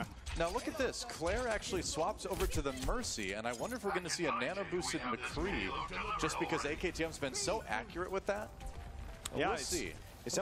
It's definitely possible. That is a very odd switch, unless they are planning to eventually switch over to the Pharah. You know, I think what you do here is, even if you lose point B, you end up having the res to make that point C even harder to take. So I see the logic behind this. It's actually pretty cool. They're going to win this fight without really needing to dedicate anything to it. And suddenly Japan looking like they're in a position to really potentially hold on point B. You can also, with Mercy, reposition easier across the divide in between the two high grounds on either side of the point. So that's something that you can do if you're afraid. And Harry he finds Tayo. He shot the ult right out of him. It's popped the bomb right out. That's what happens sometimes. All right, got to focus at Mercy. And they may have it right here. Spain trying to attack on the high ground. Got to deal with Dearton now. There's the self-destruct. AKTM with the kill onto Bromas as Japan gains himself some time to reposition. Deadeye on the Harry Hook. And Japan looks like they're probably going to be able to clean this one out, but they had to use a lot to do that. The nice thing is that they're probably going to have res for the next fight. Yeah, it looks like they will. They slowly move up towards it, healing everybody up on that side. Claire gets to about 3/4 of the way to the resurrection, now actually even closer. So Japan may only have one ult to work with in this next fight. Spain has a decisive advantage, but if Toxican can't kill that Mercy fast enough, the possibility of a res could turn the tide. Yeah, so here we see that that Mercy boosted McCree, just kind of like we were expecting. And they do see Spain coming in from the left side there. Here comes the dive. Winghaven coming in kind of early, though. They fire through that shield. That's a cooldown out of the way. Ooh, and he is going in. I don't know, man. There's a Primal Rage. Very lucky he didn't die to that flashbang right before the ult happened. And it looks like Spain, though, able to win the fight on the other side with Harry Hook popping that tack visor, though. Toxican does go down. There's a nice res coming in from Japan. Let's see if they can turn it around now. Harry Hook immediately takes on Tayo with that Helix rocket. And it looks like Spain still might have what it takes to complete point B, but they are running out of time. I mean, AKTM is dead-eyeing right now, but the rocket takes him out right as he peeks around the corner. Clutch play from Harry Hook. And there goes Dearton as well. So Spain at the very end able to take point B, but they only have 1:30 now to complete Dorado, and that is not a lot of time. And Japan is also killing them right now, so that's a problem. Yeah, Tayo onto Neptuno will delay things just a little bit. Japan trying to rally right behind this doorway, and they're going to make it very hard. Like you said, not very much time, Noah, but they held onto the Dragon Blade. So Toxican still got that. Useful. And let's see if he can actually get the kills. Will be more difficult now that the Transcendence is there from Yoz. Claire back on the Lucio again. And here comes Toxican with the Dragon Blade. Transcendence for Spain as well to try to keep people up. They really want to win this fight decisively, and that's exactly what they're going to do. Japan slaughtered on the payload, and it is really going to move. Dire straits for Japan suddenly, but less than a minute yet for Spain. If Japan can win just one fight, they've got a real chance of winning the map. Yeah, Spain coming in with the sound barrier and the tack visor again. So Japan, they've got to zone Harry Hook out here. They have the self-destruct, they have the Primal Rage, they have the tools to do it. I mean, it's the old Achilles heel of Japan in this series, right? Harry Hook on the high ground with that soldier. Tayo goes down already. There's a sound barrier. Japan needs to win the decisive fight again, but they're not quite doing it. Bromas with the kill onto AKTM, and when it comes down to it, at the last moment, Japan starting to fall here. Self-destruct not gaining anything, except a little bit of time for Japan to get some respawns back, maybe. But I would say they are thoroughly scattered at this point. Yeah, they were a bit too aggressive at the start of that. One pick goes over to Spain, and then they all in with the Transcendence, and now they're getting picked off one by one, and they're going to have a very tough time stalling this out, but it is overtime. It is overtime, yeah. If Spain completes it, they'll have to do it in OT.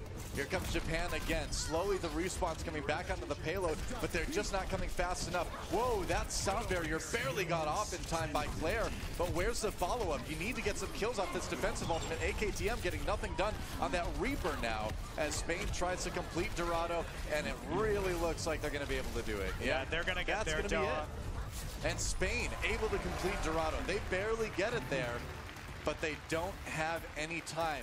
All Japan needs to do is, well, push as far as they can. Yeah. I mean, it's 1:12 for Japan and a minute for Spain. And this is one of those scenarios where it's just about who can get the further overtime push realistically, because such a small differential between those two time scores, considering when Japan completed that third point. Yeah. You see some smiles on the face of Spain now. They've kind of settled down a little bit. They were rattled early on, but it looks like they've kind of relaxed, and it's certainly showing in their play style as well. Yeah, it is. And at least for the moment, AKTM has not yet selected a hero as the clock ticks down in the preparation for Japan's defense. He's on the Genji now. Could be the Genji, okay. Huh. So trying something that they may not be expecting, more dive-focused. Well, it's also an opportunity with Yoz on the Ana to have the Nano Blade. That's very true, but you know, with Yoz on the Ana, they haven't. That's not how they've been using the Nano Boost for the most part. It's been on Dearton almost all of the time. Gives them another option at least. Yeah, certainly does. We go into Time Bank in our last map, in our last match here for day one of the 2017 World Cup Sydney stage. So no Pharah on the side of Spain, sticking with the Genji that closed out the map for Toxiken. Here we go. Spain with 1 minute to push the payload as far as they possibly can. They gotta be aggressive. They gotta channel their inner Japan here.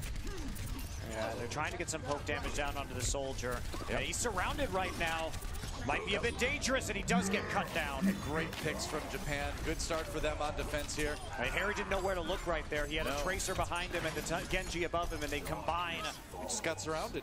Yeah, got surrounded. And that was going to be it. So at least an initial nice defense from Japan. Only 30 seconds here for Spain. Now Spain still does push that payload, though. Japan needs to jump down. They need to make something happen here. All right, they do get AKTM. Good start for Spain. They're going to get this payload moving a little bit farther now. 15 seconds left. It's going to be a good push for Japan. They've got nearly everybody cleaned off the cart right now. So now they're going to get some serious distance into the marketplace. Japan falling back while their members respawn. Yep. So Spain has turned what looked like a little bit of a lackluster push 30 seconds ago into quite a good push, actually, on overtime in Dorado. And if they can take point A, that is absolutely huge. That's potentially map winning. But here comes the attack now. Harry Hook falls very, very quickly. AKTM combining with Dearton, who does fall very quickly after that. Spain still, well, they were in control for a moment. Pulse Bomb coming in. And can Japan hold it right here, right now? Remember, the overtime bar going to tick away so fast. Hard to see where that OT bar is right now. That is a mini diva that was nano boosted, unfortunately for Japan. That is rough, man. Got back into the mech. Winghaven goes down. There's the sound barrier for Japan. That's it. Okay. So that was really close right there. That nano boost made me very worried for a split second onto the mini diva, but the extra damage may have actually allowed the diva to resuit faster to get that ult charge back up. It's possible. So that was a pretty good push for Spain. It hurts that they didn't take point A. That's really where you would have wanted to get in this kind of situation.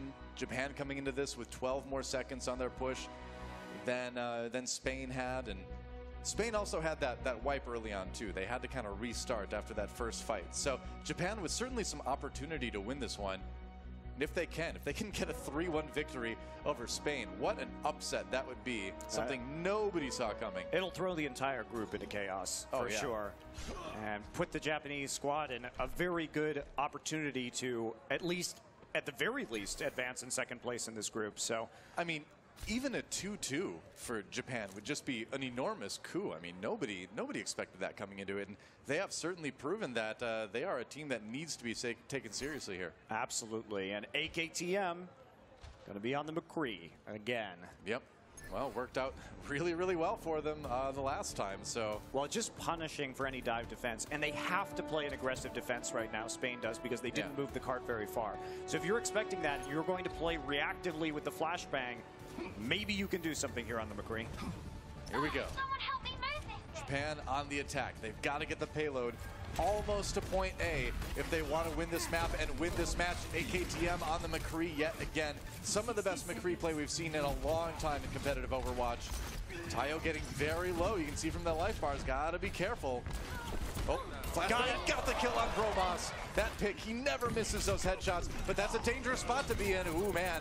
Running in that building, thought he had a bit more support from D'Arton. But the tanks are cleaning up for Japan, Doa. Now they're just trying to delay on the cards. That's Spain. It's not going to last very long in this push. Okay. With Japan winning that first fight makes things very desperate for the Spanish side. So there's the push that will get the payload through that archway, which is the crucial moment in your point A push.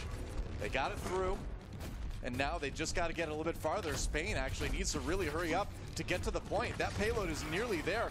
Last-ditch effort from Spain, and D'Arton, a little bit stuck there for a second, gets out. Actually, AKTM got the kill on somebody. It's a brawl on the payload right now. It's so close, as you can see, but the kills come in for Japan. Have they done it? They're cleaning up Spain.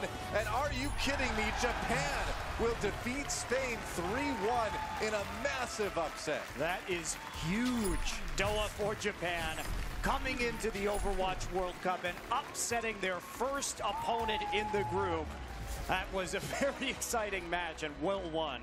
I can't believe it. That was a great series to watch, a great series of plays from Japan. I understand we have a highlight to check out here. Is it AKTM? From our winning team from being Japan. Super clutch? I don't know what it's going to be. I don't know. We're going to find out very soon. But there's so many highlights from so many of these guys on Japan. I mean, AKTM, we'll see. Let's see what that play of the game is. Let's throw it up here. Yeah, I'd like to see it, especially just covering the anticipation from AKTM was so fantastic over the course of this series. Playing very far back throughout most of it, and this is, I mean, that is just crazy. It's so good. It's so good. And then the reaction of these guys, of course. I mean, you know they've got to be going crazy at the desk there too. So. Yeah, wow. I know we've got some shots of that too. Shutting down both of those ultimates is wonderful stuff from the Japanese team, and AKTM showing up big today. Yeah, that's right. Celebrating that win and celebrating a really strong start in the Overwatch World Cup here. A team that, you know, was a big mystery, right? It was a big question mark coming into it. They said they had practiced with a lot of challenger-level Korean teams. It shows. You know, I mentioned it earlier. I really feel like their play style, their hyper-aggression, really reminds me of a lot of those like lower-tier Korean teams. And man, just some of the individual skill too. What a match, and for Spain, what a wake-up call. You know, not a result they were expecting. Nope. But that's how it goes here. We've had some upsets. We've had some surprises. This is the biggest one so far, that's for sure. Absolutely. I'm really glad we got to cast this one. I mean, Spain, a lot to think about going into day 2 now. And we know this team has a lot of talent. I mean, you don't look at names like Harry Hook, Bromas, everybody else on that team and think to yourself that these guys aren't going to win a lot of games. Let's check out our second replay now. We've got another highlight. Oh, never mind. So we'll actually...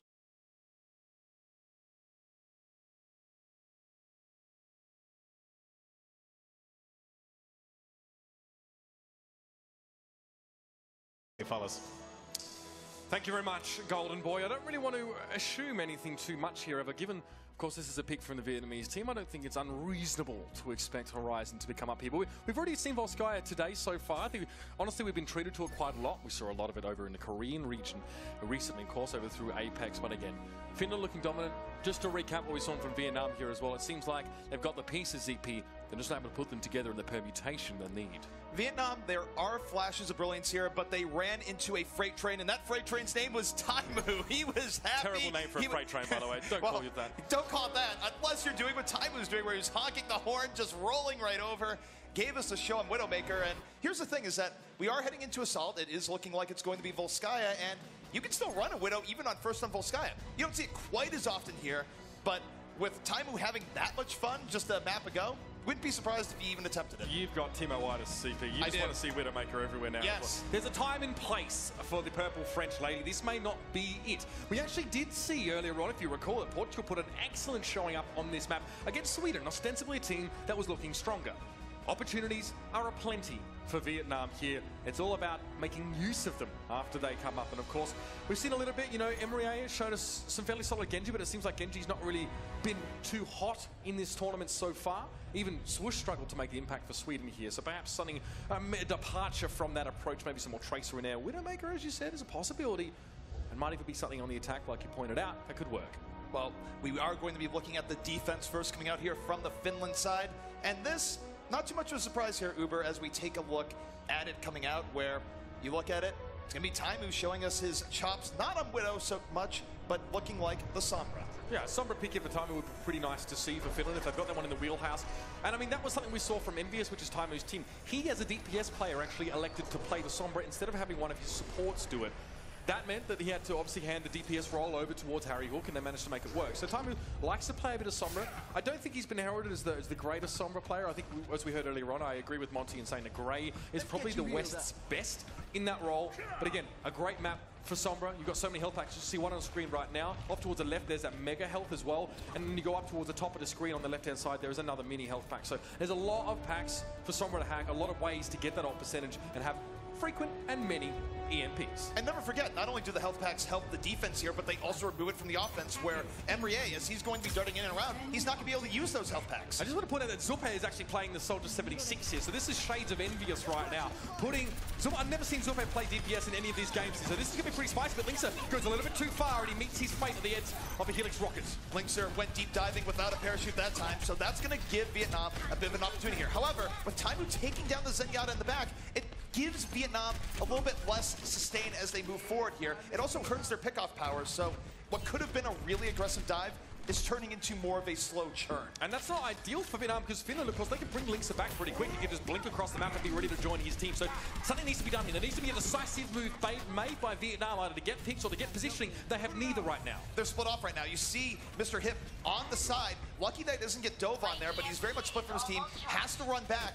And Vietnam, they're not being decisive right now. They're letting Finland dictate the terms. And you take a look at Taimu. The EMP is out.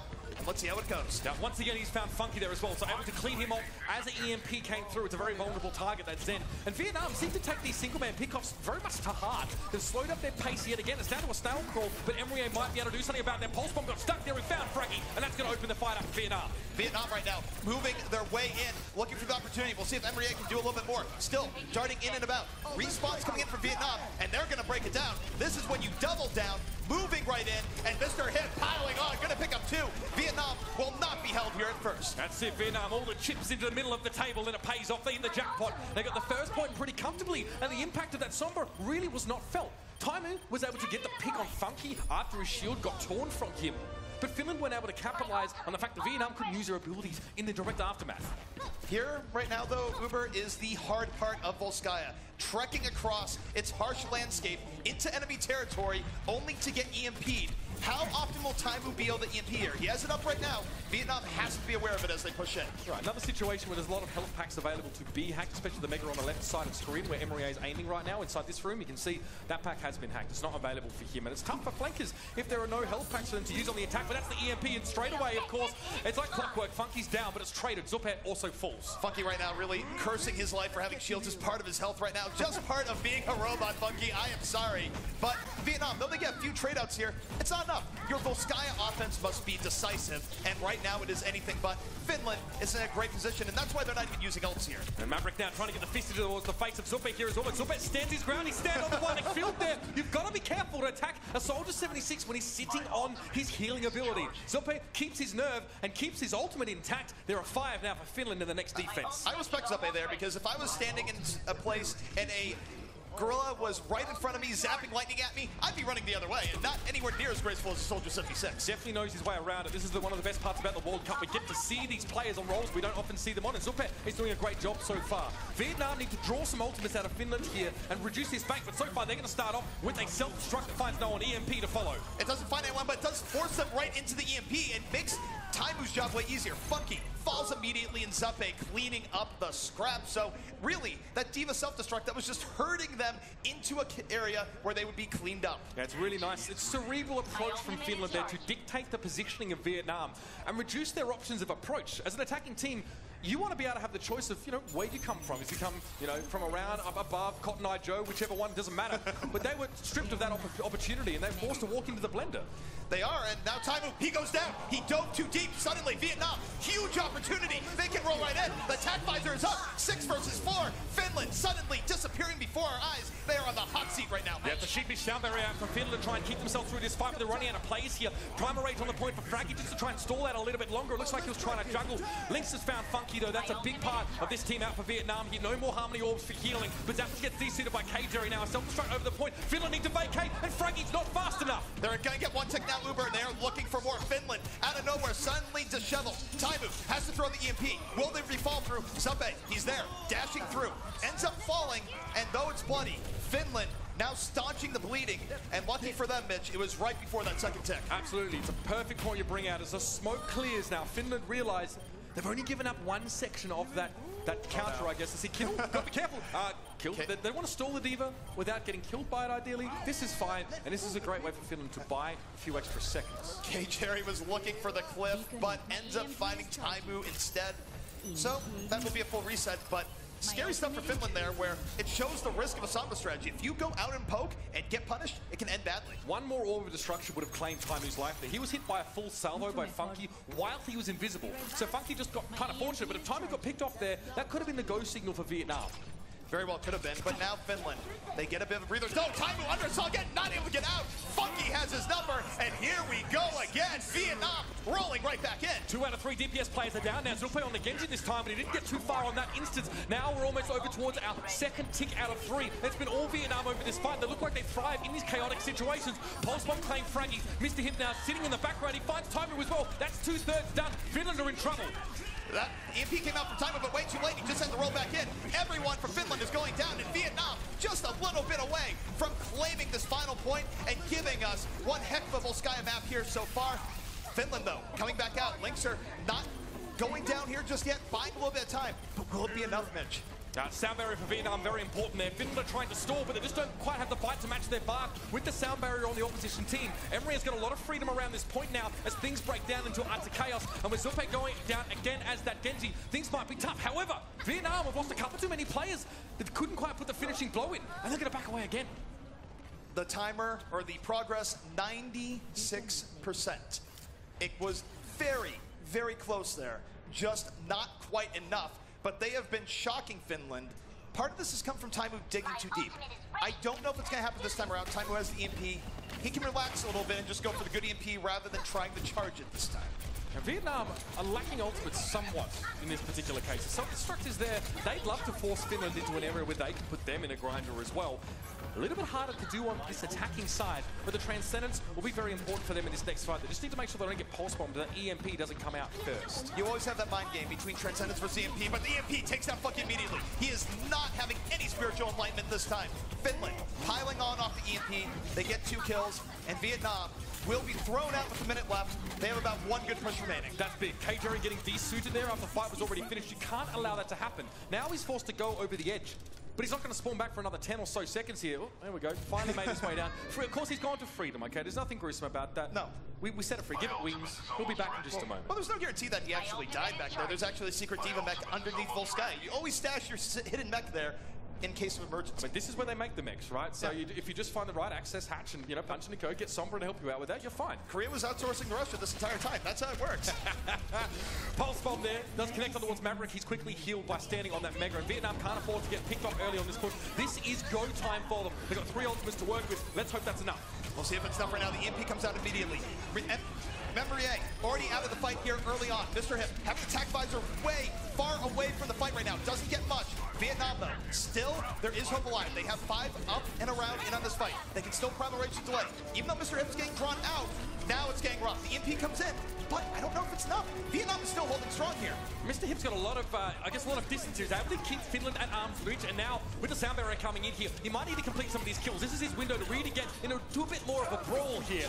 Resuit coming in, though. No, Zappos couldn't quite get resuited. K-Jerry's going to find him now. K-Jerry gets 2 more kills. He's running nuts on the point here. Lynx is trying to stay alive, and the bubbles drop there. Whatever that new mech was that he found, it is supercharged. 3 kills here from K-Jerry as Vietnam trying to keep it up. He gets more. K-Jerry is unchained right now. The last one on the point, and he puts it over the edge.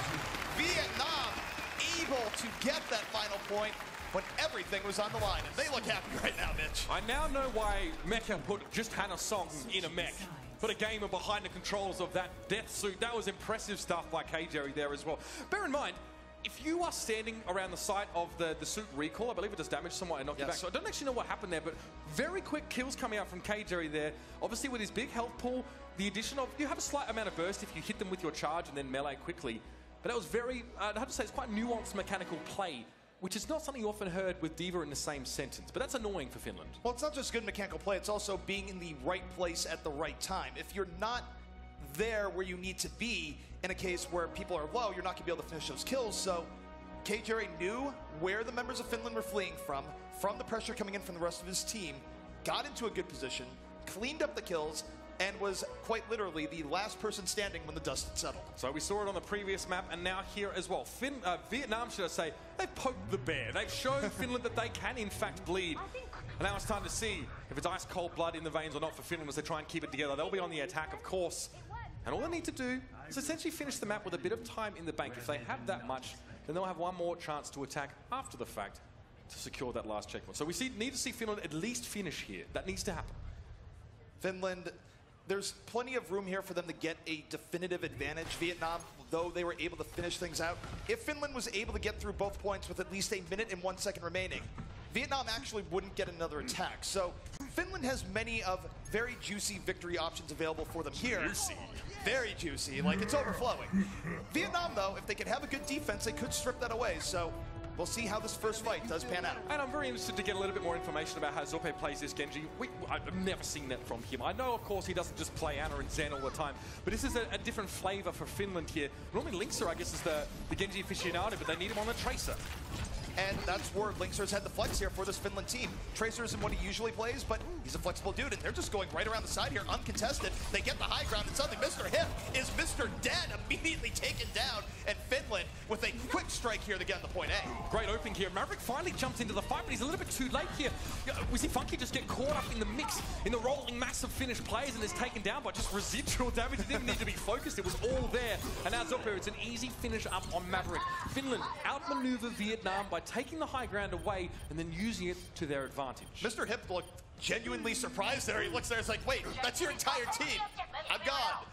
Well, if there is going to be a big defense here for Vietnam, it will happen on second. And even though it's 7 minutes for Finland, we have seen big defenses on Volskaya last, especially with good Sombra play. So we're going to get to see what Funky can show us here on this defense. But see how little Simple and Mr. Hip were able to do in that last fight. Their ultimate percentage is very low. There is an EMP for Vietnam. This might be able to stem the flow, plug the dam, as it were, for now, because Finland are going to be looking for a quick finish. They are looking for a quick finish indeed, but Vietnam, they demex Zappis, Zappe out of the fight, and they are able to deep dive right back in. Not enough manpower left here for Finland. They are going to have to go back to the drawing board here, Mitch. Yeah, I mean, losing Fraggy there as well, their main initiation. Linkser was going to hang around. He probably wanted to charge up a pulse bomb, or at least make sure he'd have it for the next fight. He didn't really see an appropriate scenario in which to use it earlier on. Zappers off the edge there, so he was probably desuited. I think that was the issue. He was in mini form, so he wanted to try and respawn back as quickly as possible. Attack fires are coming up. Pulse bomb for Finland as well. They've got a lot of those offensive ultimates to work with, and Kittle's sound barrier is not far away. The problem here for Finland is that it can be difficult to get a good attack visor off here. The sight lines aren't as great. You're under a lot of pressure. Look, I'm not going to underestimate Taimu and his game sense, but this is still a difficult task. It's not as easy as other points. Also, Zope switched off the Genji now over towards Ana, which is what we're more used to seeing from him. Pulse bomb stick, Linkser gets it done. That's not a good start at all. Mr. Hip's going to drop down, and Linkser's got a lot of freedom to work in this case. Sound barrier now, I think attempted to be used, but Kindle gets taken down before he can hit the ground and drop the beat. Now it's in progress here. Finland, they still have 5 up. They can't lose anyone else, and oh, they lose Zappe towards the end. No more healing here for Finland of the high burst variety, and that should let Vietnam stabilize, and yep, Finland, they're going for the reset. So if you could hear, you would have heard the voice line of Lucio using his ultimate, let's drop the beat. But if Kindle isn't able to touch the ground during that animation, if he's killed before that happens, you won't get it. If he'd had that sound barrier, they wouldn't have lost Zope so early in the fight. The key there, Mitch, is that Lucio's not a liar. When he says, let's drop the beat, he actually has to drop down. That is part of the animation. And if he jumps off high ground while using his ultimate, that's a big window for enemy teams to dispatch him before he can actually hit the ultimate and proc that sound barrier. It is. Well, right now we do see Finland setting up here once more. Zappis holding on to that self-destruct. Fraggy can certainly be a distraction in the back. And they're poking around right now, hoping that Vietnam makes a mistake. Vietnam, their EMP is charged up in range, Mitch. They can throw that out anytime. Oh no, they lose Funky. This is big. Not a good start. He tried to get some health and get more sustainability, but time is managed to find him in the side of the room now. The sound barrier we're waiting for comes out from Kindle. It's responded by Vietnam, but it's going to be a nano boost here for Taimu, and Linkser and Fraggy getting a lot of damage done here. Taimu doesn't have the attack fires, but he doesn't quite need it right now because he's got brilliant tracking.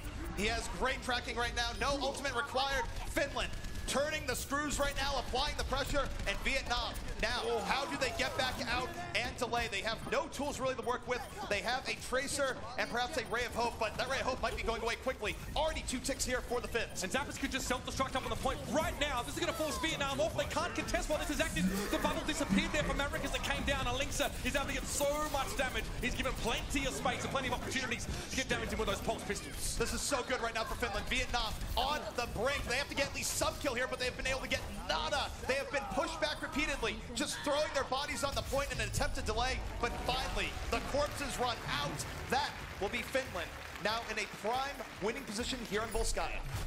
Oh, things are very grim for Vietnam on this particular map. And we've seen a couple of different shades here from Finland. It's a bit of a trick to see Zupe play a bit more of that damage role, but you could see just how much of an impact he can have on his Ana, which is rather legendary in the European sense. Probably one of the only players that consistently is considered better than him is maybe Unko.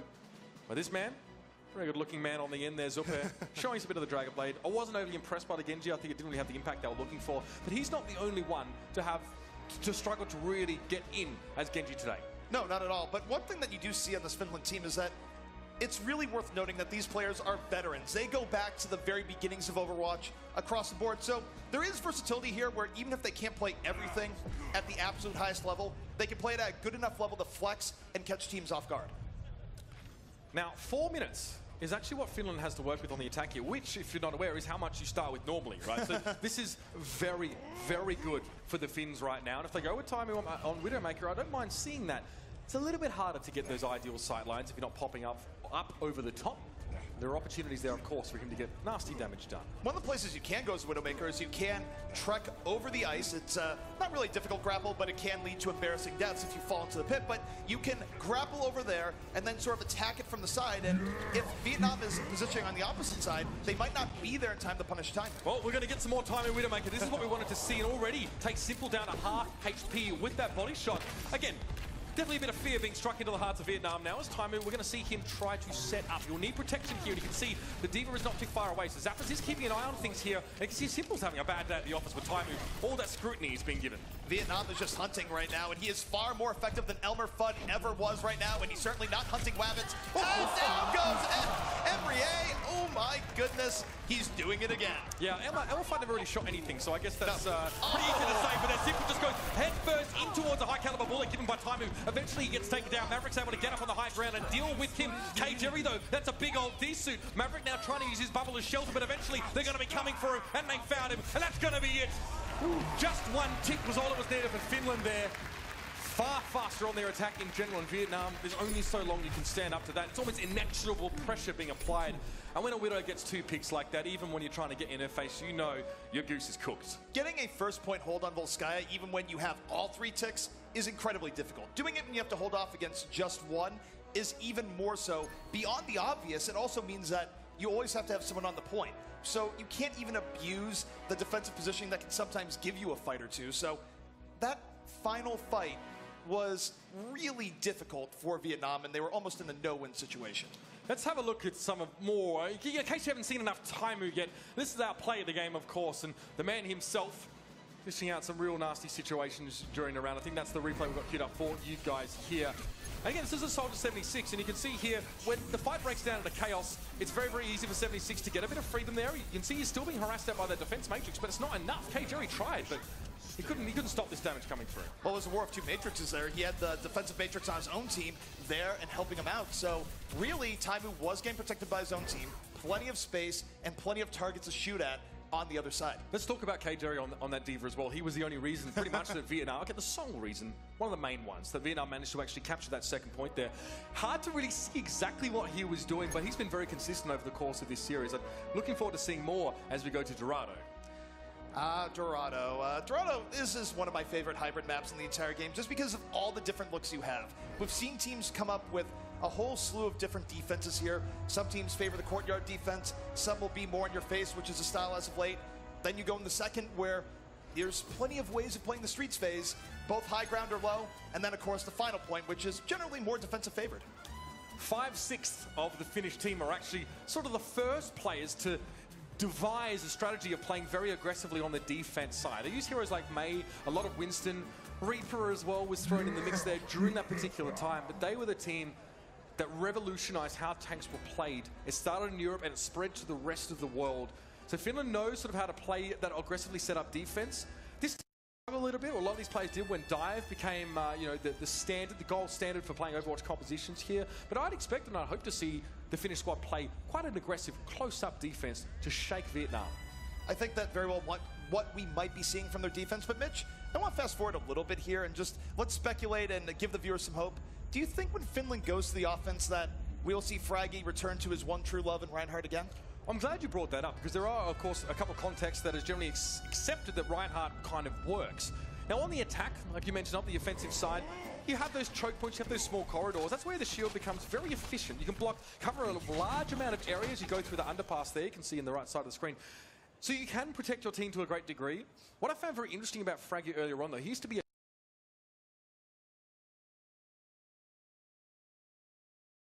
his focus was to get damage with the hammer as the enemy got close up and to protect his backline like a diva would currently now, as we see quite commonly played in dive comps. Given how we know Fraggy used to play, just imagine just invisible people holding him back the entire time. It's like, I need to go in.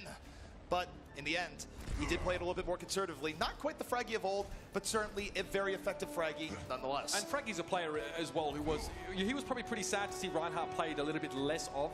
He moved over towards Winston, and although it took him a little while to really start to get top tier on that hero, now he is one of the sickest Winstons in Europe. I honestly believe that. He's really developed nicely. But Vietnam are going to be on the attacking side. You can see the high ground here, and it is going to be Maria over on that Tracer as well. Soldier 76 for Mr. Hip. That's the comp we're going to run with here. No Genji. And Vietnam, they're really just taking this up the gut right now. Nothing too crazy in terms of flanks or getting onto high ground early on. They just might be going straight underneath this underpass and challenging Finland to move to them. But Finland's got multiple ways of engaging on them over the top. But now Vietnam going in a little bit nuanced, taking some of the high ground, dropping down. Yeah, a lot of spam's going to go in towards this little underpass here as Vietnam are going to have to get the healing turned up to 11. The sit back time, he got poked down a little bit from distance here, and you can see that it was a little bit low. Again, Emery is going to choose to come forward now, but he walks straight into a hail of fire from the heavy pulse rifle. Vietnam is really using the buddy system right now. Up until this flank coming out from Emery, they were very close together, but they lose Maverick early on, and Emery, he's really far out of the fight right now, Mitch. Yeah, he's putting a lot of faith in the rest of his team. He wants to set up to deal with the reinforcements and the spawn-ins, but if he's not there to help the main body of his team, this can go really badly for them, and it has. So now Emery is, well, he's gone from being in a flanking position to being out of position. Yeah, and we just see him, look at him, just creeping back and they're crouching away. He's like, please don't notice me. I swear I'm going back to my team. They didn't see anything. I think he can get out if he wanted to. I don't know if he knows what's on the other side of that wall here, but Finland are none the wiser to his presence right now. This is pretty good. He's quite entrenched. So we can sort of peek out from that doorway or get behind again. He needs to get one clip on one of these supports, though, and he's been spotted. All he needed was a cardboard box on top of him, and then he wouldn't have seen him. It works great. I love it. Yeah. I've seen it. Many video games. There's some great ones. Oh, dear. Well, let's see. Finland going to be solid enough here as Vietnam want to snake their way on in. Mr. Hip up on that payload now as well. Bubbling the way, Transcendence to come from Finland straight away. Finland right now trying to match power with power. Transcendence is out. They have to compensate for Linkser being down. But you see Zappe having the back out as a Transcendence fades. And now Vietnam, a Transcendence of their own. They are now in the power position. Mr. Hip, attack visor getting mitigated somewhat by the defensive matrix, but he still gets Zappis in the end. And Vietnam is really applying some very good pressure right now. Finland are being corralled into the back of this enclosure right now, up towards the left-hand side. There's not much they can do, but Fraggy decides to leap forward. He's cut down before he gets there, though, and Vietnam have played this one slow and steady, sticking together as a team. First, it was Zappis who got taken down early on, and now you can see that Mr. Hip can frag out. He had plenty of space to work with there. Beautiful positioning from him all across the board, and even though he had a diva in his face, he was able to maintain composure and look for the right way of punishing when that diva was eventually dispatched. Now, 3 minutes and 55 seconds on the clock as Vietnam takes that first point. Emery again went fairly deep and was forced to recall out fairly quickly. We might be, oh yeah, he didn't have his recall available and he got caught by Zappis. That's not ideal. So Simple now just needs to sit back a little bit. He's at risk of being spotted as well. But it's a 5-man squad for Vietnam. They can't go too far forward. Well, what Simple is looking for is a boop to knock people off early on. It could have been really good, but his team right now needs the support of the Lucio in the back. They end up losing Funky. Did not have anyone to really help him out back there, so I appreciate the gambit coming out from Vietnam. It just wasn't quite enough with the pressure that Finland was applying on their defense. Definitely an argument to be made there for Simple joining the rest of his team after they'd lost Emery, but that's by the by now. As Vietnam are going to group up yet one more time. Salberry here for Simple. Expect to see that one drawn out. Kill has one himself and a Transcendence. So Finland have the better support ultimates to operate with. And Zappos is going to drop down now, take a lot of damage early here and use a lot of that defensive matrix. They lose Funky early on, and now Vietnam has to decide, they drop beat with beat. Well, probably not now. Linkser, the bomb should seal this fight. Vietnam, if they were thinking about going 5v6, they cannot do it now. They're just going to have to back up and reset, and Finland kind of made that decision for them. And in this position, Vietnam really need to get off the starting blocks very well in the beginning of a fight. It needs to start with a pick in their favor. If they keep losing players, they must turn tail, they must regroup. They need all 6 on deck. They do indeed, and Funky has really been the primary target here for Finland, where Funky has had a really rough time surviving, whether it be Linkser in this game, Taimu in the last game. Either way, he's always under pressure. Now, Finland applying the pressure here once more, Mitch, diving in. KJ sitting back, he does have a self-destruct in the trap, but again, they've lost their player. Vietnam has lost Emrye, one of the most crucial parts of their team, but they're still going to push forward because there's no other choice. They've lost Maverick as well, and now they've just got to get the heck out. They've got 6 ultimates, but they can't use them. Finland has been so good at finishing their plate here, Mitch, where they get the first kill and then roll in from the sides, surround Vietnam, and overpower them with superior numbers. Vietnam can't have this keep happening because they've been charged up for a while now. Finland are buying, well, they're being allowed to buy far too much time here. Vietnam, though, they're ready. They've got 6 ultimates ready to bring on down, but they need a good start to the fight, and that was the engagement now. They can dictate this on their terms. That's a good start. It is a good start right now. They still have all the ultimates in the reserve. Maverick gonna liven it up. Primal Rage to the back. Still 5 ultimates in the back line. Emrye drops the pulse bomb, doesn't quite get what he's looking for, and now Vietnam commits. They drop the beat, and Taimu is out of the fight. That source of damage is gone. Vietnam going very well here so far, even as Finland drops beat themselves. Yeah, Maverick's traded out. There's always forced to use his Transcendence, which means that actually Vietnam get a late Transcendence in the fight. However, not much is happening here. Finally, Vietnam able to use that killing to their advantage and press forward, but these are heavy losses that have been incurred towards Vietnam. They still need one more fight to actually get towards the next checkpoint. They can't, they're not stacking Finland enough right now. And the problem is here is that Vietnam has paid a very heavy price for the progress that they've gotten here, and now they might be on the verge of losing it. We see Linkser and Taimu combining their powers to the back. They pick off 2, and suddenly Vietnam just lost all their momentum. So this is the transaction that we just saw occur. Vietnam, 5 ultimates. They gain 15 meters of payload space. You can see it's hardly shifted at all. They needed to get a lot more for that. They really needed to decisively wipe Finland, because this is the most treacherous part of the map. This is the hardest part of the map for attackers because it's so far away from the spawn. They need convincing wipes to move the payload and start to pressure that next checkpoint. And they were close to it. The problem is that Vietnam, they went a little bit too far deep, and now this is their last-ditch gambit. Everyone coming up on the high ground, on the right side. They do show Finland where they're coming from. It's not really stealth here. Finland knows exactly where they're at, and yet they're going to try and get a pick off in the back and work from there with the pulse bomb. That's a great start. Yep, Emrye has found a key target in Finland right now, and time is to drop. This might just be the snowball that Vietnam are looking for on this last point. Zorpe goes down, although Maverick got a little bit too close for comfort. A pulse bomb coming out from Linkser in time. You see the payload still being stalled out. Self-destruct, drop down, and Zappos gets one. Simple falls. This is diabolical for Vietnam. They cannot allow this to happen. Now Zappos sustaining through the damage on the payload. Overtime's going to tick down, and Vietnam nowhere to be seen. They're going to get cut down in the streets phase. And they were hoping for so much more. They sat and sat and sat on 6 ultimates, but weren't able to use them constructively enough to get through the Finns. The Finland defense was mystifying them, where they came in from multiple angles, they got early kills when they needed it, and you can have all the ultimates you need in the world, but if you're not able to get the good engagement and identify your targets and keep getting pushed out of balance, you're not going to be able to convert. Yeah, and look, it sounds really obvious to say something like this, that it's not the amount of ultimates you have, but how you use them. But there's no better illustration of that than that last fight we saw there. They had everything they needed. The pulse bombs were connecting. I've got to say, Emrye looking really good on that tracer. If you're able to get a stick on Taimu, if you're able to actually, outgame him in that regard, that means Emrye is now stepping up to Linkser's level. So at least Vietnam have that, condition satisfied. Unfortunately, it's sometimes the timing of some of these support ultimates are not quite on sync. Whereas you can see Zup is always going to get a lot of value out of that Transcendence, and he did especially in that Streets phase. Really, the problem here is that because they weren't getting good engagements and had to come from rough situations, they were always giving Finland incredible counter-ultimate opportunities. So most of those fights, especially in second, were on Finland's terms. However, Mitch, this is where Vietnam, if they wanted to take a map away from Finland and shock the world here, They would do it by going back to an old favorite, a first-point hold here in Dorado, their easiest path to victory. And we've seen them happen many times before. However, if defensive teams want to be able to satisfy that particular condition, you need to ration your ultimates very well. And the one issue with Vietnam so far has been that they haven't been the most efficient in the deployment of those ultimate abilities. I like the shade of Reaper here. This is very interesting, and this does kind of indicate to us that Vietnam do want to fight Finland quite close to their source. But here's the question here, is that the Reaper will give them a strong presence on the ground, and yet we look at Finland, we're seeing the ever-rare, ever-tantalizing Taimu in the air. Who told Taimu he could fly? Emryo can't even interact with this. The Reaper can't do anything to a Pharaoh up in the air. That'll need to be switched, but there might not be the chance to do that. So now Vietnam have to make do with what they have. They need to use Emryo as effectively as possible here to try and, match the impact of Taimu. This is a case where I don't always think it's the most effective strategy, but it's one they have available to them, where they really just need to focus on the ground and pound, get a solid engagement while Taimu is a little bit out of position.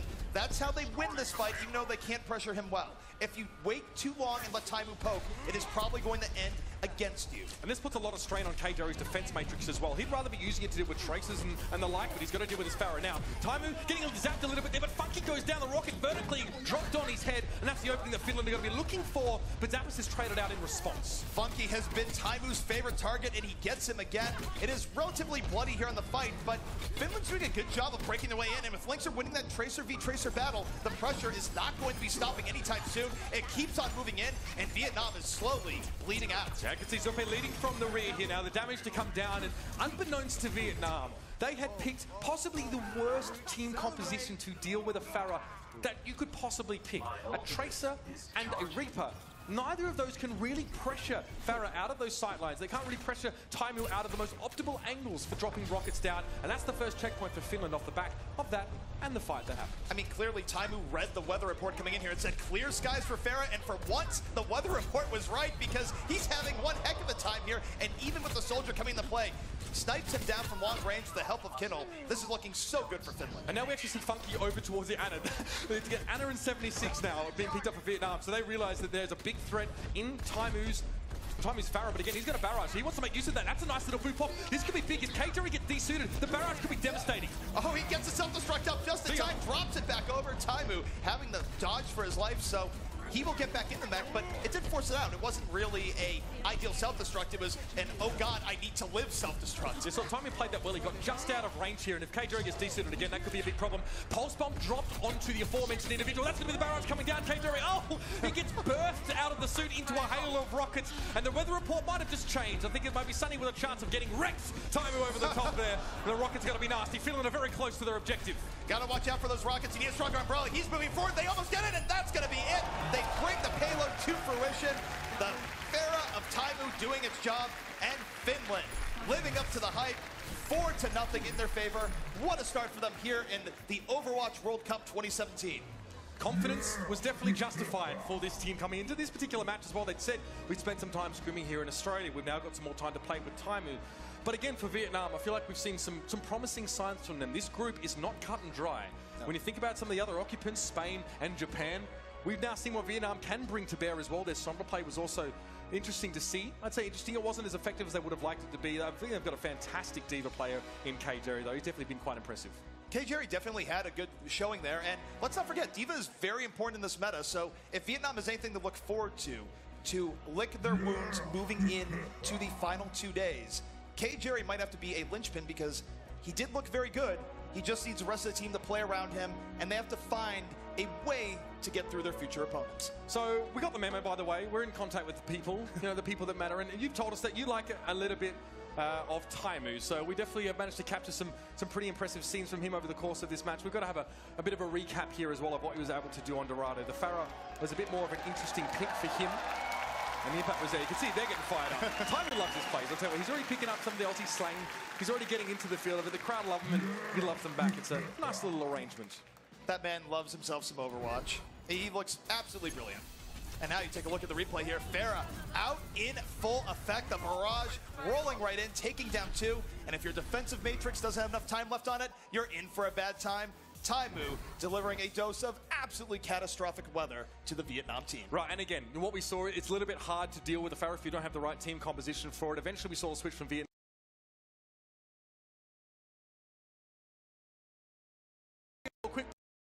of this match, and we'll be back after with the desk to wrap it up.